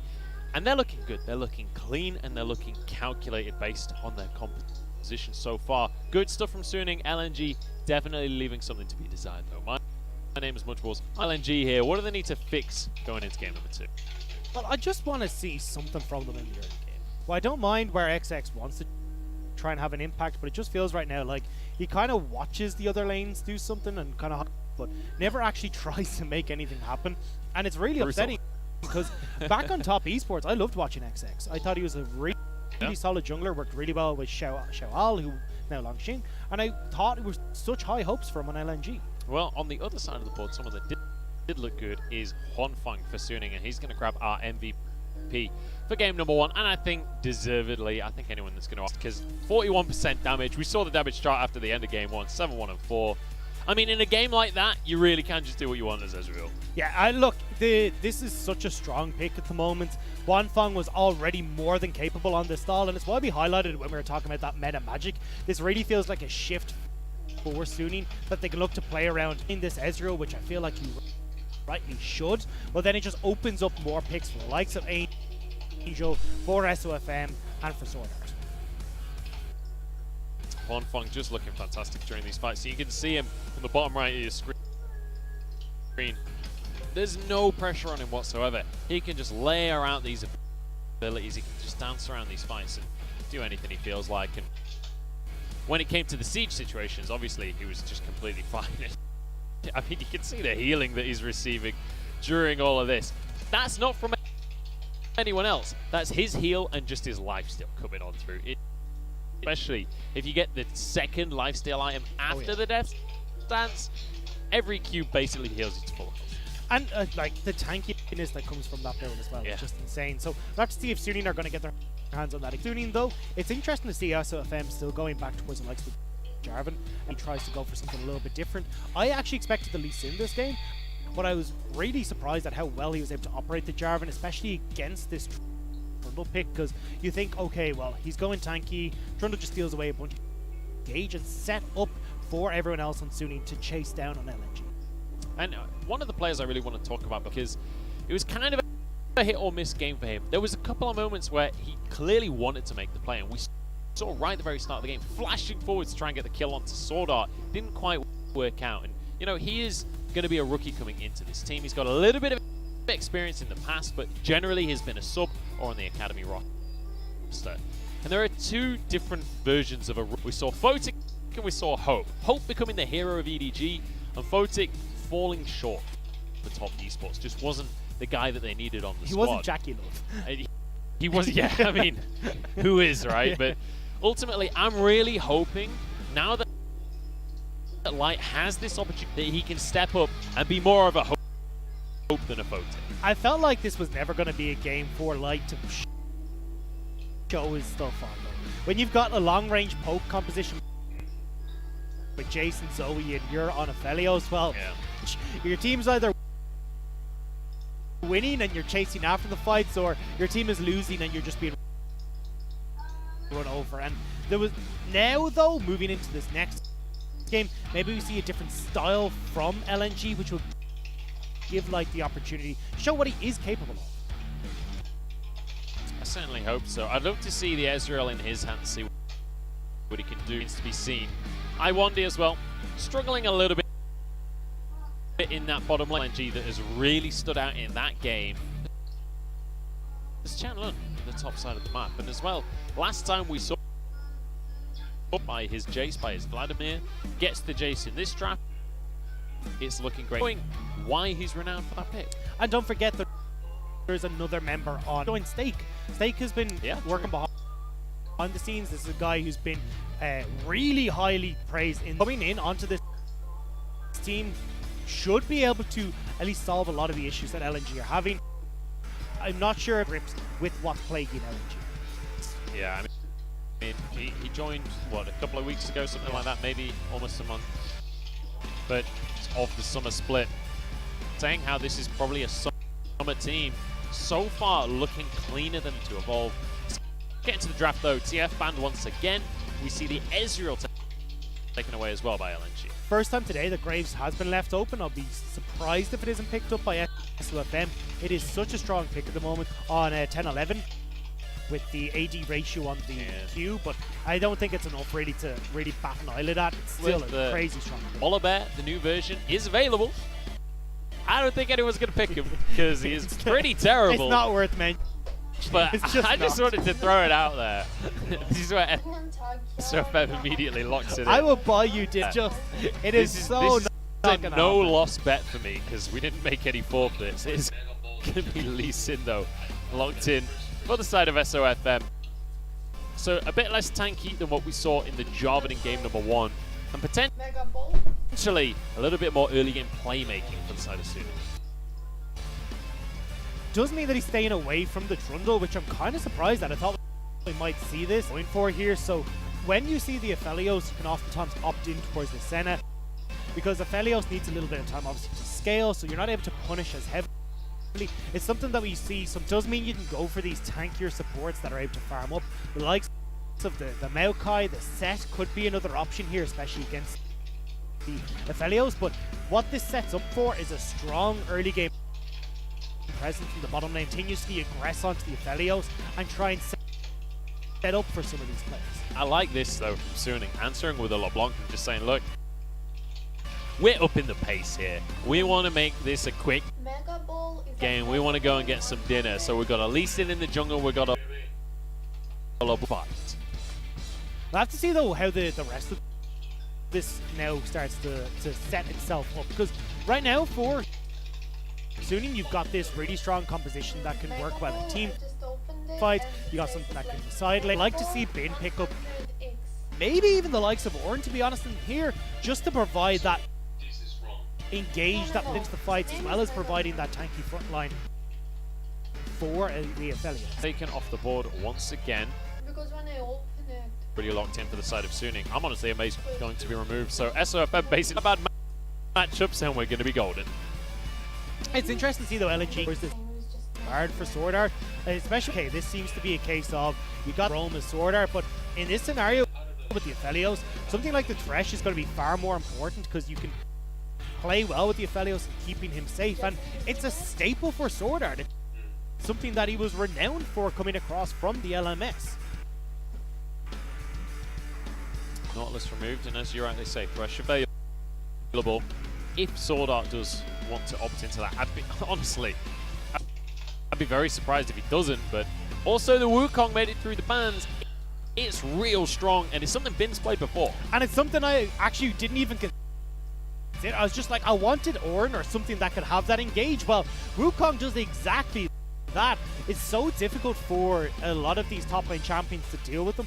There is the potential here, though, we've seen a little bit, for the Vladimir to be the counter pick there. Essentially, you just hands off. I'm not going to deal with this Wukong. Look to farm up. And it is Chenlun's most played champion in the LDL, but instead opting for the Renekton instead. Yeah, wants something where he can go toe-to-toe with the monkey here. We can see in Italy, we've seen it twice today from Junja in our first series on EDG. And it is very much that farm style, very much like, look, Lee Sin, you can go ganking things. I'm just going to take your entire jungle while that's going on. I think they might just be going surprised if it was the Poppy jungle. Yeah, XX goes for that. So when all is said and done here, LNG, you've got a bit of still that poke style coming out with the Nidalee and with the Syndra as well, but their team got the ultimate that can come through from the Maokai to set you up, or even just as a disengage tool to move back away from the likes of the Wukongs, the Lee Sins. So overall, LNG should be tried where they've got 2 items and run away with the game at that point. Whereas looking over on the Suning side, you're waiting for a little bit more of that scaling to come in from 4 items to get onto this LeBlanc. The more damage and beefier this Wukong gets, that's where they should be looking to try and push this game to. Honestly, the composition from Suning feels like you've got early game strength on the top half of the map, late game strength on the bottom half of the map. On the other side of the board, though, there is a massive mid-game position. And as well, you've got a really nice gank setup on that top side, because again, all you want to do as a Italy is have lanes that can set you up for an easy spear. You've got that in the Renekton where he's got the Ruthless Predator to just set you up for a spear onto the Wukong. And as well in that mid lane, scatter the weak, get that damage, get the kill, and try and get XX rolling. But again, XX hasn't exactly been the most proactive of junglers in the early stages, but this is the game where I think we need to see it. Well, we're now our mid lane matchup here between Maple and Angel. Bear in mind, Maple used to be on top last time these guys met, and is looking to repeat that. Syndra, very much a skill matchup in this mid lane as we head into game. They do something. I want to say it's a test for them, but so far they've been failing pretty miserable. Look at this series and go, oh, upping up by 1D and coming in with experience that I was hoping for that could really shake LNG up. Now though, in game number 2, maybe we'll see a little bit more of an impact, because Stake is definitely someone as a coach who can try and get these guys rallied up and get them excited Well, babe, if you go to Las about having an Vegas, early game as part of the we can go repertoire. to casino. XX as well with this Nidalee can do a lot of work to just Yeah. control the map when it comes Let's to find some taking these camps, when advantages, okay? it comes to being in charge of the objectives as well. SOFM on this Lee Sin will have a lot of pressure on him to make things happen in the early game when it comes to ganks and controlling the pace of the game. Both junglers will be starting on the bottom side of the map, so we'll be trying to enact their game plan towards that top side. It'll be interesting to see if we are going to get XX out to try and put pressure into the Lee Sin on the top side of the jungle, because Renekton does have the push. Once he hits that level 3, he then gets control of this lane. Wukong, just because of the passive Yeah, and it's not just having like access, Chinese as roulette, loses Arabic roulette, it's the same thing, level 1 to but 2. the dealer, So I think like once the you woman have this who's early lane doing it is like lane Arabic push from or Chenlong, Chinese. then we can see actually the enemy jungle on this top side. That's the difference. One of the big things I'm curious about is whether or not we can get some consistent. They look great in game number 1, but let's just remember this is the guy replacing Flandre, who is the franchise player for the side of LNG Esports all the way back in 2015 when they joined the LPL.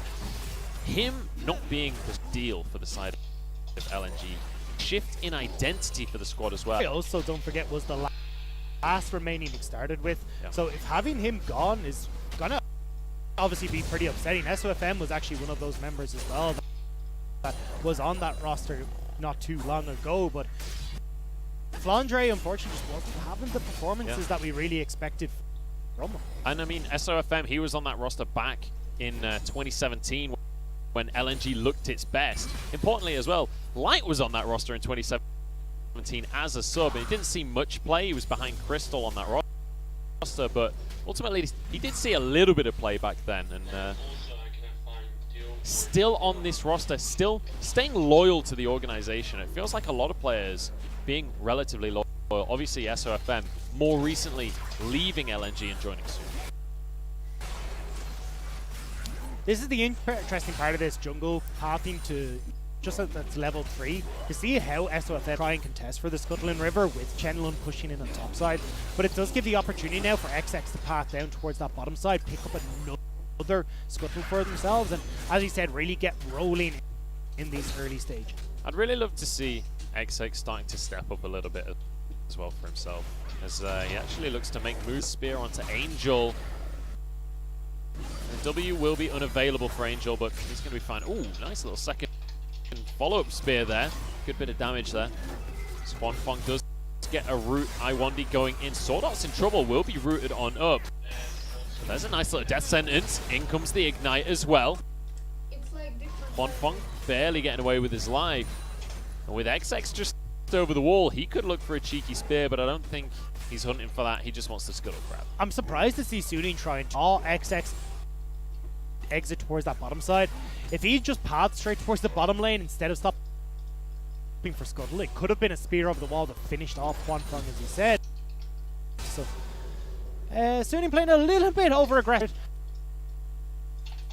This isn't going to matter too much in the grand scheme of things. It's still going to be the Maokai starting to farm up, but it just delays Huanfeng a little bit in hitting those levels and the goal that he wants to scale later in the game.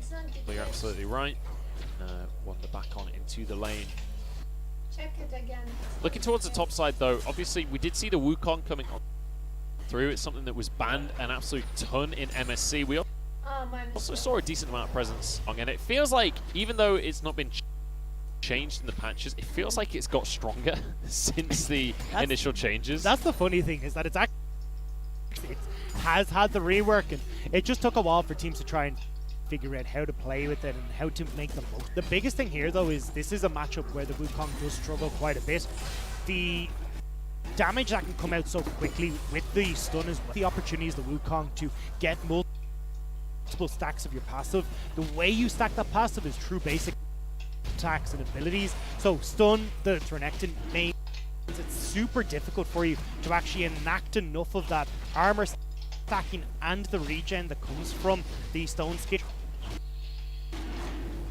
Despite the different draft, though, this is feeling a lot like game one right now, as we have just handshake laning phase for the first 6 minutes. SOFM starts things off by grabbing himself that Infernal Drake, and it will be a Cloud Drake next. So whoever gets the soul in this game will get tanky, whether it's an Ocean Soul. Oh, Hook followed up on here. I wanted the target, but that Shroud from Senna going to do so much work to deny the damage there. Nice little lantern to dodge the root as well. Looking at Light as well, we're actually seeing the new AD carry build. This is the grasp of the Undying rather than going straight in towards the... No, one fog is safe. Go essentially stacking up that way instead. Means you're also stacking up your souls. Means you're super tanky late game because your first item Frozen Mallet, and it just means you're so difficult to take down. And we'll eventually get to see that as Light in this game. Damage as Senna, because so much of your damage comes from your passive anyway, that you're still going to be incredibly effective, and you still have that knock available to you. So nice little play here from LNG to move on in, steal themselves a blue buff away, just return to their lanes. And this is exactly what A towards where he's either got pushing lanes or where his lanes are strongest, so we can steal away a few of these camps. He does have a slight level advantage, even though it's that he picked up over SOFM earlier, now picking up the blue buff as well. But SOFM is trying to answer on that top side by sneaking into the jungle.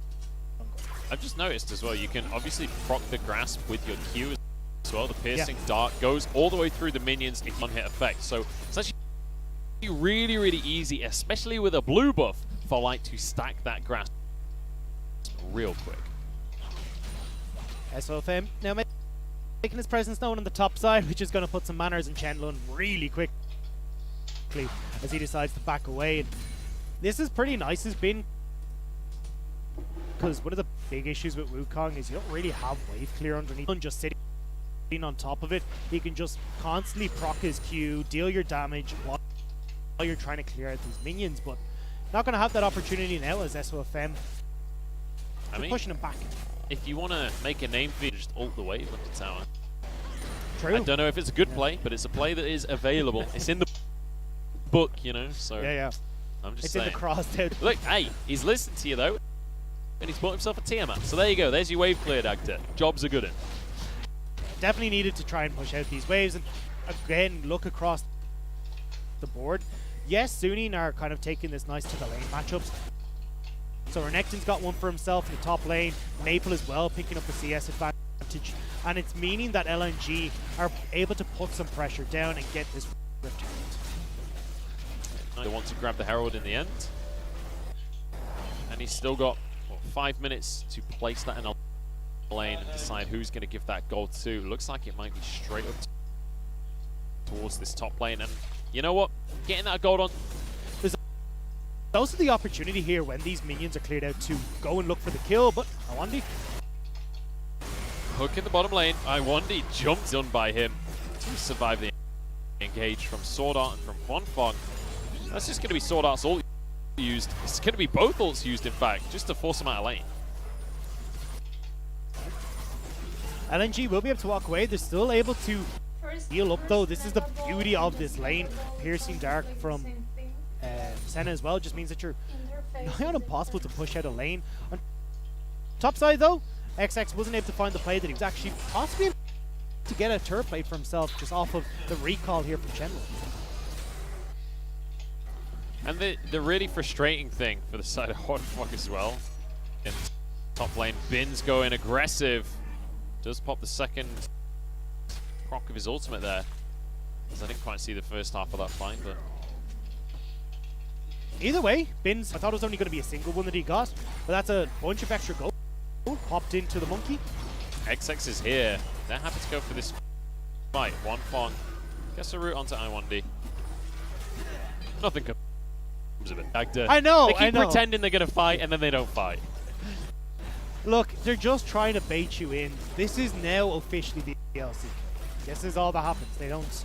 They just talk about low states and Gale to Name the Gromps and whatnot. Yeah. I don't know if I'm creative enough to name Gromps. The Gromp is definitely in this. Huh? I'm just the most creative I've ever got is calling the Crooks the Stone Bros, and I didn't even. Well, your make that name up. is Joe.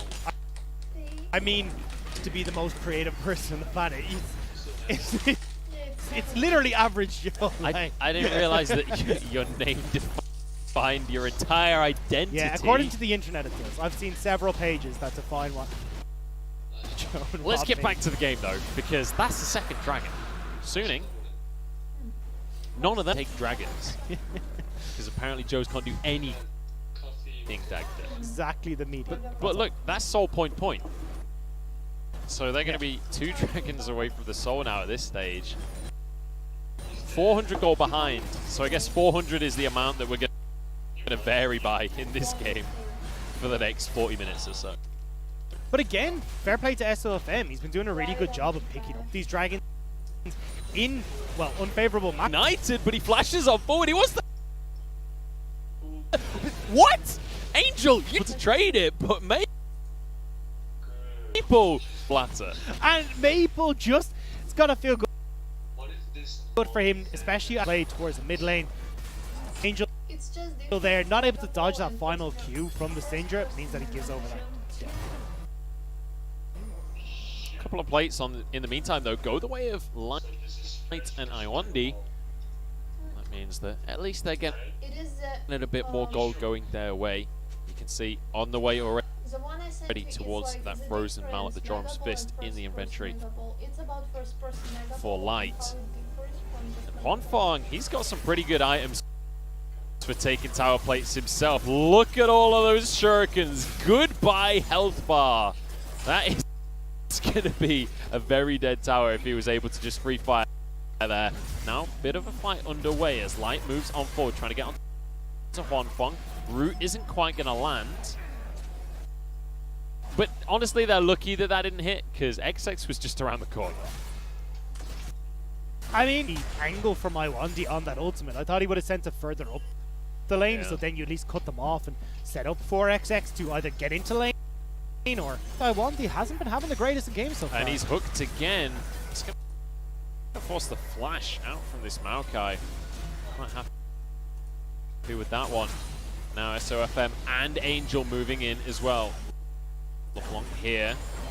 Jumps away. Just going to be... As this utter siege of the bottom lane tower continues, but they're not really able to get much done. And in the meantime, Maple gets yet another turn. Pushing in that top lane though, so with Shenlong's roam down to help Maple with that push in the mid, he will lose a bit of CS in top, but when all is said and done, that turret plating going over to Maple could mean a heck of a lot more in the like LNG are finding small advantages here in the early game as well, but when it comes to the team fights, that's really where things like this Wukong will come into their own. But ultimately, when it comes to the jungle falling off a cliff later on in the game, you say that, but you've also still got Wanfong and the Aphelios who will be, well, 80 carry of LNG, and of course I1 on this Maokai. Yes, you get nice and tanky, yes, you get a bunch of gold in, but it's still not quite the same as having something like this Aphelios on your team. You're aligned with the squad. So honestly, when it comes to Gaily, and I give it to Suning, which is why we're seeing such a passive performance coming out from Suning so far. It's very similar to pointed out to game number 1. We've seen little inklings of it, but they not are just really waiting for items to come in before they try and kick things off. It's LNG who are under pressure to try and make things happen, and we've seen little inklings to a serious gold lead.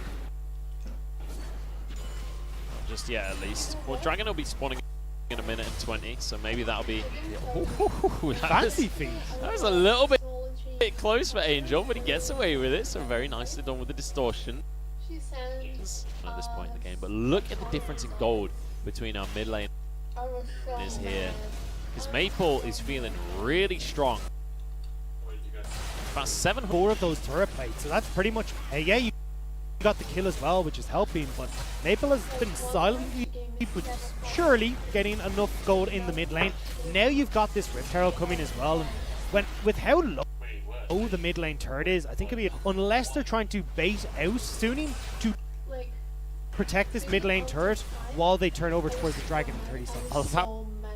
I want to just literally, and they know that that is not the target to start a fight on. They know the rest of this LNG squad would fall onto them. And now drop damage down before it charges. They get the tower. Yeah. They could potentially threaten an inhib right now because Huanfeng is nowhere near. Neither is Bin. They're not going to make the play though. Watch the positioning from SOFM and from Huanfeng here though. As you have LNG moving in to try and take this dragon, there is the opportunity for SOFM to try and pick off the likes of Light or Maple on this play. Or the dragon itself, we'll have to find out. Does have the kick available. He'll be spotted by that trap. Dodges the route. Dragon's already dropped. LNG now try. Oh, the burst out of a belly. And Wukong. In they go. The AoE all over for that fight. Now onto Iwandi, but everything misses, and that means that the Tiger Tree will growl another day. Suning will move in towards this mid lane though and pick up this mid lane turret. Actually, well, with SOFM and Bin.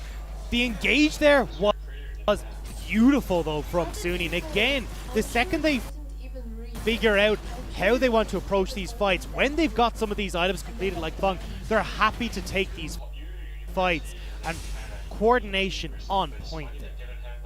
Yes, just like the whole team jumped. I mean, let's just take another look. So they see the teleport coming in from Bin, which is what prompts that quick trap over the wall to spot out SOFM. Already grouped up. You try and walk out of there as Light and as Maple. You're into the waiting hands of Sword Art. Stay in the pit. You're getting caught out by Bin. It's a no-win situation. I'm giving over one dragon. They've managed to get kills, towers, and so much more map pressure out of that one play. And that is the perfect. Obviously, we saw Iwandi throw his ultimate northwards in the fight, which meant that Huanfeng was completely safe over towards the right. Throws his Moonlight Vigil, it just explodes onto everyone. This build as well in the fresh gives you a lot of follow up with the engage that's coming through, and a runaway if you get in trouble. Yeah. A little bit aggressive from SOFM, but there's a land. He's going to be able to trade back. Keep him safe there. And I can't believe that they just got away with that one, especially with the TP from Chenlong. Trellius, you get a 40% movement speed buff, and it's so good in, as you were about to say, getting in. But if you need to get out, not only as the Lee Sin do you get that extra speed for Sword Art to cover with the Lantern, so it's very difficult for you to follow up. TNG are left empty-handed. And we're seeing a different Chenlong here when he's on this Renekton, when he's not on one of these Vladimir like the Jace. Suddenly, it's not quite as convincing of a performance. The teleport, not really what we needed to see here.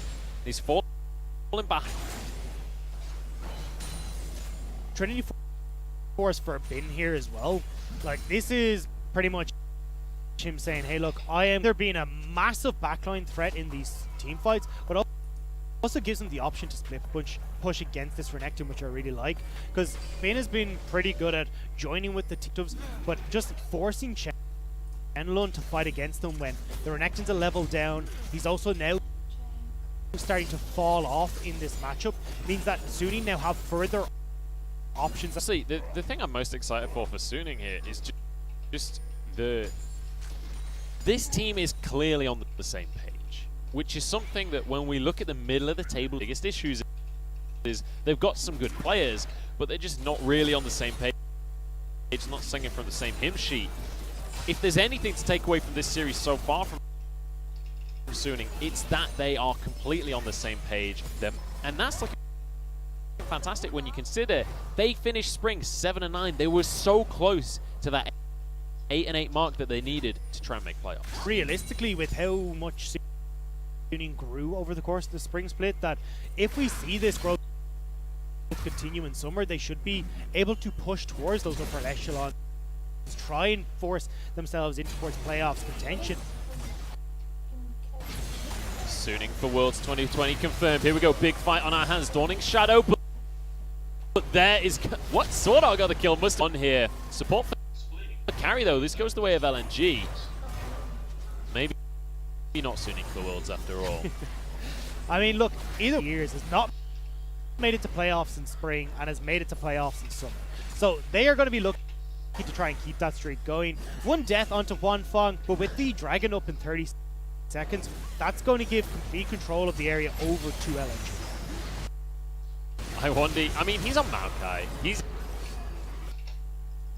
I was really surprised actually that hit Huanfeng. It looked like he was standing behind Swordart and SOFM. Maybe SOFM just clipped onto Huanfeng. He does end up going down. It's not the best of times. And LNG now potentially picking up their second up. This would be a big pickup for LNG. Bear in mind, Huanfeng is back though. His Moonlight Vigil's on cooldown, so they don't have the same AoE burst that they had in the last Dragon fight. Bin trying to make his way in though, will have Cyclone available.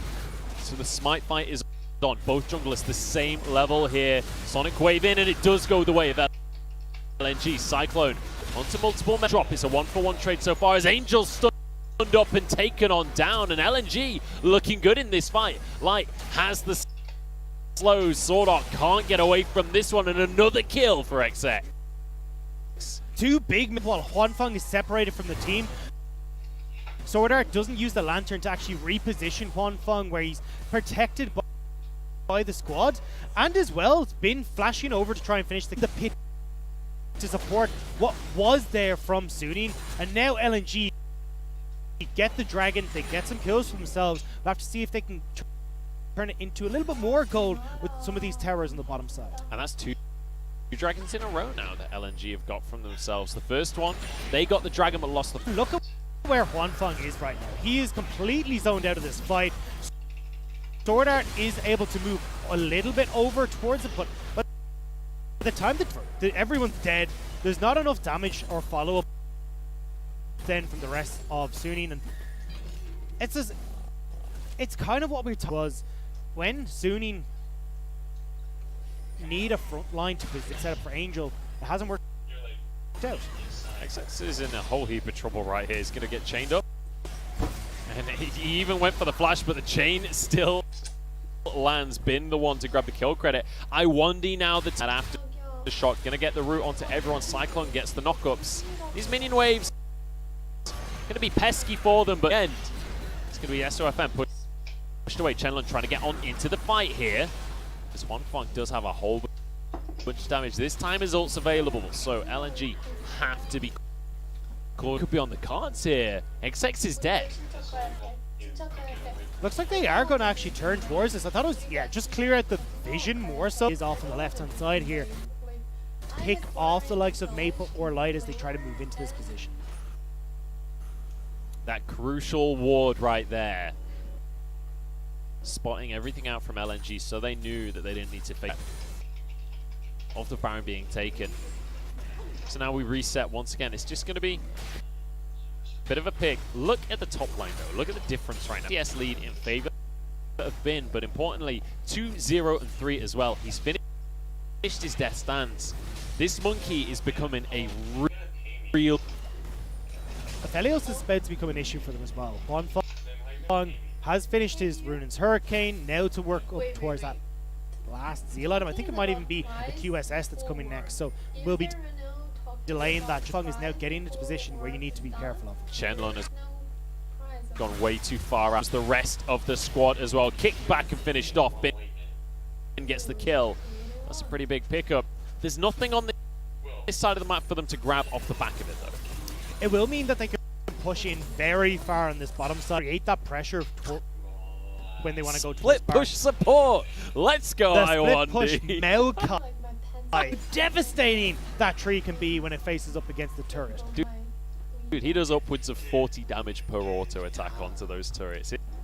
It's deadly, I'm telling you. But it kind of feels like, you know, a tree that's every time the wind blows, it kind of smacks against the edge. Maybe the paint chips a little bit. It's like the roots get further into the foundations, and you're nervous that it might do some damage. But that's the key thing, is that it's every 2 years. Yeah. And eventually Suning damages, but right now, I mean, they've got a monkey that's wreaking terror on these bottom side turrets.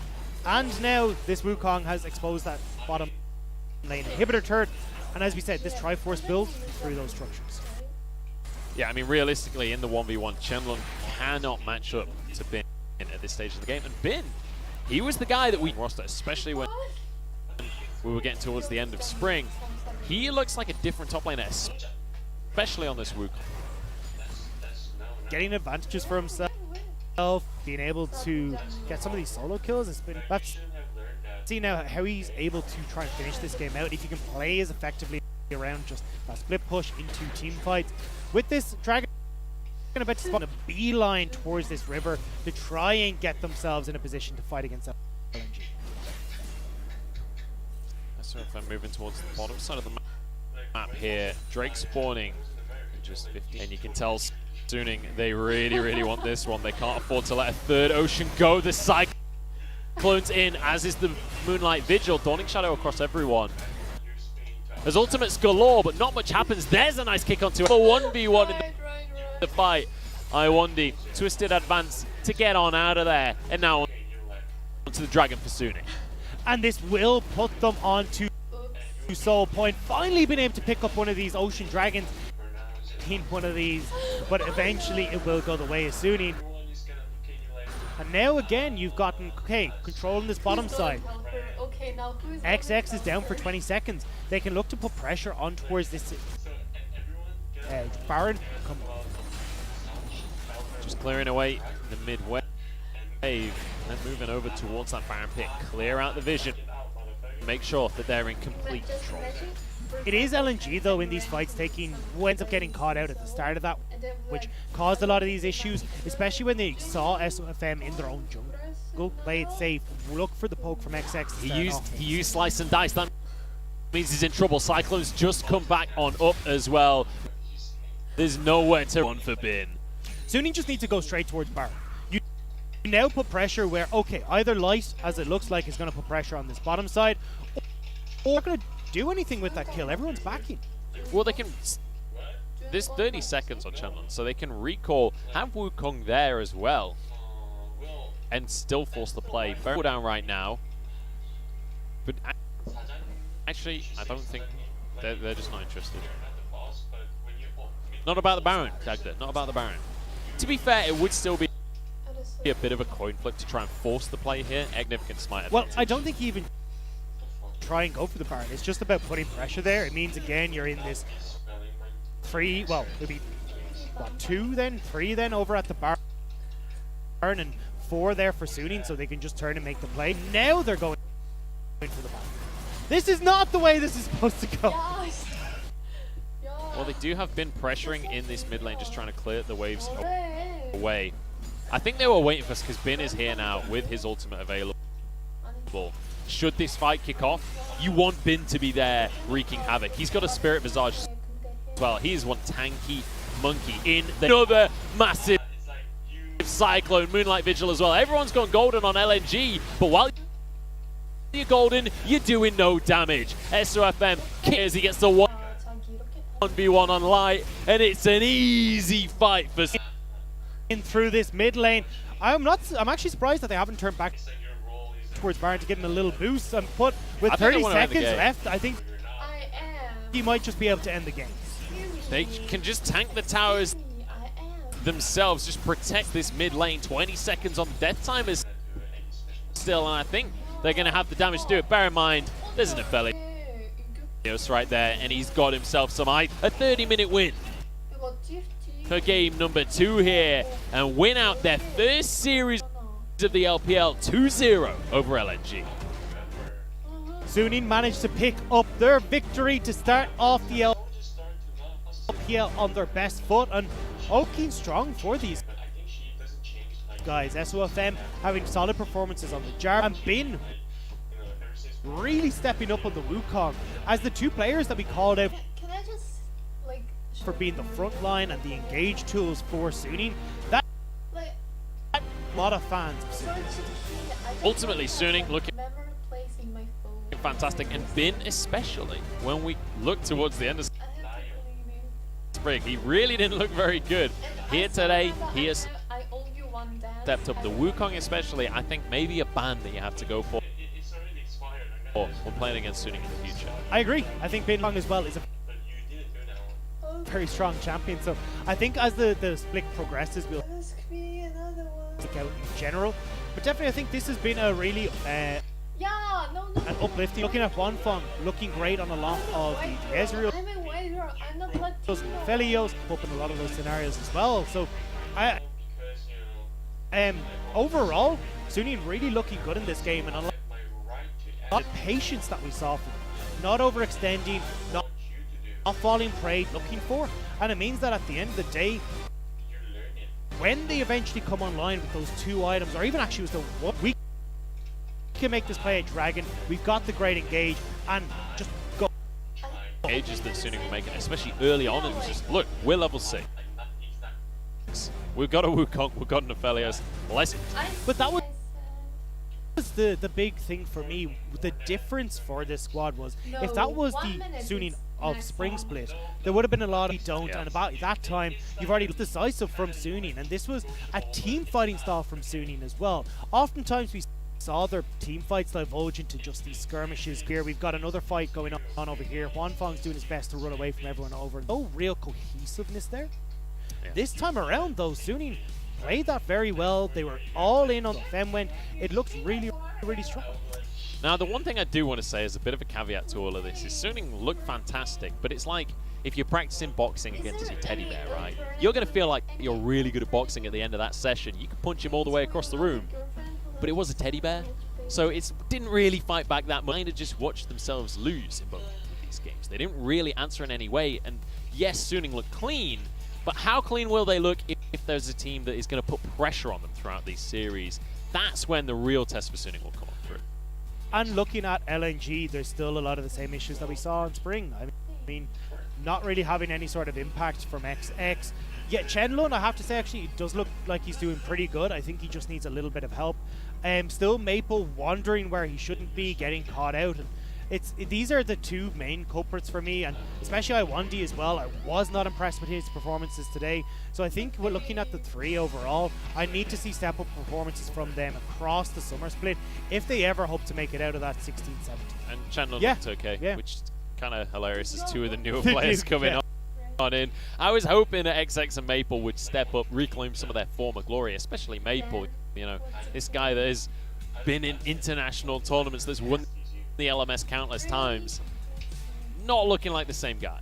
Yeah, you talked about his trophy case already. I mean, he's got so many coming over from the LMS, but it seems like once he came over to LPL, being knocked off of Suning, now finds himself on LNG. It hasn't really come to the same level. Ultimately, Maple was a big fish in a small pond, right? When he was in the LMS, he was the best out of everyone in the LMS. But then as soon as he moves into the LPL, suddenly he's in the ocean and he's drowned. Yeah, and that's exactly what it looked like here today. There was just, it felt like there wasn't any really cohesiveness there. They weren't trying to make plays happen in the early stages, but Suning just said, hey, we're happy to just sit back, wait for our items to come through, and then we'll fight you when we'll feel good about it. That's exactly it. Just one fight was what dictated the pace of this whole game. Once Suning found that one engage and both game away with it, it was quick, it was decisive, and it was a very big stop. Yeah, solid start here for Suning. A slow start, but a solid start, a clean start. And that's what they needed realistically, just to get this win on the board and a clean win as well. Because LNG, as you said right at the start of this series, not really expecting big things from this squad across the course of this split. Maybe Stake can prove it was wrong, LNG, but changes are very much necessary. But for Suning, this is a team that is wanting to repeat their past performances and make it to playoffs for summer. If that's the case, a team like LNG, you have to beat convincingly. And it'll be interesting to see if we still have this same confidence in the engages when we get towards some of the top teams, when we get towards some of the teams in the upper brackets, the likes of even who we saw earlier today, EDG, WE, where you are getting pressured in the early stages, the Giggins and Rift Heralds and Barons. Yeah. Maybe this is where we see Suning fall apart, but definitely I'm happy with the changes that I've seen in just their attitude towards team fights and being able to make those aggressive plays. I mean, honestly, I'm just looking at this from the perspective, looking at the train wreck that is LNG right now, and it's like, whew, glad I got out of there, because he's feeling great on Suning off the back of this series. For anyone that doesn't know, he used to be on LNG for a long old while, and I think he's glad that he made the move that he made. I mean, how could you not be? And especially when we're still seeing SOFM be SOFM. The Jarvins, it's the Lee Sins. These are the picks that well, especially the Lee Sin, he's been renowned for Vietnam before he came over and joined the LPL. These were the picks that he was known for, and he's still, to this day, having massive impacts on them. Solo killing Light at the end in that fight as well. Like, this is a guy that's definitely showing a lot more versatility. Well, I don't want to say versatility, but definitely confidence and enthusiasm. I'm so happy to be looking at SOFM, maybe getting back to and see. But you know who's coming into a form that I didn't expect? It's Bin in the top lane. He's going to be our MVP for game number 2 here. 4-0-7 on this Wukong. 30% of the damage as a top laner. Pretty impressive statistic. And especially when we look at Bin, who is sharing that top lane, kind of been up as a question mark as to how good he could be, but seems to have found himself a lot better performance on this Wukong and kind of getting back to what he seems to be more comfortable on. These bruisers in the top lane, and this engage was absolutely beautiful from Bin and was the decider of this game. This was where Suning were able to take over, get that lead and run away with it. And I mean, there was countless dragon fights where he just jumps in, starts spinning around and making things happen, and I'm sure that there's going to be that solo kill he got on Shenlong. Because here you go, he was just recalling, waiting for Shenlong to use his E, and then the second that's on cooldown, swoops in for the kill. But it's also the decision making in the early stages of the game that's really impressed me, which is when do I stay topside? Because where you've got Shenlong running down, have impact in the team fight, Suning will back off, allow Bin to get 2-3 plates for himself, and then he's just off to the races. He's starting to get those items, everything that he wants to be able to make these plays. And Bin, as a result, is really flourishing now. Honestly, Bin's making me want to play Wukong now. Because that looks like ahead. You just jump onto the 80 carry, spin around a bunch of them, bonk him with your stick at the end, and somehow he's died. And you're like, nice one, easy. It feels like Syndra, honestly. You just hit R and watch everyone die. And that's the beauty of being able to go. He realizes, hey, look, we're going to be going towards the later stages. Wukong is happy to go for Triforce. It gives him a whole heap of damage, able to get good use out of that Trinity Force. And you can see the results. Every bonk really was felt by LNG. It was felt by me, and I was just watching. But yeah, as well. Angel, surprisingly, not really the person to talk about off the back of the series. He played well, nothing against him, but when you think back to Spring, Angel, we were singing his praises. He was popping off on the casting, on the Azir, he was looking amazing. Had a bit of a quiet series, but that's perfectly okay, especially revolve a lot more around Huang Feng. And I think this is why I was kind of highlighting when we came into today's series, the more utility focused, the Twisted Fades, the Gallios, these kind of styles of picks that we have seen Angel play on Suning back in 2019. I think maybe going back towards these will open up a new avenue for Suning to go and explore some of these options. Play towards Bin, see what he can do when he's given a bit of attention. Play towards one, so you've got those options as Suning to mess around with these mid lane picks and really dive deep into what the meta has to offer right now. Absolutely. Well, that is going to be the end of day number 1 of Summer 2020 here at the LPL. Let's take a look at our results as we round things out here. We started the day off with WE in favor of EDG, then slowly but surely crept back in favor of WE, then winning out the series 2-1. Then, as you've just witnessed, Suning finishing out the day here with a 2-0 victory over LNG. And it feels like we still see EDG and WE as some of the top contenders for playoffs. They looked really good. It was just a few hiccups from EDG, missed ultimates, not quite being on the same page. Guys, we were able to shore that up. Same with WE, but LNG versus Suning. Suning at least starting off their 2020 summer campaign on the right foot. Yeah, not to over-exaggerate, but we've got 3 potential playoff candidates in those 4 teams so far off of what we've seen. And obviously, here, number 1 in the standings. I bet you didn't expect to see that, ladies and gentlemen. I mean, ahead of JDG, FPX. Yeah. What? Who would have thought it? What a performance. What a performance. The new E-Star, if you will. But that is going to be how we finish our standings at the end of day 1. Obviously, though, we've got 7 days of LPL action every single week. So keep your eyes peeled, as long as we've got plenty more matches coming up tomorrow. And we can take a look at what is happening tomorrow as we start things off with the stonker there. V5 against DMO. Both of them having a real rough spring and hoping to bounce back for summer. And then we finish out the day with a historic matchup there between OMG and RNG.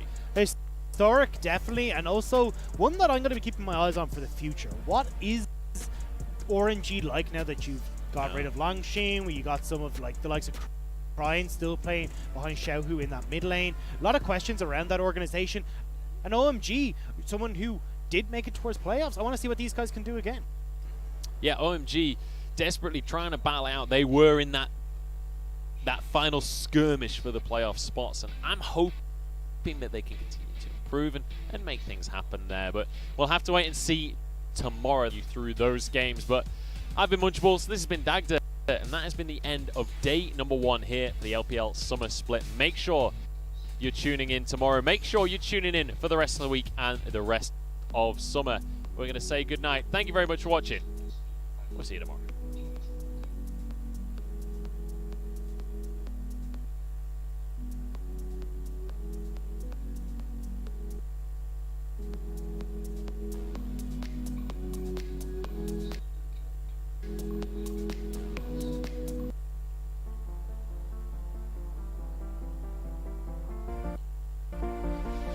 Got a feeling nothing is forever.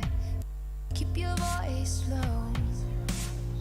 The sun is high, but I wish I could bathe in the moonlight.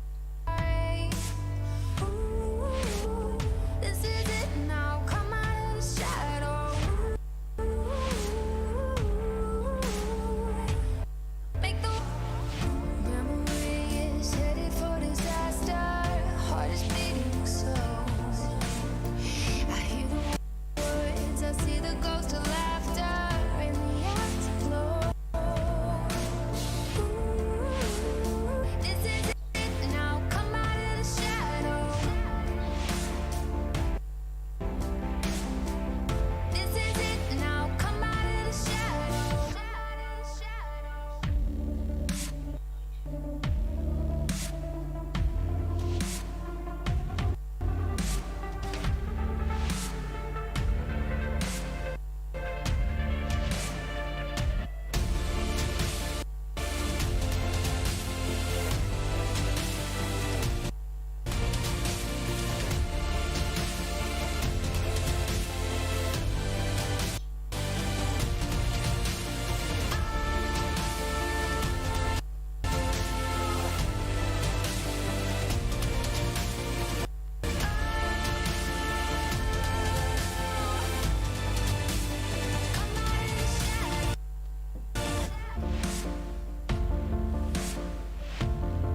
hear the sound, 'cause when you do,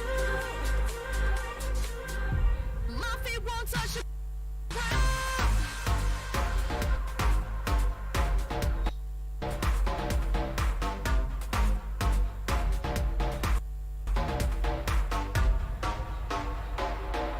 My feet won't touch the ground.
it's just like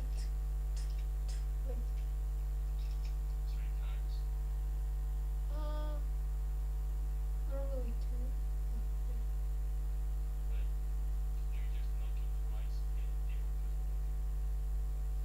No, it's already like 3 times. No, normal, basically.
like lower, so because of you.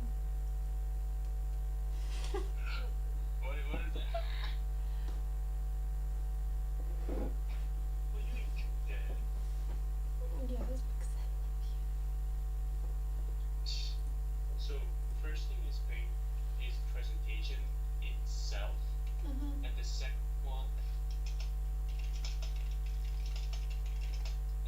one is like I changed PPT in JPG and I put it in the folder.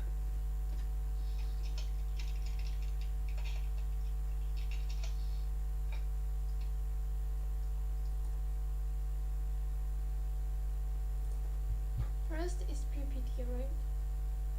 Second one is JPG. You know the reason why I changed I changed it to the like JPG is Because you love me. yeah. First thing is that one, but the second one is like basically if they want to send it to a player, they're not gonna give like presentation itself. They're gonna give them some picture, right? Mm-hmm. So that's why I put it in there.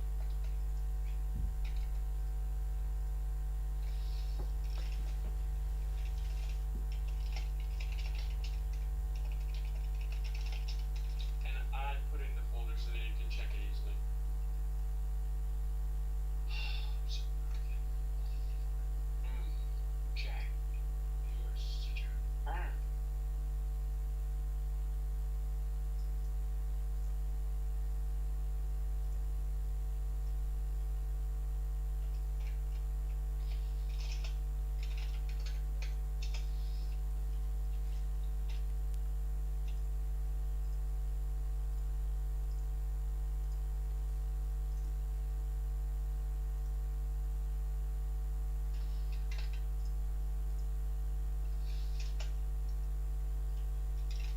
Did you write it yourself or you just copied from internet? I write it, but something like I write it, I transfer it, translate it. I mean, Mm-hmm. but Just ask.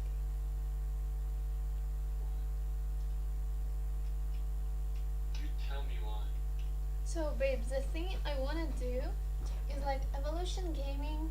It's like I wanna make another like PPT like separate one, and it will be like 처음 오신 분들을 위한 라이브 카지노 설명서. And the one you sent me yesterday, like baccarat and roulette, it's just like we will continue it with another games, like this. I'm kind of confused. So what you want me to make is I want you to separate this PPT in two different PPTs. okay. I got this. First one is like yesterday one, and today's one about evolution gaming, just different PPT.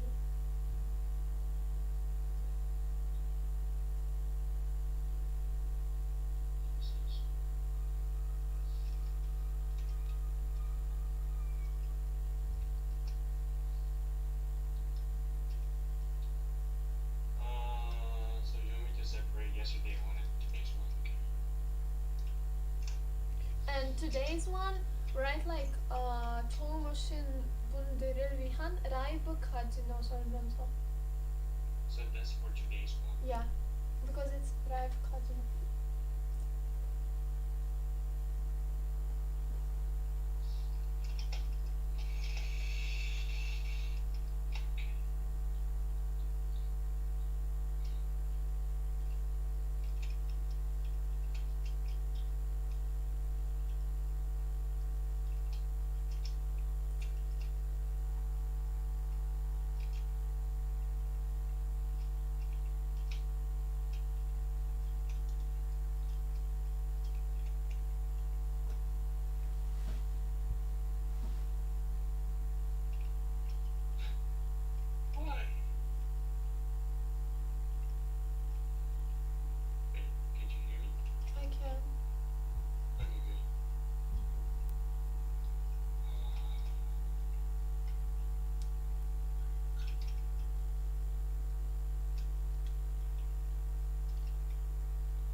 So like yesterday's finishing like Baccarat and 2 white tables, and today's one starting with Evolution Gaming, Spade Baccarat, Control, Squeezy Baccarat, Control, Squeezy는 배도가 직접 blah blah blah.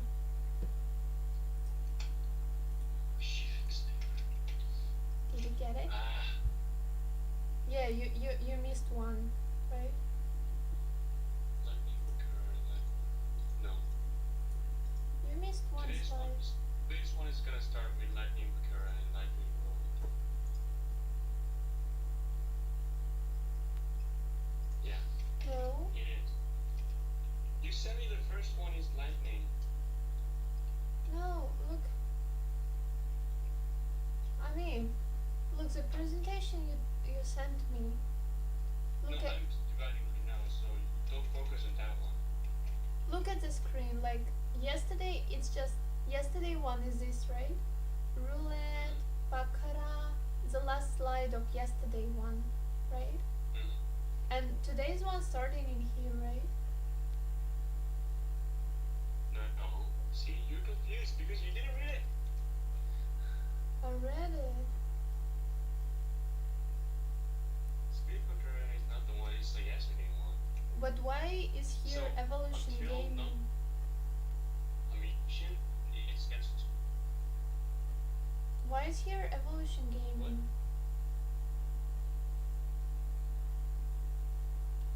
Evolution oh Gaming. yeah, I put it wrong. Yeah. It's still the current. Uh-huh.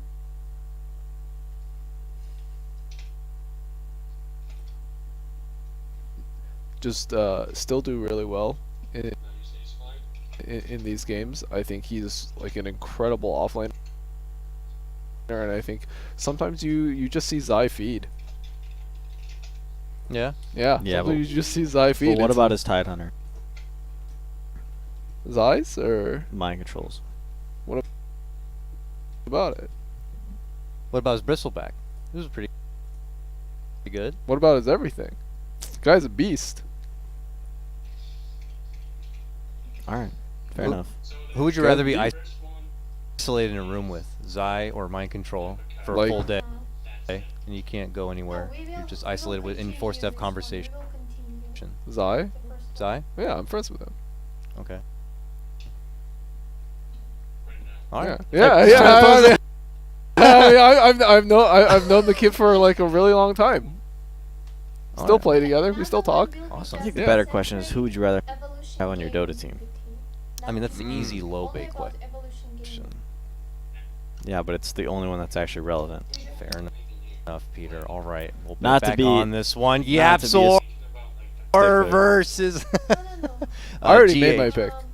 Yeah, I think I would have take more pictures in there, maybe. I'll take Maybe take I'll Zai do for screenshots or the sake of conflict. All right. Fair enough. 4 positions here in a meta where it's kind of being greed with a minor bit of roaming, more so greed. We have Yapsor versus GH. GH. Yapsor obviously a bit more trendy. He's got the old fabled Rubik, but we've seen that Sniper continue to creep out, or Enigma, let's say.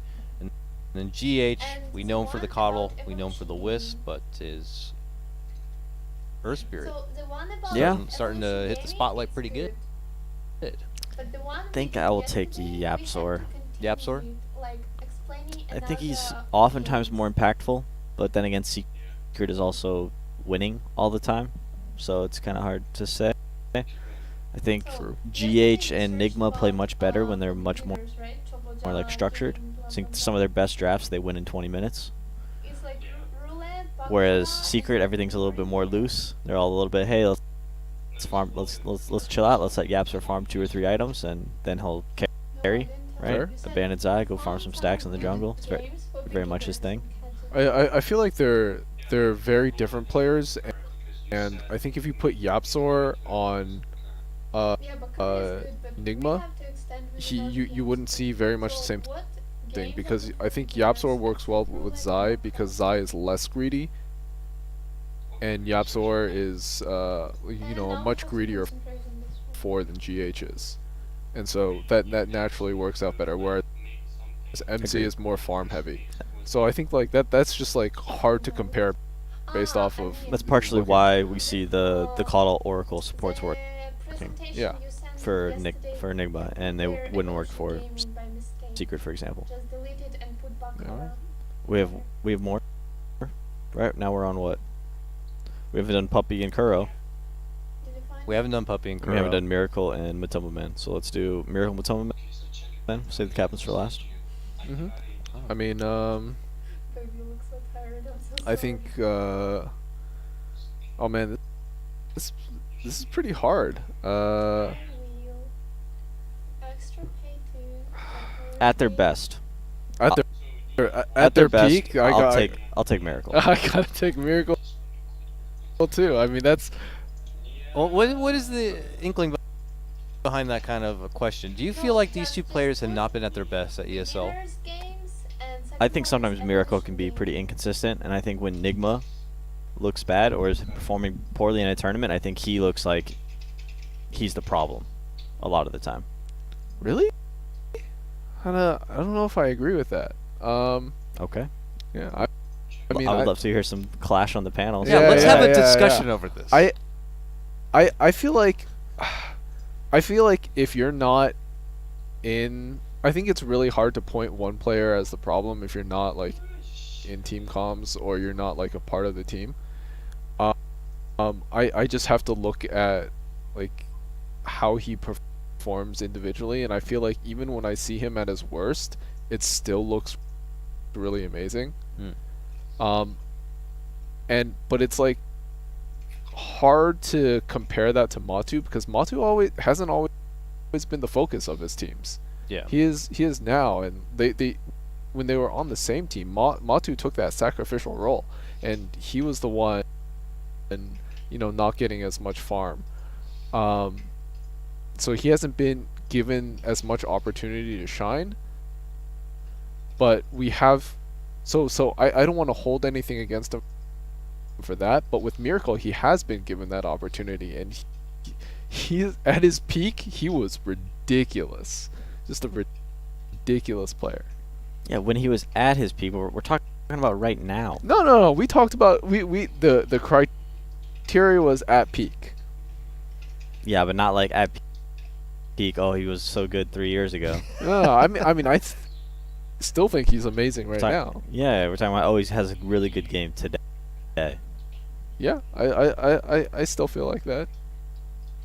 Yeah, I mean, I said Miracle as well. Yeah. But I was just saying when he has bad days, oof, I don't want him on my team. That's for sure. Yeah, as one of those players as well, it's like you don't want to put the focus on because they have such great accolades, almost achievements, that it's like, oh, really? They are not stepping up? It must be other reasons. Puppy and Kuro. Puppy and Kuro. Ooh. These are the captains. They have been in Dota forever. I heard since stream last night. Puppy and Kuro have just been dominant players in Dota 2 since Dota 1. Mm-hmm. They've always been at the top. They're kind of the goats. He was trying to like compare. People always do like the top. Puppy, Kuro, No Tail. Sometimes they mention me. Yeah. But I mean, truth be told, like I got into Dota in 2012, 2013. These guys have been in Dota since like 2004. The Kings. So. And they did it. They've done it alongside each other, and they've done it on opposite sides. If Dota ended today, and it was like that was the game, but who was the greatest of all time? It's Puppy, of course. I think it's Puppy. Puppy right now is the GOAT. But Kuro is right there in the mix. Fear, all these like veterans. Let's just put Merlini in there too while we're at it. I mean, you're talking about my face or Peter's face? I can't see him when I'm looking at you. I just don't think I don't think anybody from NA can stand up to Fear or Puppy or Kuro. So that's fair. Yeah. That's fair. Even Fear, Fear was amazing. I think there's some people in Dota who, would be kind of maybe not based on like tournament results, but based on what they've brought into the game to help. Sure, I mean, there have been tons of players that have done that. You can include Merlini in there. I think he he really front. You know, his jungling Beastmaster videos are classic. There been a bunch of leaders in North America. Peter won. brought North American Dota just overall to the forefront. When our for a few years. Yeah. When Artur came onto the scene, he introduced like this new way of playing mid. Which is like a very carry centric carrying from the mid lane. What's going on? No, we're just talking about, you know, great Dota players. Okay. We're talking about the greats. It's Sorry, hard to not I thought we were talk talking about the GOATs. Yeah, you're right. We got a little off topic. You're right, Peter, because we're talking about. Yeah, I mean, that we're happens. just the conversation. We're just letting it come out, and then we can bring it back in a bit. Peter's is like, I wish the why is 10th it player. nine- I wish the why 10th is it player nine would join out the of 10? lobby. In the lobby right now. Yo, the man's got to believe that he wishes he could join the lobby too. Get Pexu to stand in. Get Pexu. Get Pexu. Get Jimmy. Get someone to stand in. Who would you give a drafting advantage though to this one, if we're talking about they're bringing to this game and this series in particular, and reining it back? I think Secret, because I don't think they're afraid of the powerful heroes that other people are afraid of when Nigma gets them. Wisp, I think, is the ideal example. I think Secret will, which are actually not that good, and then just beat them. Yeah. I'm gonna have to agree as well. I think so I think it just gives Secret more options, and I think a lot of times when other teams play, feels more limited, just because you have to ban out the Wisps. You're afraid of certain things on that Nigma plays, and I think both these teams probably contested here. There's a lot of overlap, but I think what gives Nigma an advantage against other teams, you just don't have that against Secret. What's this drama? Uh-oh. What's going on? Is the admin actually pulling out the book on this one? Admin's ruling 1-0 for Secret at the moment. Oh no! Minutes late. Yeah. So. Well, that would not be good. This is a huge series, and it is online events, and not all internet is created equal. The Artosis, what is it? Technology is the vehicle of our. What? Yeah. So in like old. Yeah, I am. So I don't want to butcher it, but in old GSL broadcasts, there, you know, it was like the early days of esports, right? There'd always be technical issues, and whenever some speech about how technology is the vehicle of our medium or something You're or another. killing it right I did it. Keep going. You're doing well. Anyways, and yeah, that's sometimes that vehicle goes crashing off the road a bit. Is that what it is? Basically. Turns into a fire that you're rubbernecking. Yeah. Yeah. Unfortunately, that seems to be the case here with as we will ride or die along with them to see if this match happens or not. Well, I gotta say, I appreciate the admin just saying it how it is. It is how it is. All the players are like, "What? No, no." Secret's like, "We don't want to take a free win. Like, this is insane. Secret can't do this. We're the best of friends." I mean, these guys just want to play, right? They just want a competitive series. This is gonna be rough too, because I'm sure everybody wants to watch this series, so nobody's gonna like a ruling. There's probably some Discord conversations going on, not in the lobby. I could see some heated. We got a little bit of heat. We got an emote and a question mark coming out. A double question mark. So we got an emote out of. Yeah, I mean, there was a hidden. Or is it the? I don't know. Is that it's Enchantress? It's like. Oh my God! What's going on? But I mean, we are up 1-0. Passive aggressive, right? It was from Secret, so they're like confused, playing the fool. Oh, what's happening? Are we up 1-0? I can't believe this. Wait, did they? Yeah. Oh, it's official. It's official. I mean, because I heard production whisper something. I couldn't quite hear it. It's lobby official. It's live. They're like, "Are you serious?" So yeah, I imagine right now managers are No, my manager's on this one. Are messaging admins, and we'll see what happens. We're just waiting on. I love passive-aggressive emotes. My big one in the lobbies is the haste rune. So like, hurry the hell up, please. Ah, that's a good one. I dropped the haste rune. That's a good. Like, you know, because I don't think casters really should be chatting a lot in the lobby, but if we've been waiting a while. Yeah, I think most players get pretty annoyed when they see casters. Well, yeah, there's always the new casters who kind of shove them. Hey, everybody. How's it going? How's it going? I know in the lobby. Yeah, when casters come and start. Dota's tough. Yeah. I think all these players have been around for like 10 plus years. So when you like enter into that, when you come into Dota for the first time, you're kind of like joining a boys club. You know, like people don't know you. People will not going to talk at the very least. Oh, GH just joined, by the way. GH has just joined. We have 10 out of 10 in the lobby. We'll see what happens. But there's 10 seconds before they forfeit game 2. Are you serious? Are they going to start? Stop messing with me. I can't see the text from here. It's so far away. I'm so old that, so you'll have to help translate it over for me. At least we're going to have a game 2 here.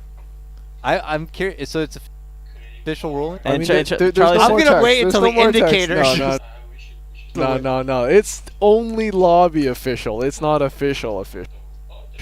Lobby official. That's why it's tough for an admin to come in and like make decisions like this, because he hasn't. It's on the crew, right? So then he's got to deal with all these players who are mad at each other, and then he's got to. The players are also so connected to their teams, right? These are 2 player-owned, or these team organizations are in cahoots with ESL for playing in their event. So then all of a sudden, like teams just don't play in your league, and then you don't have a league, right? So then ESL has vested interest in their admin catering to the teams and players, and it just it's a messy, convoluted. Damn, that's a theory right there. I mean, it's the truth. Listen, I'm not saying anything, but it's gonna be fine. You might be on the nose on that one, but we all agree to the rules, right? They are 20 minutes late. We are going to be cutting to a break to see Yay. what is going to be happening. Moment you are waiting, where the hell's the Dota? We want it as well. We're going to cut to a break. When we come back, we'll hopefully be getting into a draft for game 2. We'll see you soon.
Multiple witnesses have reported mysterious shadow sightings all around the city. I'm gonna go like that logo.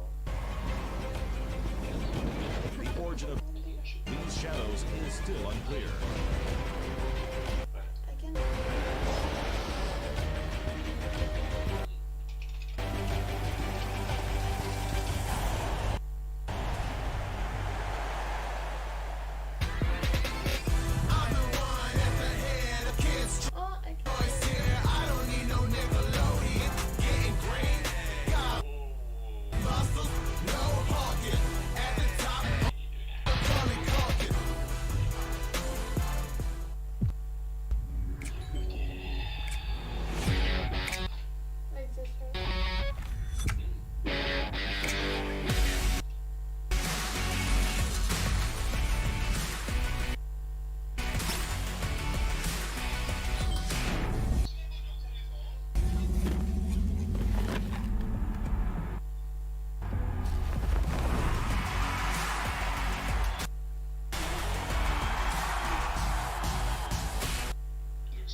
Chasing love in an empty bar. Pour a drink till I make it past the midnight hour. You can tell me how to do that. Seems to come and go, but I know. Walk on up, sipping mixes 'cause you can. And don't switch off. You're chasing the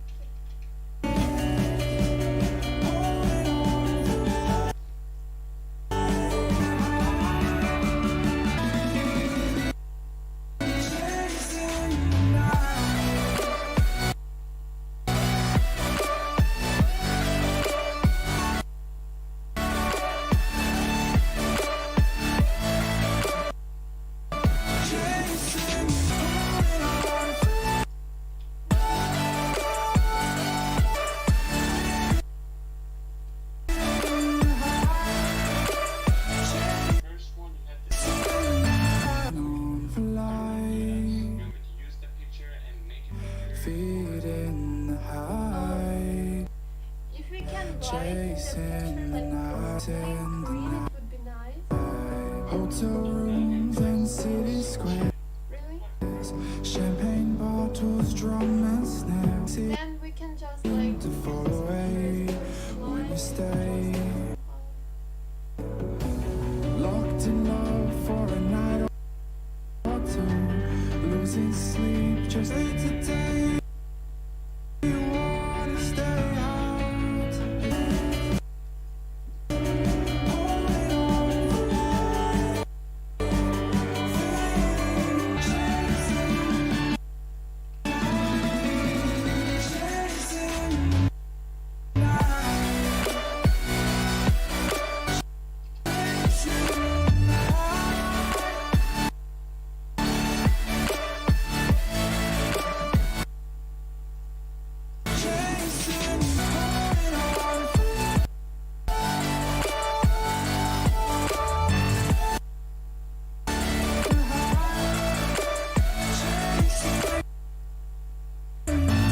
on for life.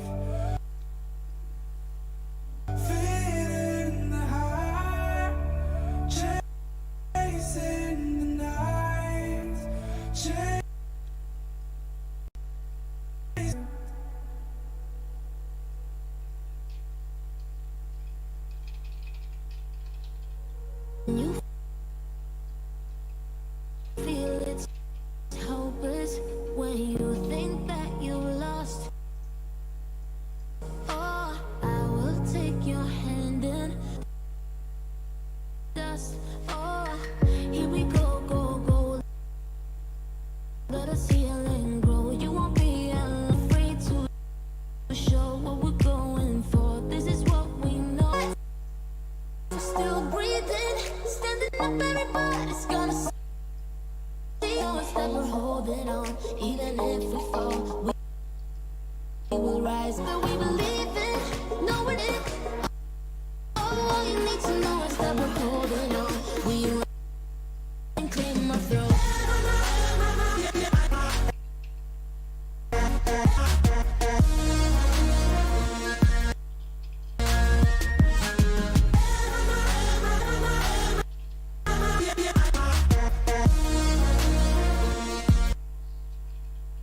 We rise up from the dust and claim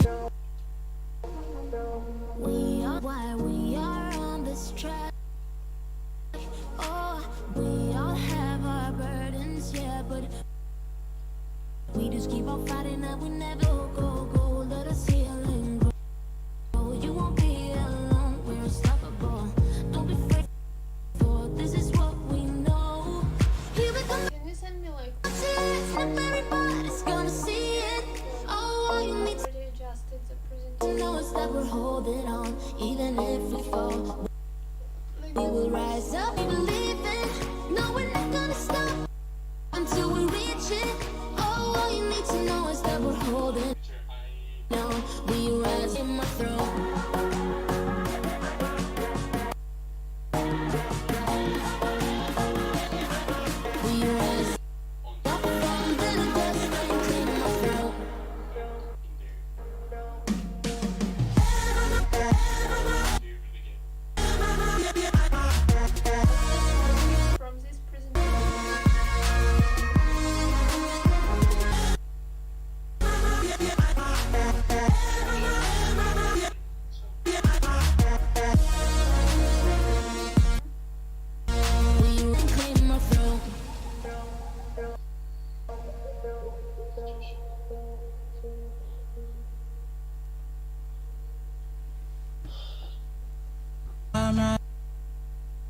was to survive with you. I feel alive now. I'm feeling like up to the fun with a standard test of time right now. I mean, if it's over, come a little closer. We should take our time to think this damn thing over. Should this be over? My heart for your mind, probably we should start over.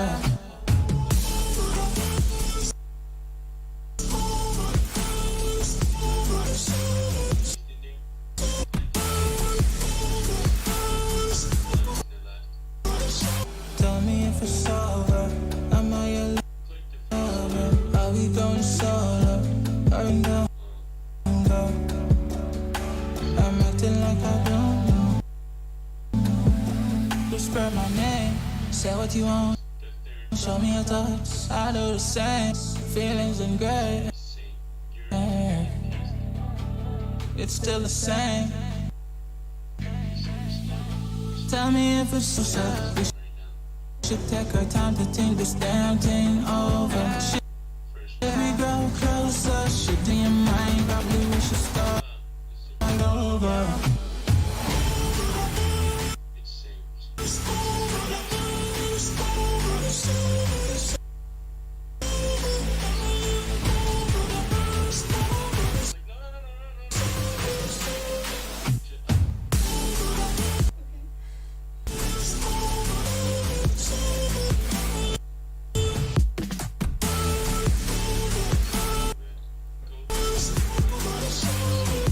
It's over. Am I your lover? Are we going solo? Or is it polo? Her face is saying don't go. Tell me if it's over. Come a little closer. We ain't over. Should we grow closer? Should this be over? My heart for your mind, probably we should start over. Okay, in that moment, can you click and move like one dice there? I mean, like,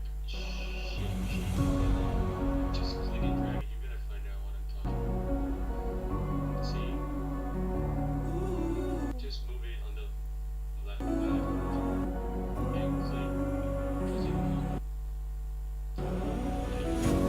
Breathing in, And hit the backspace. breathing out, there's no doubt.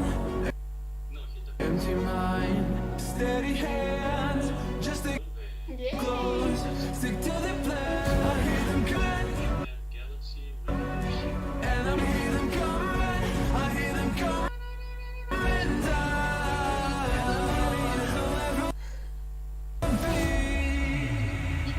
Don't give up, don't give in. Be down, be the one to wipe their grin when they hear. Give up, don't give in. Before they can know you'll find the strength within. This is your last chance. First one is like this one. But it's right.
time.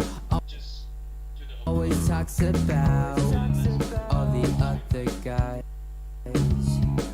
Stay without her, it's not fair. I need you back. At the end, I'll do it again.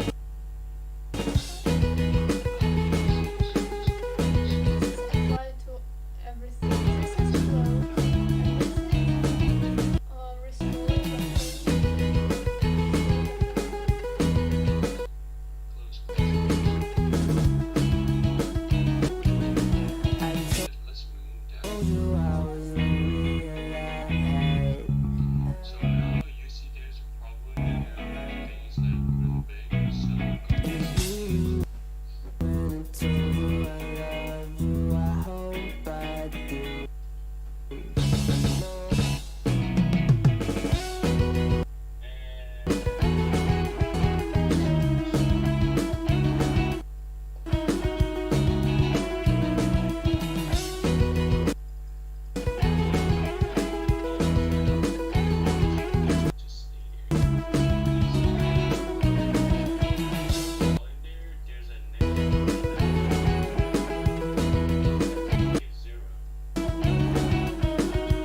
ESL 1 is brought to you in part by Intel, Mercedes-Benz, and DHL.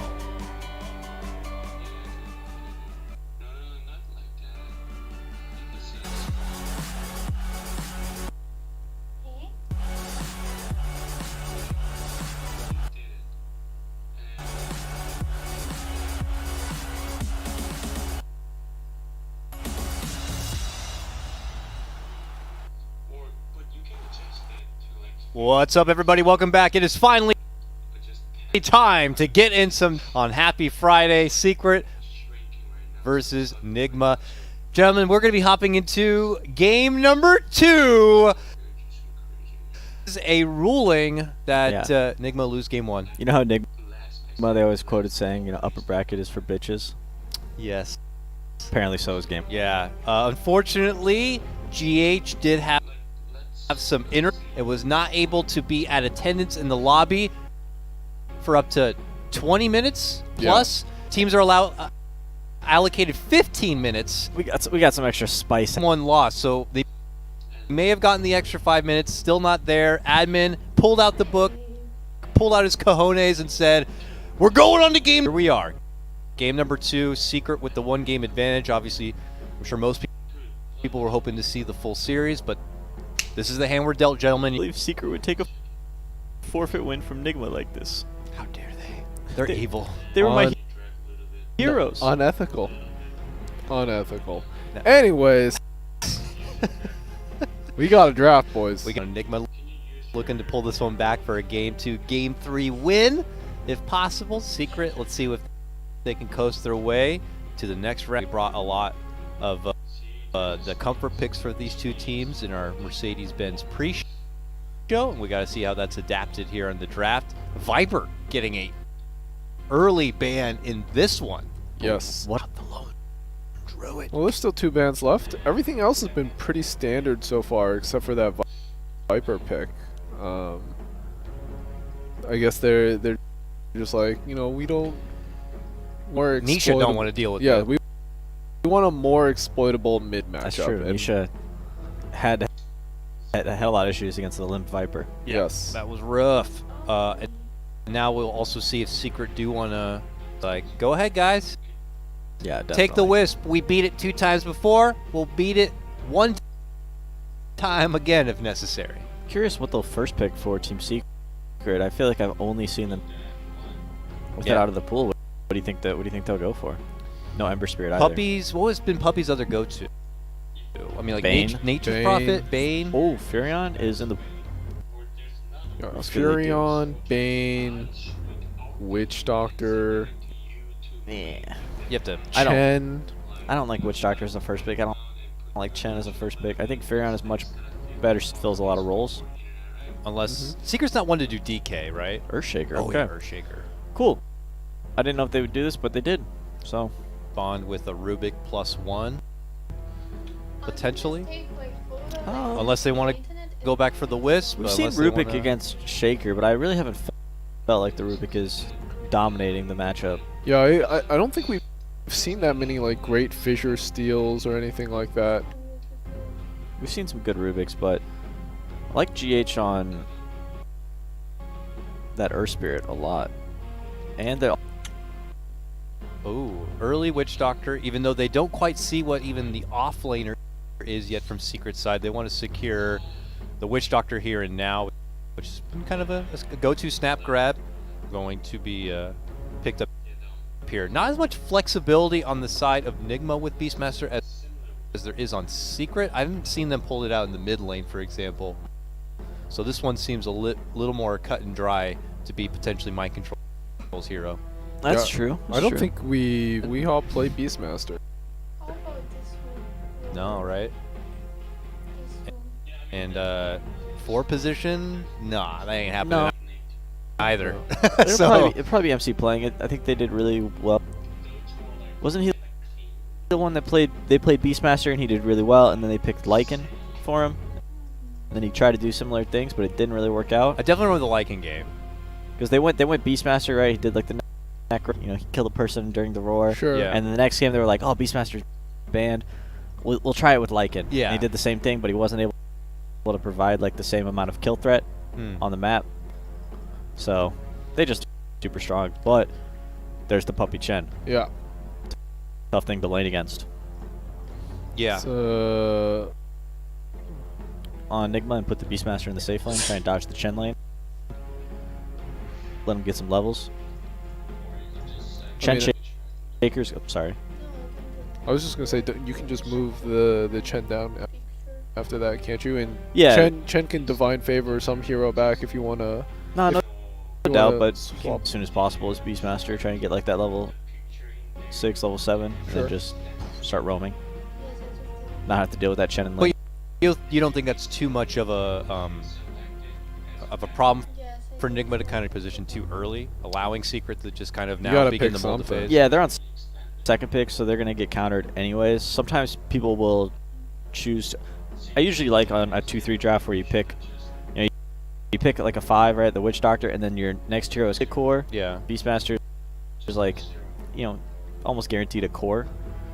But you're on second pick, so you're gonna get counterpicked anyways, and they just feel like Beastmaster is that strong of a hero for them and right away. Yeah. Because if they wanted a flex off lane kind of option that they have flexed around a bit, it'd be like Mars maybe. I think we've seen like Miracle run it, for example, but they've value the Beastmaster saying that, and he's got the tools. The important thing for Nigma is that they pick their other blind cord that they pick in this second phase here isn't also countered by the heroes that are good against Beastmaster.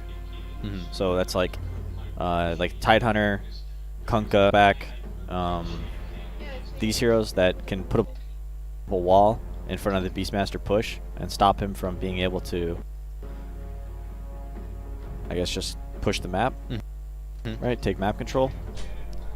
Need to make sure that they're whatever they decide to pick blindly in this phase isn't also good going on. Don't worry, that's some technical. Taking a lot of time on this final ban. They are sweating out their final ban set here before we're moving into the next phase of picks. We see Secret removing the. I wouldn't have expected that. Even though the Witch Doctor, was already out there, I don't think we see GH play Grim too much. Yeah, there's still the Rubik. There's still the Call. I don't like Earth Spirit that much versus Chen. Yeah, there's a lot of heal and defense, and you might fall short in getting kills. Not sure what he'll play. No for Marana against the Chen. Ban the Kunkka, okay. It's a good ban. I wonder if that says they want to go even more on the summon push. And the Wisp, the GH Wisp. Makes it they just go Wisp Gyro right here. With Gyro certainly has some potency here. It's good against, I think it's good against Tide as well. You have a lot of damage, Rocket Barrage in the laning phase. And you buy a BKB. Alright. The team fight's a little annoying, but you could survive it. But now you're secret side, and you see the Wisp come out before you, and you got to find ways to kind of deal with it, or take advantage of the fact that Nigma are going to be kind of in close quarters with each other, or just group up and Lone Druid still a pretty good option. I think they'll maybe go for it. Oh, they go for the Winter Wyvern counter against the Wisp. Yep. The Yapsaur Wyvern here. And it's also really good against the Beastmaster. He's True. Just curse somebody. Mm-hmm. Yeah, it gives them a little bit more team fight. However, their draft doesn't have, they don't have a lot of damage between their three heroes at the moment. Wyvern does offer some damage, but it really depends on how for that ultimate to really help. Whenever I'm playing as Chen and I have an Earthshaker as a 4 position, I always worry that when the enemy team comes to push my tier 1 mid tower, how do I actually take that fight? Sure. Well, that's good.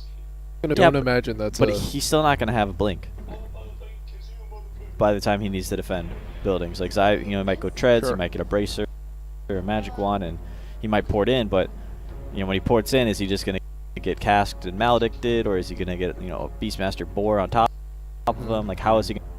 Shaker's got to be right in there in order to get anything done. How do you feel about offlane Shaker in this patch now? I feel like we haven't. Well, It doesn't look very high. I think that you can always get something out of the lane by fissure blocking. At the very least, you get experience. Without seeing your matchup, I suppose it can be difficult. And Wisp Slark is something that we haven't. That's hard.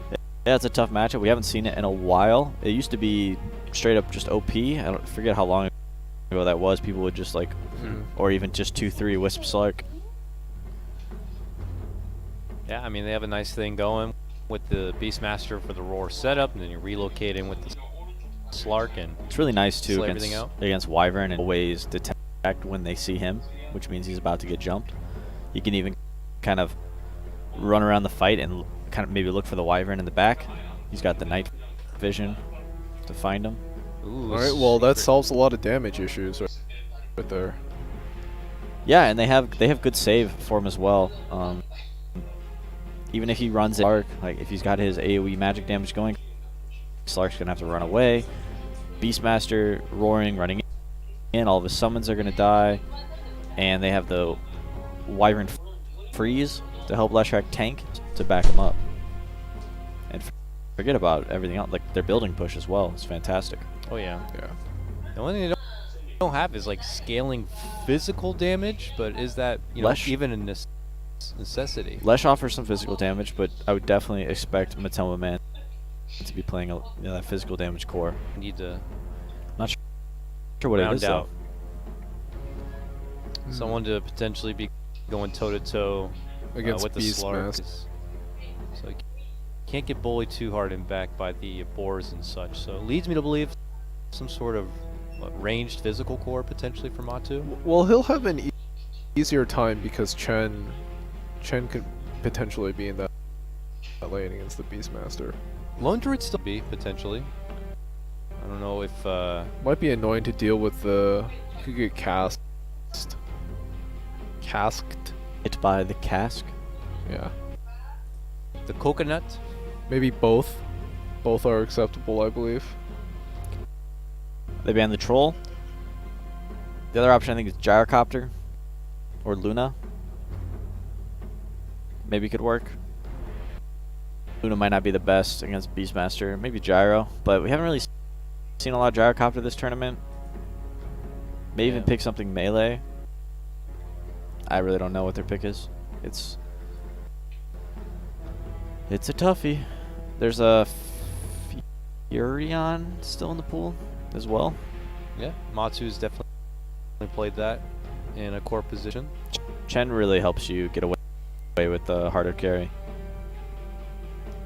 And it's going to good. Nice. Counter pick to Slark. a little bit more scalability on their draft. Nice against, even though Wisp does heal, if you just rupture his tethered target might not be able to achieve what it wants to in fights. It'll limit the mobility of possibly 2 heroes here. There's not going in, so you're right on that. No, but he can always relocate the rupture target out, and a 22 pick Batrider for Weehaw here. Can he dominate the lane? It's a good Batrider game. Yeah, it looks like he'll be going toe-to-toe with Nisha, and his Lesha has shown in this tournament that it can struggle a bit if he's dominated through the laney phase. Is that what could be slated here with the Batrider Lesh matchup? I'm not usually a fan of mid Batrider. I think the lane it's just so much harder to kill, and I think, you know, he's gonna run into problems with scaling, and I think so. Nigma, and it's pretty hard countered by both cores out of Secret. So what are your predictions on this gentleman before we throw it over to the commentary duo? Secret on this one? Yeah, Secret as well, and that means they're already up 1 game. That could mean 2-0 exactly. Reminder everybody that it is currently a 1-0 because of the default loss, rather, of the tardiness, unfortunately, of Nigma's side. So we'll see if this is going to be a swift series or if Nigma can battle it back. We'll send it over to our commentary team to bring you our first game of the day in Grand.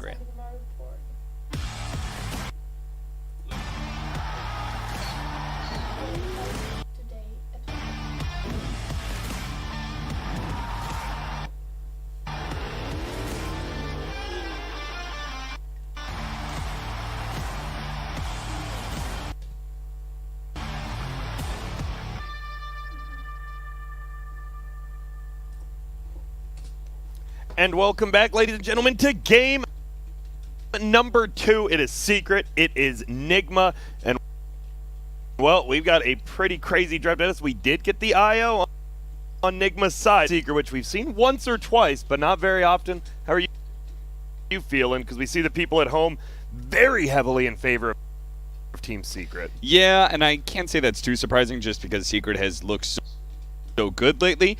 Fast, so it is going to be a pretty fierce dichotomy between Secret looking to just be able to run over Nigma in the first 20-25 minutes, and Nigma, meanwhile, they have a bister that will need some time to gain momentum. They very likely have the better late game with the Slark, right?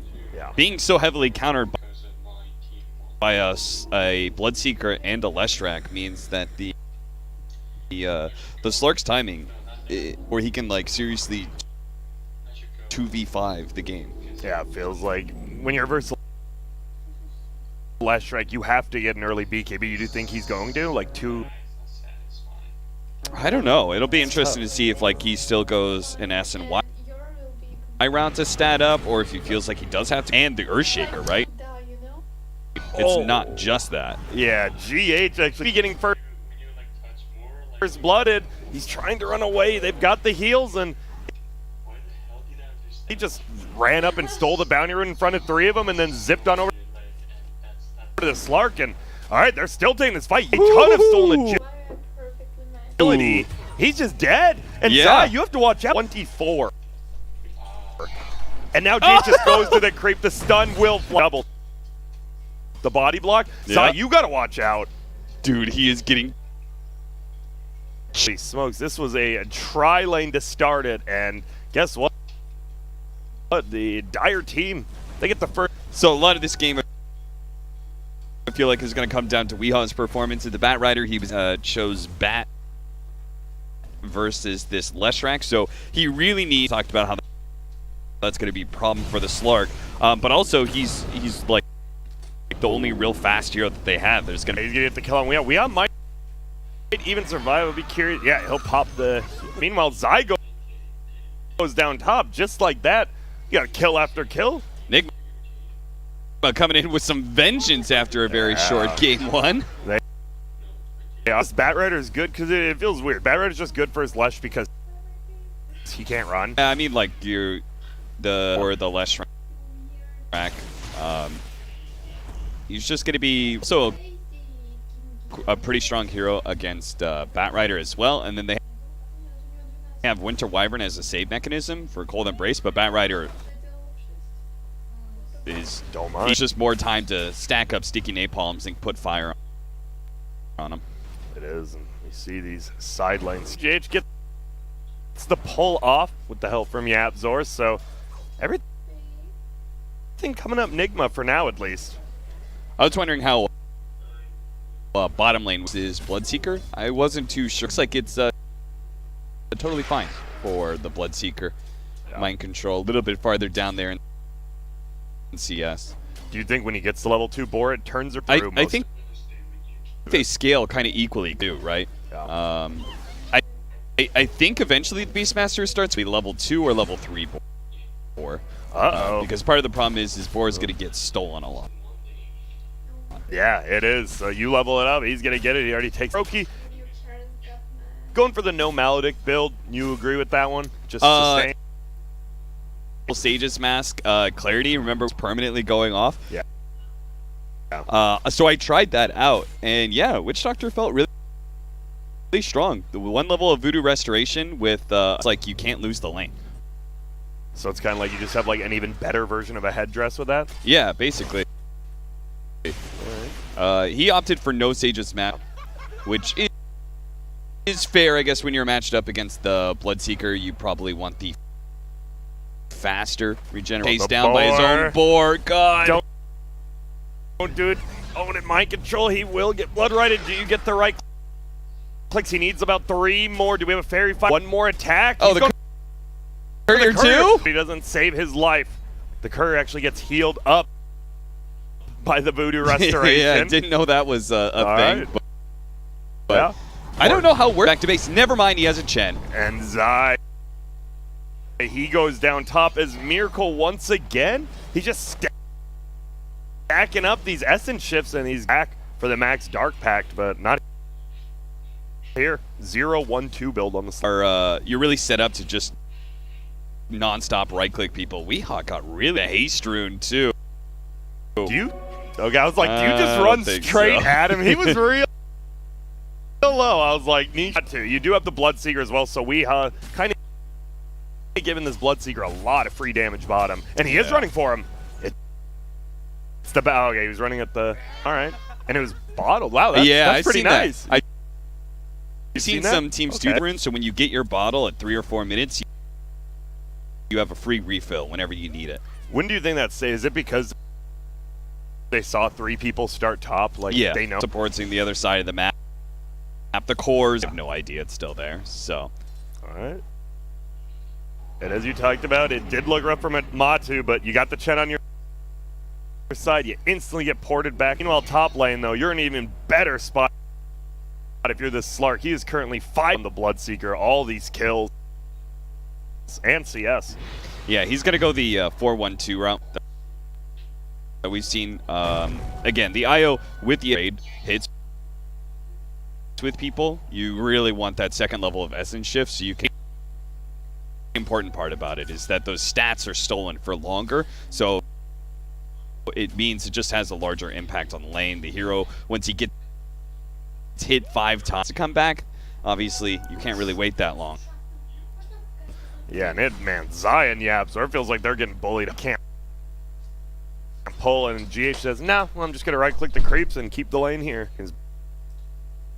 Both safe lanes winning, which means the middle lane is coming up. Nisha right now, about 400 gold. Yeah, Bad hasn't been here for a while. He hasn't. Mod 2. I was like, now I'm pulling you with. We're getting Mod 2 as well. We'll pop the Fairy Fire, a little drop. Puppy goes for the TP, makes it out, but you get the kill. And we said, a little bit down in gold. Help your other lanes out. Yeah. I'm presuming Leshrac, once he gets the higher levels over and over again, I would guess that's a game plan that usually is. Oh, he tried. It does get denied. He tried to stand on to block him from right-clicking it while his bottle was coming. Didn't work on Zai, and they said Slark, he is absolutely dominating right now. Laning phase to make sure that this Bloodseeker Leshrac lineup didn't just Seeker is such a potent hero killer, and then the Leshrac is great at being able to take those towers as well. Multiple counters to the Slark. It just meant you couldn't really depend on them. But maybe with the strong enough laning phase for Nigma, they can get this Slark to a really fast diffuser blade, and we'll see what happens from there. Level tapped, both supports as well as Zero Share level 3. Everyone else level 4 or above, so heal already. We're seeing Matu try to just farm up him. Almost level 6. All of a sudden, you do threaten a lot more kill presence. You're watching this already. 4 permanent agility. Miracle. And, well, you said the Leshrac and the Bloodseeker are very good against the hero. You just don't want them to get too far ahead. Or what they could be doing better, like maybe a stronger focus on Fisher if they had blocked some of the camps a bit more. There would be more opportunities. I don't know. It's just a level 4 Zai Earthshake. And he's middle. He might just go down again. There's everyone is fighting top. Nisha will try to heal himself up. They're going for the Slark, who is getting healed. Cole just chops through him. You have the heal from Kuroki as well. GH does go down. Zai actually almost killed instead. Matu.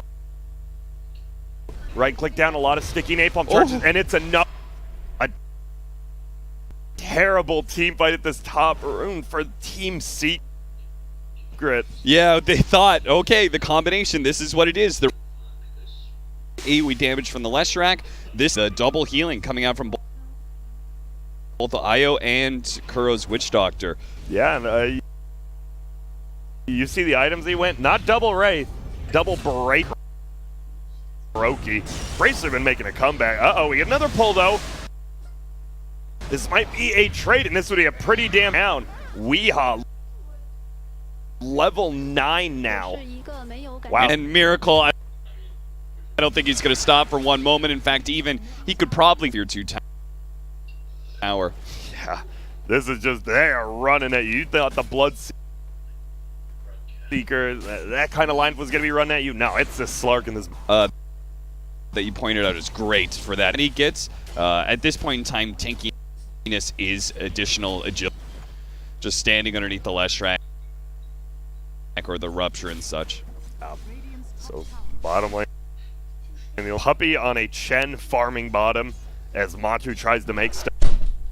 He is 2,000 net worth up on anybody else in the game. Miracle so far ahead, and he just got... It's going to be the Rupture. It's Kuroki. He's just sitting there. The Bloodright will hit, and they get a lot of damage, and Kuroki... I don't think Seeker can get it, though. Yeah, they're going to lose it before that 10-minute mark, so that EXP, they say. GH is level 6, too. Thanks to that outpost experience, so they can relocate. It's going to get so bad for Secret.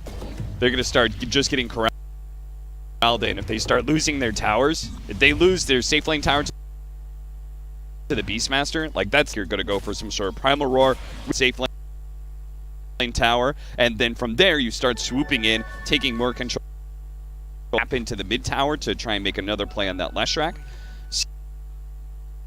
Secret, they're going to have to get some, they're going to have to bring multiple heroes to, he's going to get a freebie here. Goodbye. Double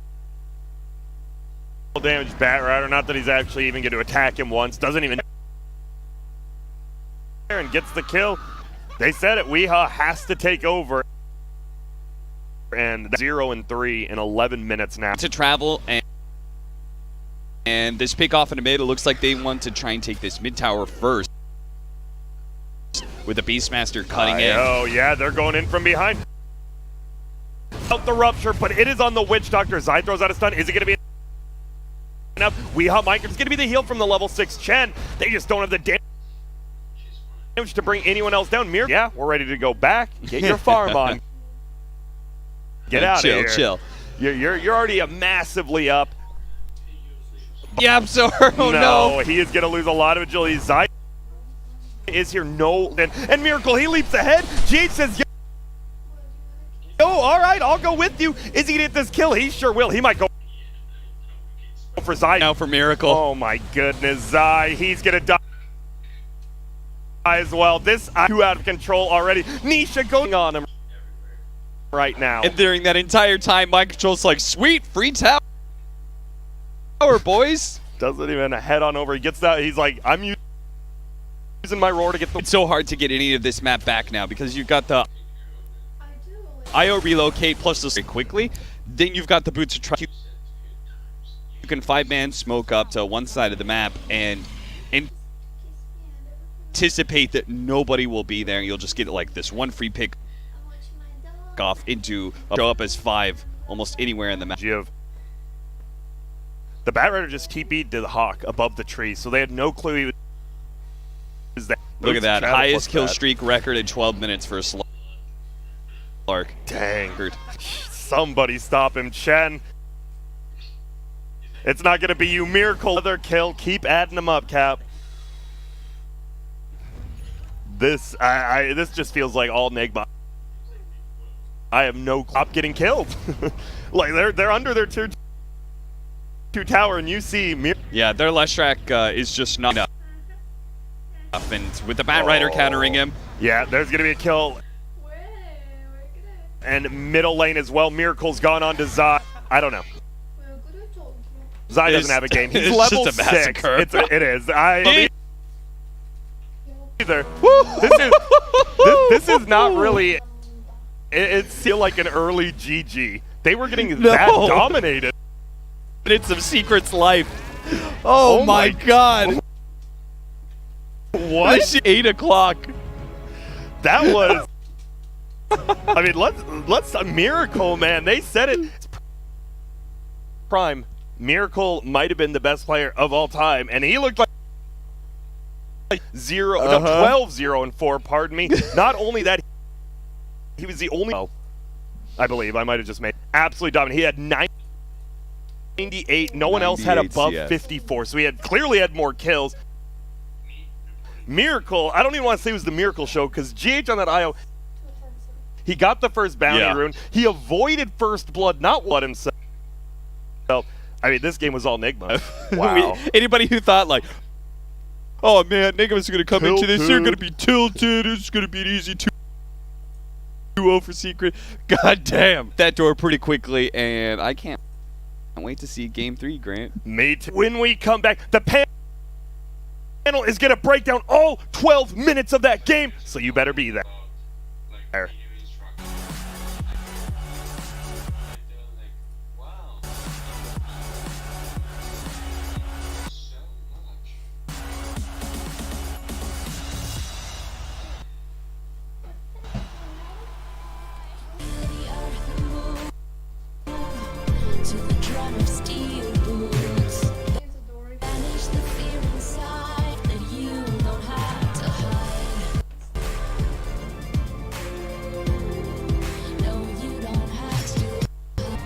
You're strong enough with your battle.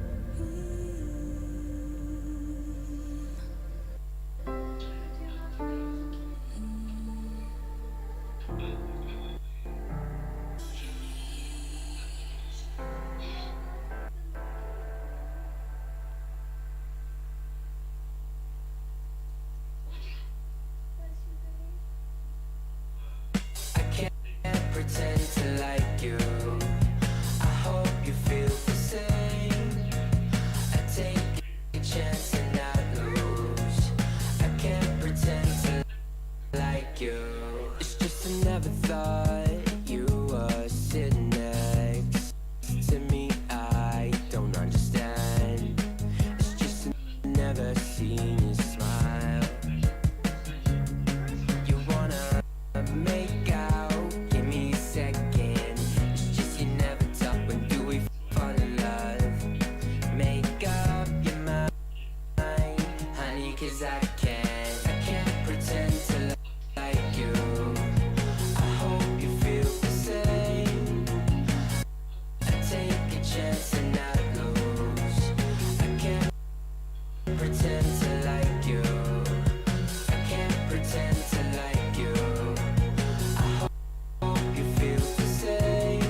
your eyes, I can't seem to focus.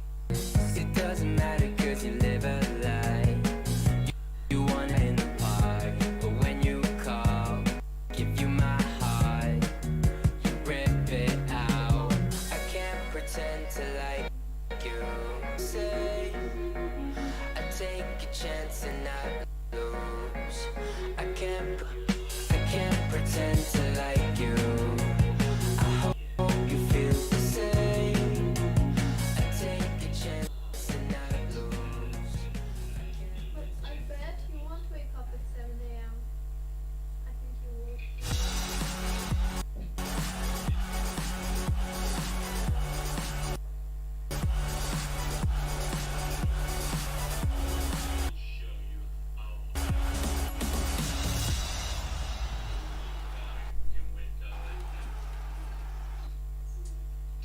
What's up, ladies and gentlemen? Welcome back. It's time to break down game number 2 of Nigma versus Secret. Not exactly the morning and series I was expecting to get into here, but suddenly it's game 3, gentlemen, and we've only watched 13 minutes of Dota so far for the first 2 games.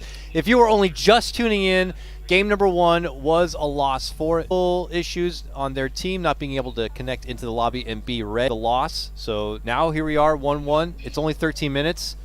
Guys, Nigma came out in full force for this one. Yeah, they did exactly what they had to have a chance at winning that game. I think if they played this game again and they don't get off to that crazy start top, I think this game looks much more even, if not in the favor of Secret. But I think like this is like the one of the few ways I think they could have won, where everything that could have gone right for Nigma went right, and everything that could have gone bad for Secret went bad. They get the double kill top so that Zai doesn't have time to block the wave as Earthshaker, so his lane is basically just ruined. Well, what are your thoughts on the theory that this is more of a bro loss, as in just kind of said, hey, feel really bad about the forfeit game 1, you know, these admins, nothing we could do. Let's forfeit, let's just, you know, forfeit game 2 and make this into a nice juicy best of 1 here for game 3. Sounds like a theory for Secret fans for sure. I sort of feel a little robbed, right? Because of like we kind of hyped the series up as being this amazing thing. Oh yeah. But at the same time, I wouldn't say I'm disappointed quite yet. I think we've got some drama, followed by this like game 2, which is kind of a joke, right? It was just a total massacre. It's like, okay, like 40 an hour for these 2 games, and now we have this game 3 best of 1 Secret Nigma. Is this going to be the greatest game of all time? I'd hope so, because you're right. It feels like the first 2 games were a bit of a joke. Game 1 not even existing, and game 2 just may as well not have existed. Right? Nigma came out and showed the most dominating performance we've seen this ESL LA, and against Secret on top of that. So yeah, let's just make this a best of 1 Rumble and just have at it for game 3. Sure. Right? That's what we got. I think yeah, you just got to be careful about these snowball slugs. Yeah, I that was guess. rough. But it was Nigma who were able to drop a deuce on Secret, and I got another type of drop here I'm ready to plug, gentlemen. It's the DHL drop. You've probably been looking at home like, what the hell is that yellow box they got right there? This is... Hopefully no deuces inside. No deuces inside, please, Peter.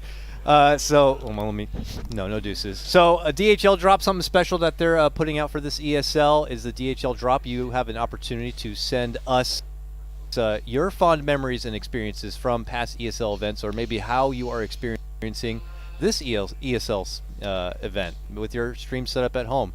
If you do submit a lot of that material, DHL has the opportunity to send you a gift package, which is what I'm opening right now, and you can get all sorts of awesome loot that is going to be inside. I assume lots of Dota loot, ESL loot, a mix of the two. Some hoodies, some swag. I don't really know what's in here. I haven't been here for the last 2 Game 1 Secret DHL Nigma openings. All right, there. Let me see. Nope, not in there. No. Unfortunately, no, it was taken away. So we got a lot of awesome stuff though, and we've got to see some of your setups at home. And if you continue to send them our way, we will continue to critique them. So some of the first things I'm pulling out now, we have an ESL backpack. When you go to the events, you got to be materials with you, of course. It's always maybe good some to have water, a backpack. some snacks. You know, if the arena lets you in. How do players carry around their mouse and keyboard and such, or is that what the managers are for? No, it's Usually it's backpack. Sometimes you submit your gear early to certain tournaments, and they'll set it up for you. Very rarely. TI does. Successful Dota players are rocking like Gucci and like Louis Vuitton backpacks and stuff. Oh, they must say keyboards. That's just the Chinese players. That's just the Chinese players. All right. Lots of awesome Dota swag in here as well. As you can see, they got the plushies that do come with the codes, so you can get also the in-game loot with that. So lots of awesome Dota merch. It's not just ESL stuff. You get a mix of both here. The ESL hat. Wait, so can you actually get a DHL drop, Dota drop for Birmingham? A Dota drop? Like, can somebody like buy and like get this box of stuff? You can't buy the box. You can only win the box if you do submit your DHL drop experience. This is what you could potentially win, is boxes in boxes, because there's a box in this box. It's the ESL experience box, and this box has got mouse pads in it. It's got plushies. It's got stickers. It's got the Dota pins that everybody loves, that if you go to TI you're able to get a hold of. Well, now you don't. Shirts. We got just a plethora of stuff. I imagine because, you know, ESL was not able to host the LAN event, they got a bunch of stuff they were hoping to give away to you guys at home. All they want from you is to share your experience. Show them that thing. This thing? What is this? That's the engram. That's the i9 core. Wait, there is an actual CPU in here? Yeah. They can actually win an i9. That's the thing to win, for sure. How much does a processor cost these days? And this is an Intel, so it's pretty pricey. It's not like some of those cheaper processors are out there. Intel comes with the price tag, but it also comes with the heavy power. Right? Okay, we have a couple of setups out here that you guys have already submitted at home. All right, judge the setup, guys. First off, I'm seeing an awfully plain wall. I feel like this guy like heard from a friend that they were giving away free stuff on the stream, so he just pulled it up real quick and shot us a picture. Sure, selfie, thumb shot. I'll take that loot box. That is not ergonomically sound. I like this one, the setup on the TV here. I'm imagining it's a different language. Okay. But, you know, that's cool. He's watching it from multiple languages, from multiple avenues here. Oh, this guy's got the old school look at monitor. that old school monitor. And the laptop monitor doesn't even work. They just straight had to plug it into a cheap external monitor. This guy needs a loot box right here. Get him that i9. Get him that i9. Get him the i9. Get him back in the setup. This person saying, I was there. Weird flex. At the 2019 Premium pass. Birmingham. I paid money, and I was there in the full experience. Got the Sheaver signature. Charlie, you've been to some Birminghams. Any fun experiences you want to share with the world? Birmingham. Yeah. So, you know, Birmingham actually has really good food all around. Really? Yeah, there's really good Indian food in Birmingham. So if you're, you know, all of this is over, you guys go to the next one, and you decide to visit Birmingham, see the city, walk around, go to some of the Indian restaurants. They're super good. Awesome. I don't say this about most places that we go to for LAN. Fair enough. That's true. That's true. So props to Birmingham on that one. Thank you for sharing your experience, and thank you at home for sharing your DHL drop experience. But it's time to finally go to break, and when we return, it's going to be getting into game number 3 of Secret versus Nigma. Are you missing the spectacular crowd and experience that ESL 1 Birmingham delivered the past years? Let's make this online event just as awesome.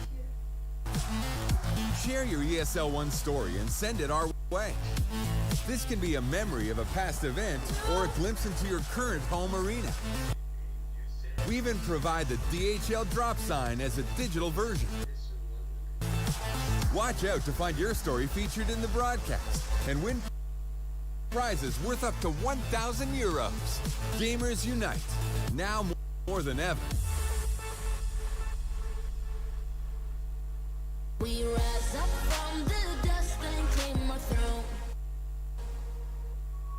My name is Jordan Gilbert, aka Nothing. Hi, my name is Sue Lee. My handle is Smix. I think it's important for these initiatives to happen. Empathy really, really goes a long way, and it always means so much to us, and I think that's where initiatives like this really help. Anytime they see bullying, anytime they see someone getting called names, I encourage you to step up and say so. Good luck, have fun.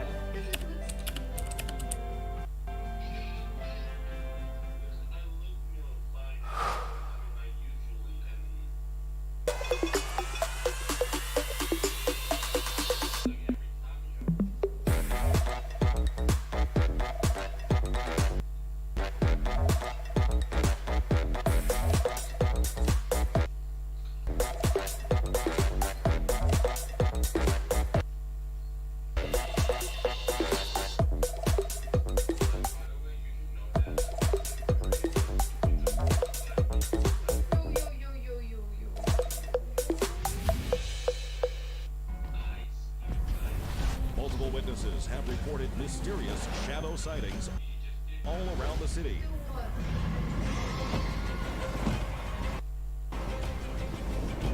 The origin of these shadows is still unclear.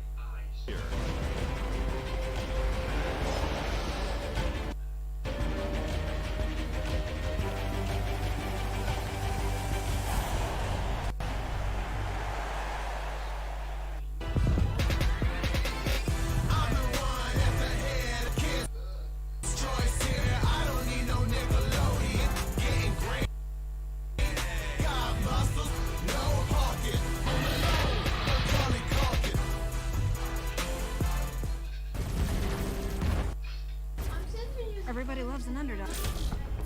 Who needs to be liked?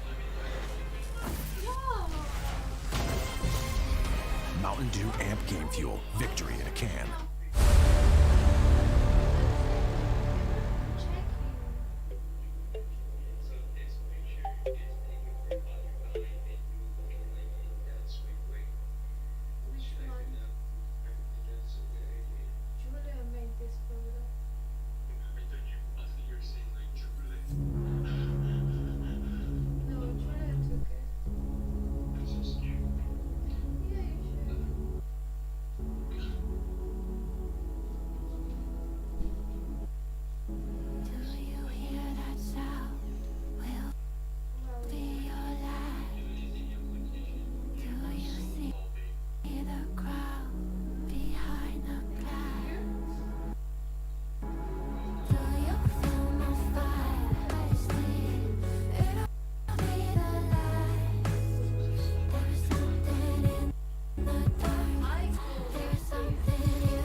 ESL 1 is brought to you in part by Intel, Mercedes-Benz, GG Bet, and DHL.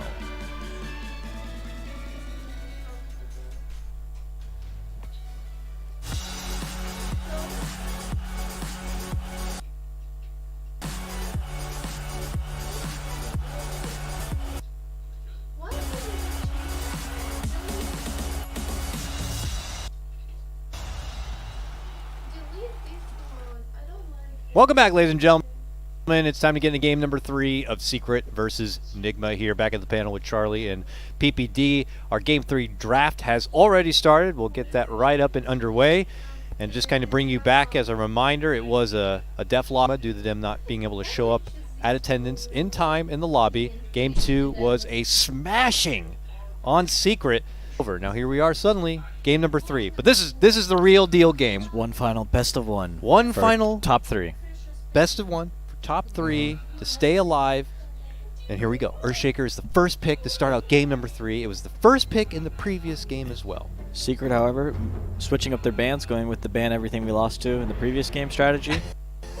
Yep. They banned Beastmaster, Witch Doctor, and Wisp, so Nigma is going to have to utilize some new heroes. Damn, the Witch Doctor ban is really something else. Was it really that much of a problem in particular in the last game? I feel like nothing really went well for them last game, so they just want a full reset. I mean, yeah, I think before the creeps even spawned, that game was starting to look a little rough. I think they could have come back if they had stabilized at some point, but Nigma just kept the snowball rolling.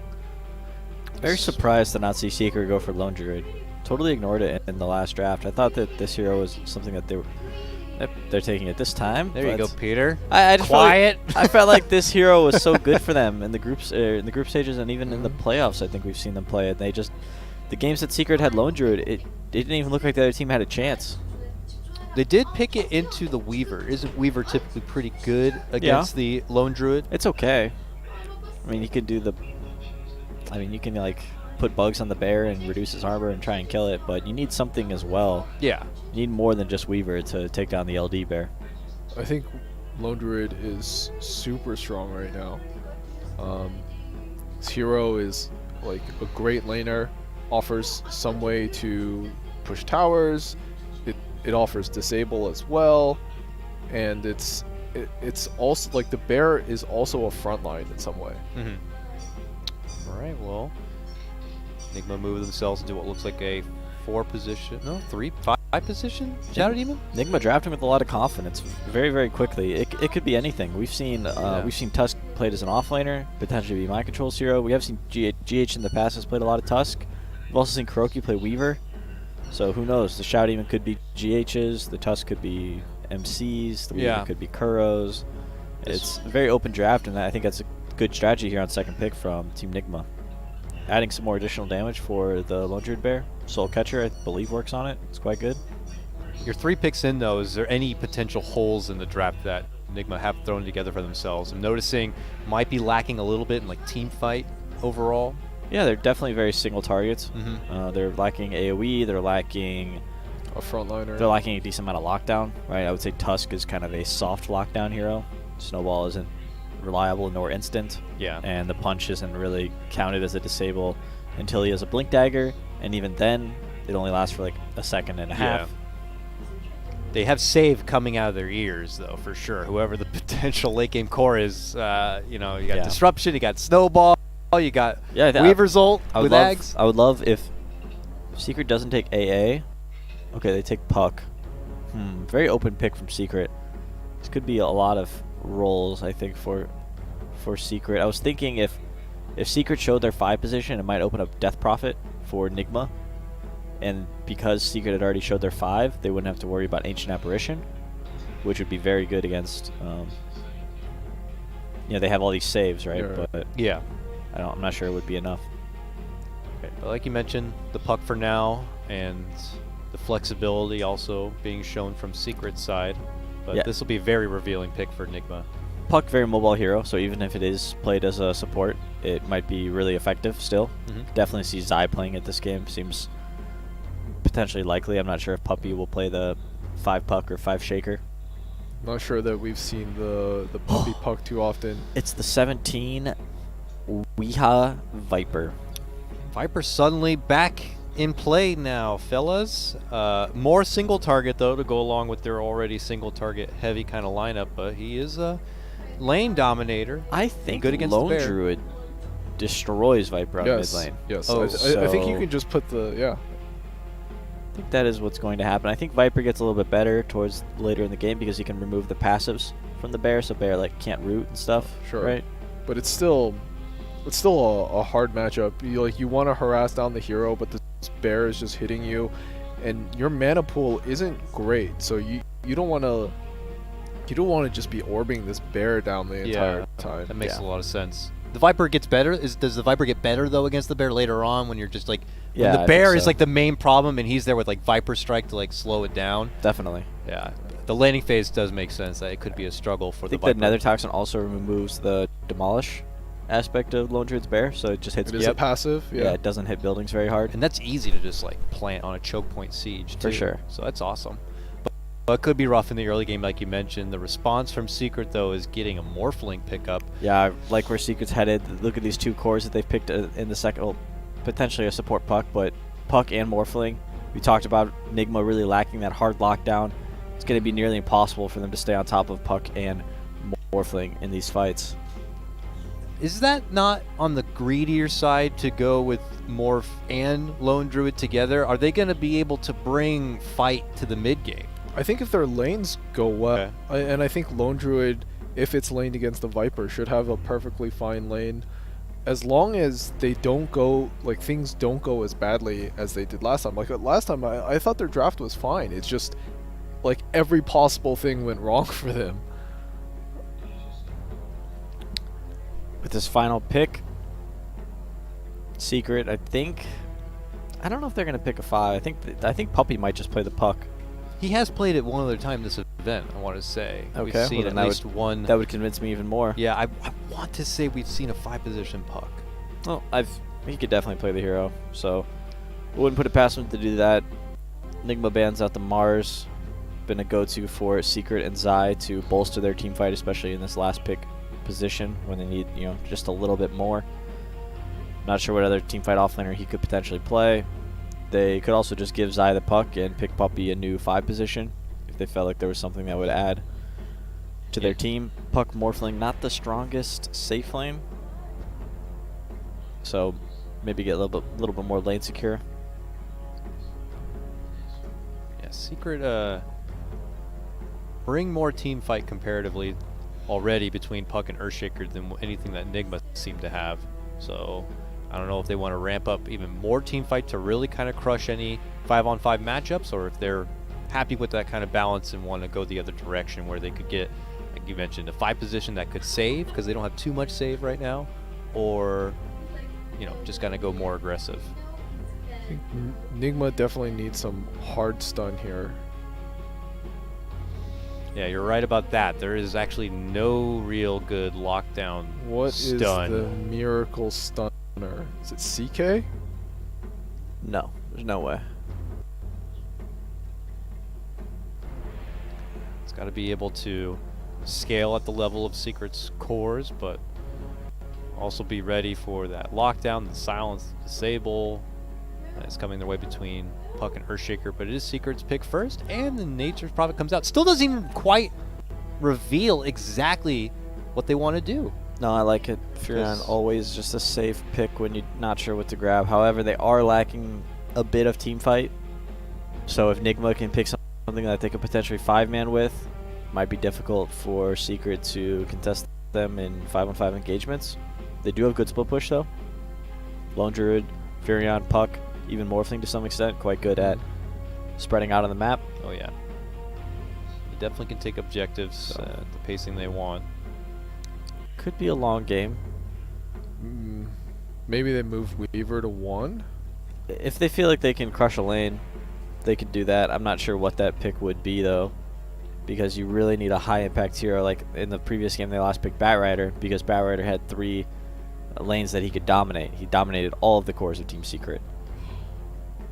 Spectre. Okay. Spectre is the pick, and the scaling core. Yep. Out.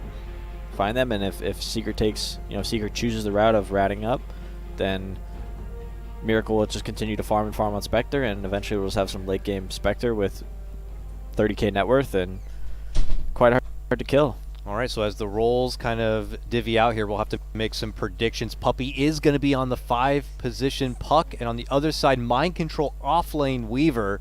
GH will be playing the Tusk on this one. Gentlemen, what are your predictions for game number 3? I'm going to go back to Secret. I think just, don't have the most disastrous minute 0 in history, and I still like their draft better. I like the team fight more. They have more lockdown. Nigma has almost no stuns. You, Peter? I will take Nigma because they are fired up after that game 1 forfeit. They won the last game in 13 minutes. Secret looked like they were complete scrubs. And yeah, I expect them just to roll over Secret once again. Miracle is going to be top of the net worth on Spectre, and that's going to be the story. Nice. You guys are split. I'm going to go with Secret. I think they're going to be fired up after that game 2 crushing, and they're going to bring it back in game number 3, Peter. Nah, they're asleep. It's over. All right, we'll see if that's the case or not. There are the predictions there. Let's get the casters' thoughts on this one now as we send it over to Grand Grant and Capitalist.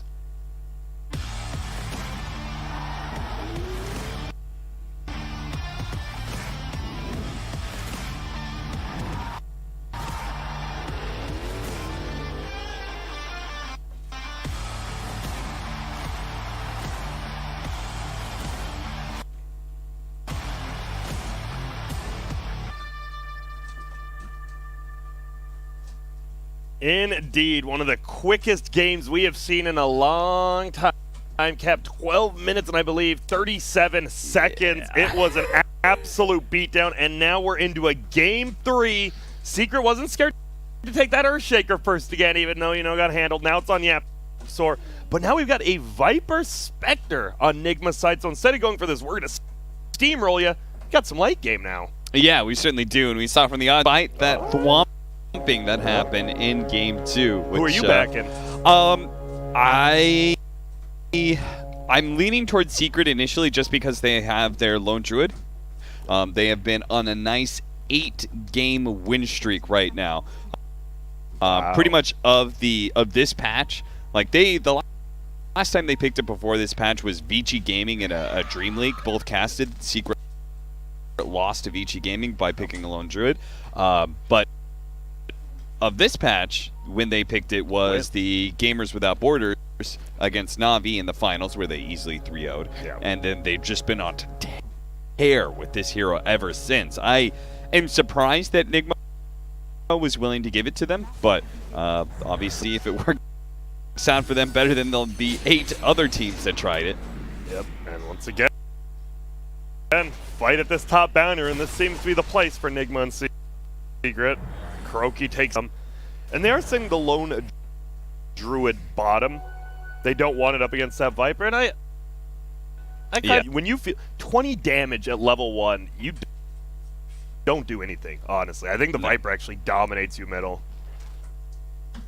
I think the Entangle threat is also better against the Weaver as well. And Weaver Tusk lane pretty well, because as soon as he gets level 2, he has Savage Roar. If they ever try an Ice Shot, he should have a good answer. Curl, looks like that's going to be our first blood. Puppy's able to pick it up pretty easily. Speaking of which, they have a nice combination. Puck and easy coil snap right there with the Savage Roar from the Bear. It is. So already, it's not going as bad as it did in game number 2. As they get that first blood, yep, so we're going to steal the outpost in middle. Viper should do pretty good here. Obviously is... Oh!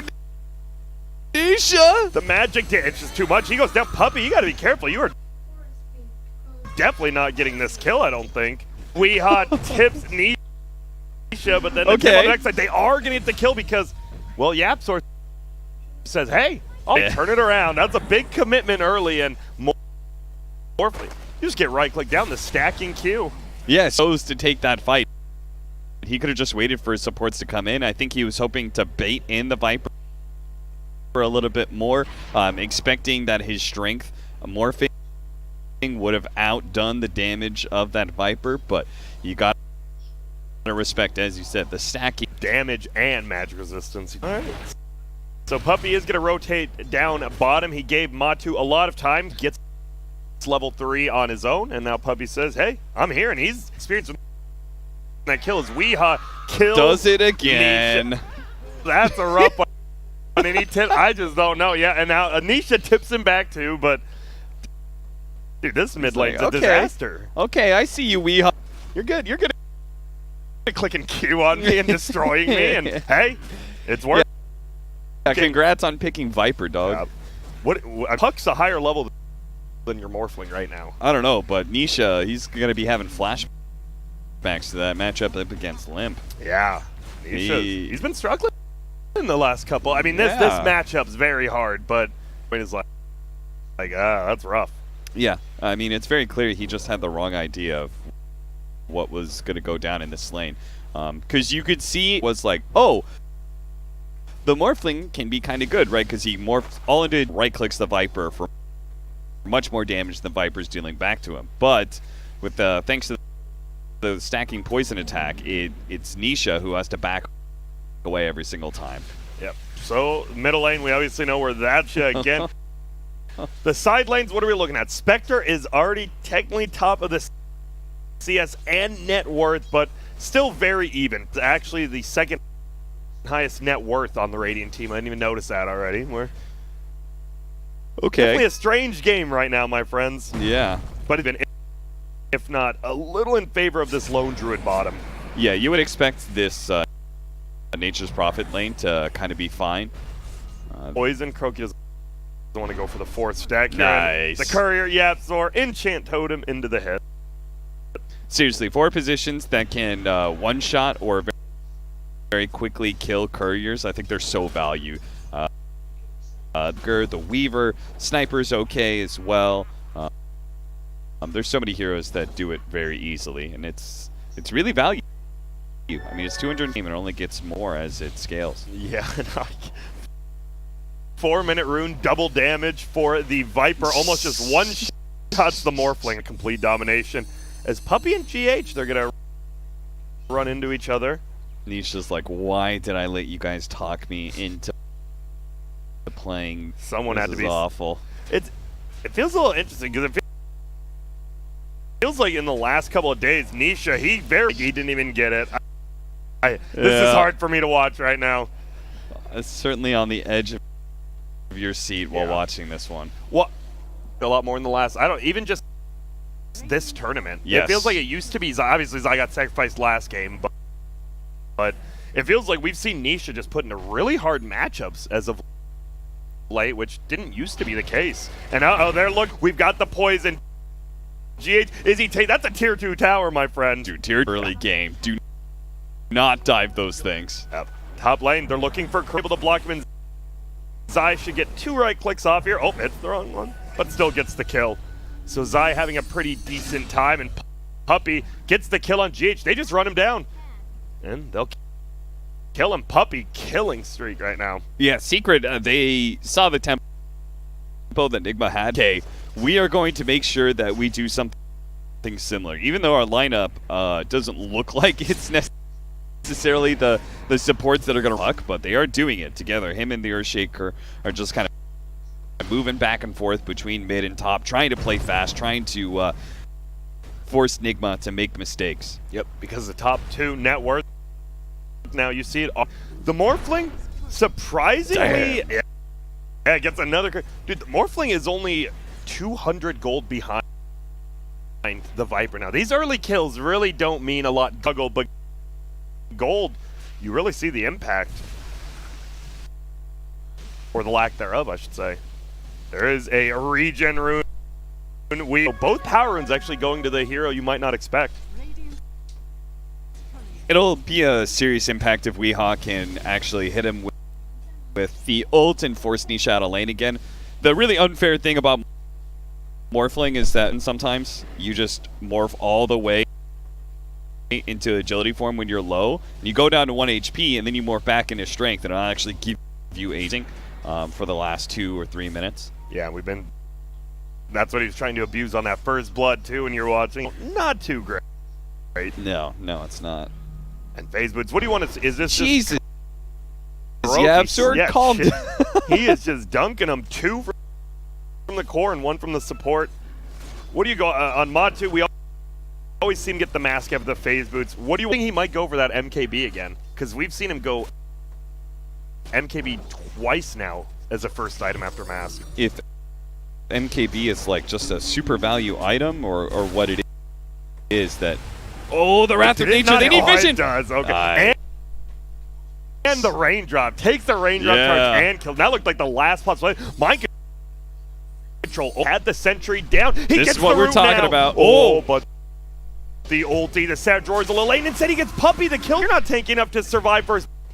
Both these, what looked to be a kill on the Weaver, turns into a double kill for the Dire. Damn, mind control's sick. He was a little bit lucky though. The Savage he was popping time lapse. Obviously he gets hit by that fear, then he on the puck. Maybe Viper still kills Lone Druid though. That is the nice thing. Viper in the early game is kind of similar to Batrider in that these constant damage. Yeah. Like you think, oh, I've got 2,000 HP, they'll run out of damage eventually. He ruined the rune, will get scooped up instead. Does Nisha survive? He will. Weehaw ends up going down bottom. That was on me. Sorry, Pop Dart. They had the Viper just getting right-clicked down by 4 heroes. It was a 4-on-1 gank. Weehaw might have been pushed out a little bit far there. And you always have the threat. We haven't seen it until now. That global teleport, this core roll. You just TP, you already have treads. You're doing a lot of damage. He will trap in GH. He is trying to juke or charge me. Needs to, and he does. Pops it up. We have strength treads. Look at how tanky he's going to summon. He gets the ulti up again. The raindrop hits GH. Is Zai actually at this kill? He traps himself. He's going to be completely okay. Kuroki's coming in now as well. Dagger gets thrown. He has the raindrop to tank it up. Zai. Okay, he might TP back to get himself back in a lane, but I think that might even be tough. Yeah, because Zai's so tanky, man. He is, and he had to think, oh, what if Zai TP's home and then I just waste my ulti? Yeah. And he wants a miracle. They're up 1K after that beatdown in middle lane. Zai has really pulled them back together. And that was before Zai had his last couple items. Now it's a chainmail as well. Uh-oh, and this could very well just be a double GH melee hero, but no Quelling Blade. Camp is like, I want it. Puppy He says, nah, I'm gonna get it, but Zai actually does get it with this trans. And okay, all of a sudden, Secret Morphling, he's a little bit back online. He is above, actually, mind control, so he's above one core now. Look at that, they're bringing so many heroes to this outpost. They thought they were going to go for the outpost on the other side of the map, but both the combination of the Bear as well as TP coming in from the Shadow Demon forces them away from the bounty runes, sadly. Looks like 2 for 2 runes, and maybe a tier 1 for a tier 1. We'll see if Secret wants to defend bottom, as that tier 1 still has a lot of health. Meanwhile, and they're TPing in. Nisha will kill off the bugs. Mind control looking for anyone, but they don't have the disables. Nisha just running away. He does get there. They know they need to get some. Oh, he goes down to Jill. Man, all right. You see, doing what he said. Morphing down to strength, and then getting HP back by a morphing back in. Lone Druid, and then the Furion really helps with this lineup. Lone Druid, you naturally just have to bring more heroes to fight. Whether it's he's pushing it, like he is able to play solo, but threaten 2 heroes at one time. So here he pushes a tower. Nigma try and bring everybody, but he takes the tower so quickly. He's got Savage Roar to be able to back up. Meanwhile, this Nature's Prophet is doing something similar, where he is all over the map at the same time. As a result, Secret are just bringing more numbers to these team fights, and Nigma is, because whether it's the Wrath of Nature or the Bear, they are slowly encroaching deeper into Nigma territory. And we see the mech gets pulled. Teleport save. Yep. The turnaround. We've already seen. They already can't get these kills under the tier 2 tower. With this up now, it's even scary. Zai is getting initiated. It's punching in the air with the bug. A lot of minus armor. Traps himself in, gets the mech up. That bug still on him. A lot of minus armor. It goes up. Do they have the damage? They do. Mind control gets it with that last roll. Because that was a dominating streak. 355 gold for mind control. And they need mind control to really start coming. Just a full stats machine, so once you're able to get agility treads and 2 wraith bands, you're pretty strong. Oh, Puppy gets a nice silence to dodge it, but it's a lot of people low. No one else committed down here. Yeah, Secret have another pick off after losing their Furion, but I guess they really want to keep this tower alive. He goes down. The Wrath of Nature is putting in some work this game. Chunks the hero down 300, and then Morphling's like, sure. So they get that follow-up kill, and it's a pretty big one on the Spectre. So many resources to keeping their safe lane tower alive, while the Lone Druid is playing the other side of the map. After taking that tier 1 top, he's just able to play in the dire jungle. It makes their greedy lineup and Lone Druid, even Nature's Prophet takes a lot off the map. They've got to give space to Yaptro to be able to farm. As a result of taking the enemy safe lane, are taking both jungles at the same time. Yeah, and it looks like we do have the Bear. He is going to go Deso. At least he has it queued up for now. So I think they or a smoke. They've got a 4-staff on Weehan now. They really either need to root out the Lone Druid out of the top lane, or they need to gank bottom and take that tower. Opt for the Lone Druid play, but this hero, he's so hard to gank. Yeah. Fortunately, Tusk. Oh no! Don't tell me. He's gone. He is He gone. saw it too. They're going to be able to break the coil on mind control, so he's going to die at bottom lane. Not only does he dodge that gank, but he gets a kill for the team. Yup, and now, unless they want to rotate all the way back down, we'll see. So it's pretty high, and Weeha is here with the 4-staff. You like that 4-staff? Do not like the scaling core, but it's a little different than we see. Yeah, like as opposed to like the Hurricane Pike. Yeah, what's the Dragonlance? Dragonlance, that's the smaller part of it. Oh, middle lane, they're looking again. GH will snowball out. Zai, he's took down GH. They don't want to commit too fully. There is going to be Demonic Purge on Morph. Makes it to the low ground. Mind Control gets dusted up. Has ulti to take it off if he wants, but doesn't want to use it. They just don't have the best playmaker. Their best hero is taking fights wherever the Viper isn't. As soon as he shows himself on a map, they weren't mid at all in this game until Viper left mid lane, went to a side lane. All of a sudden, all of Secret's here. Yeah, and they're gonna get there, and they're just gonna be a dunk. He says solos it up. Zai says, I'll finish off the tower. And now there's going to be the tag team. It's going to be a solo coil. GH more than morphing. Full strength. It's a lot of magic.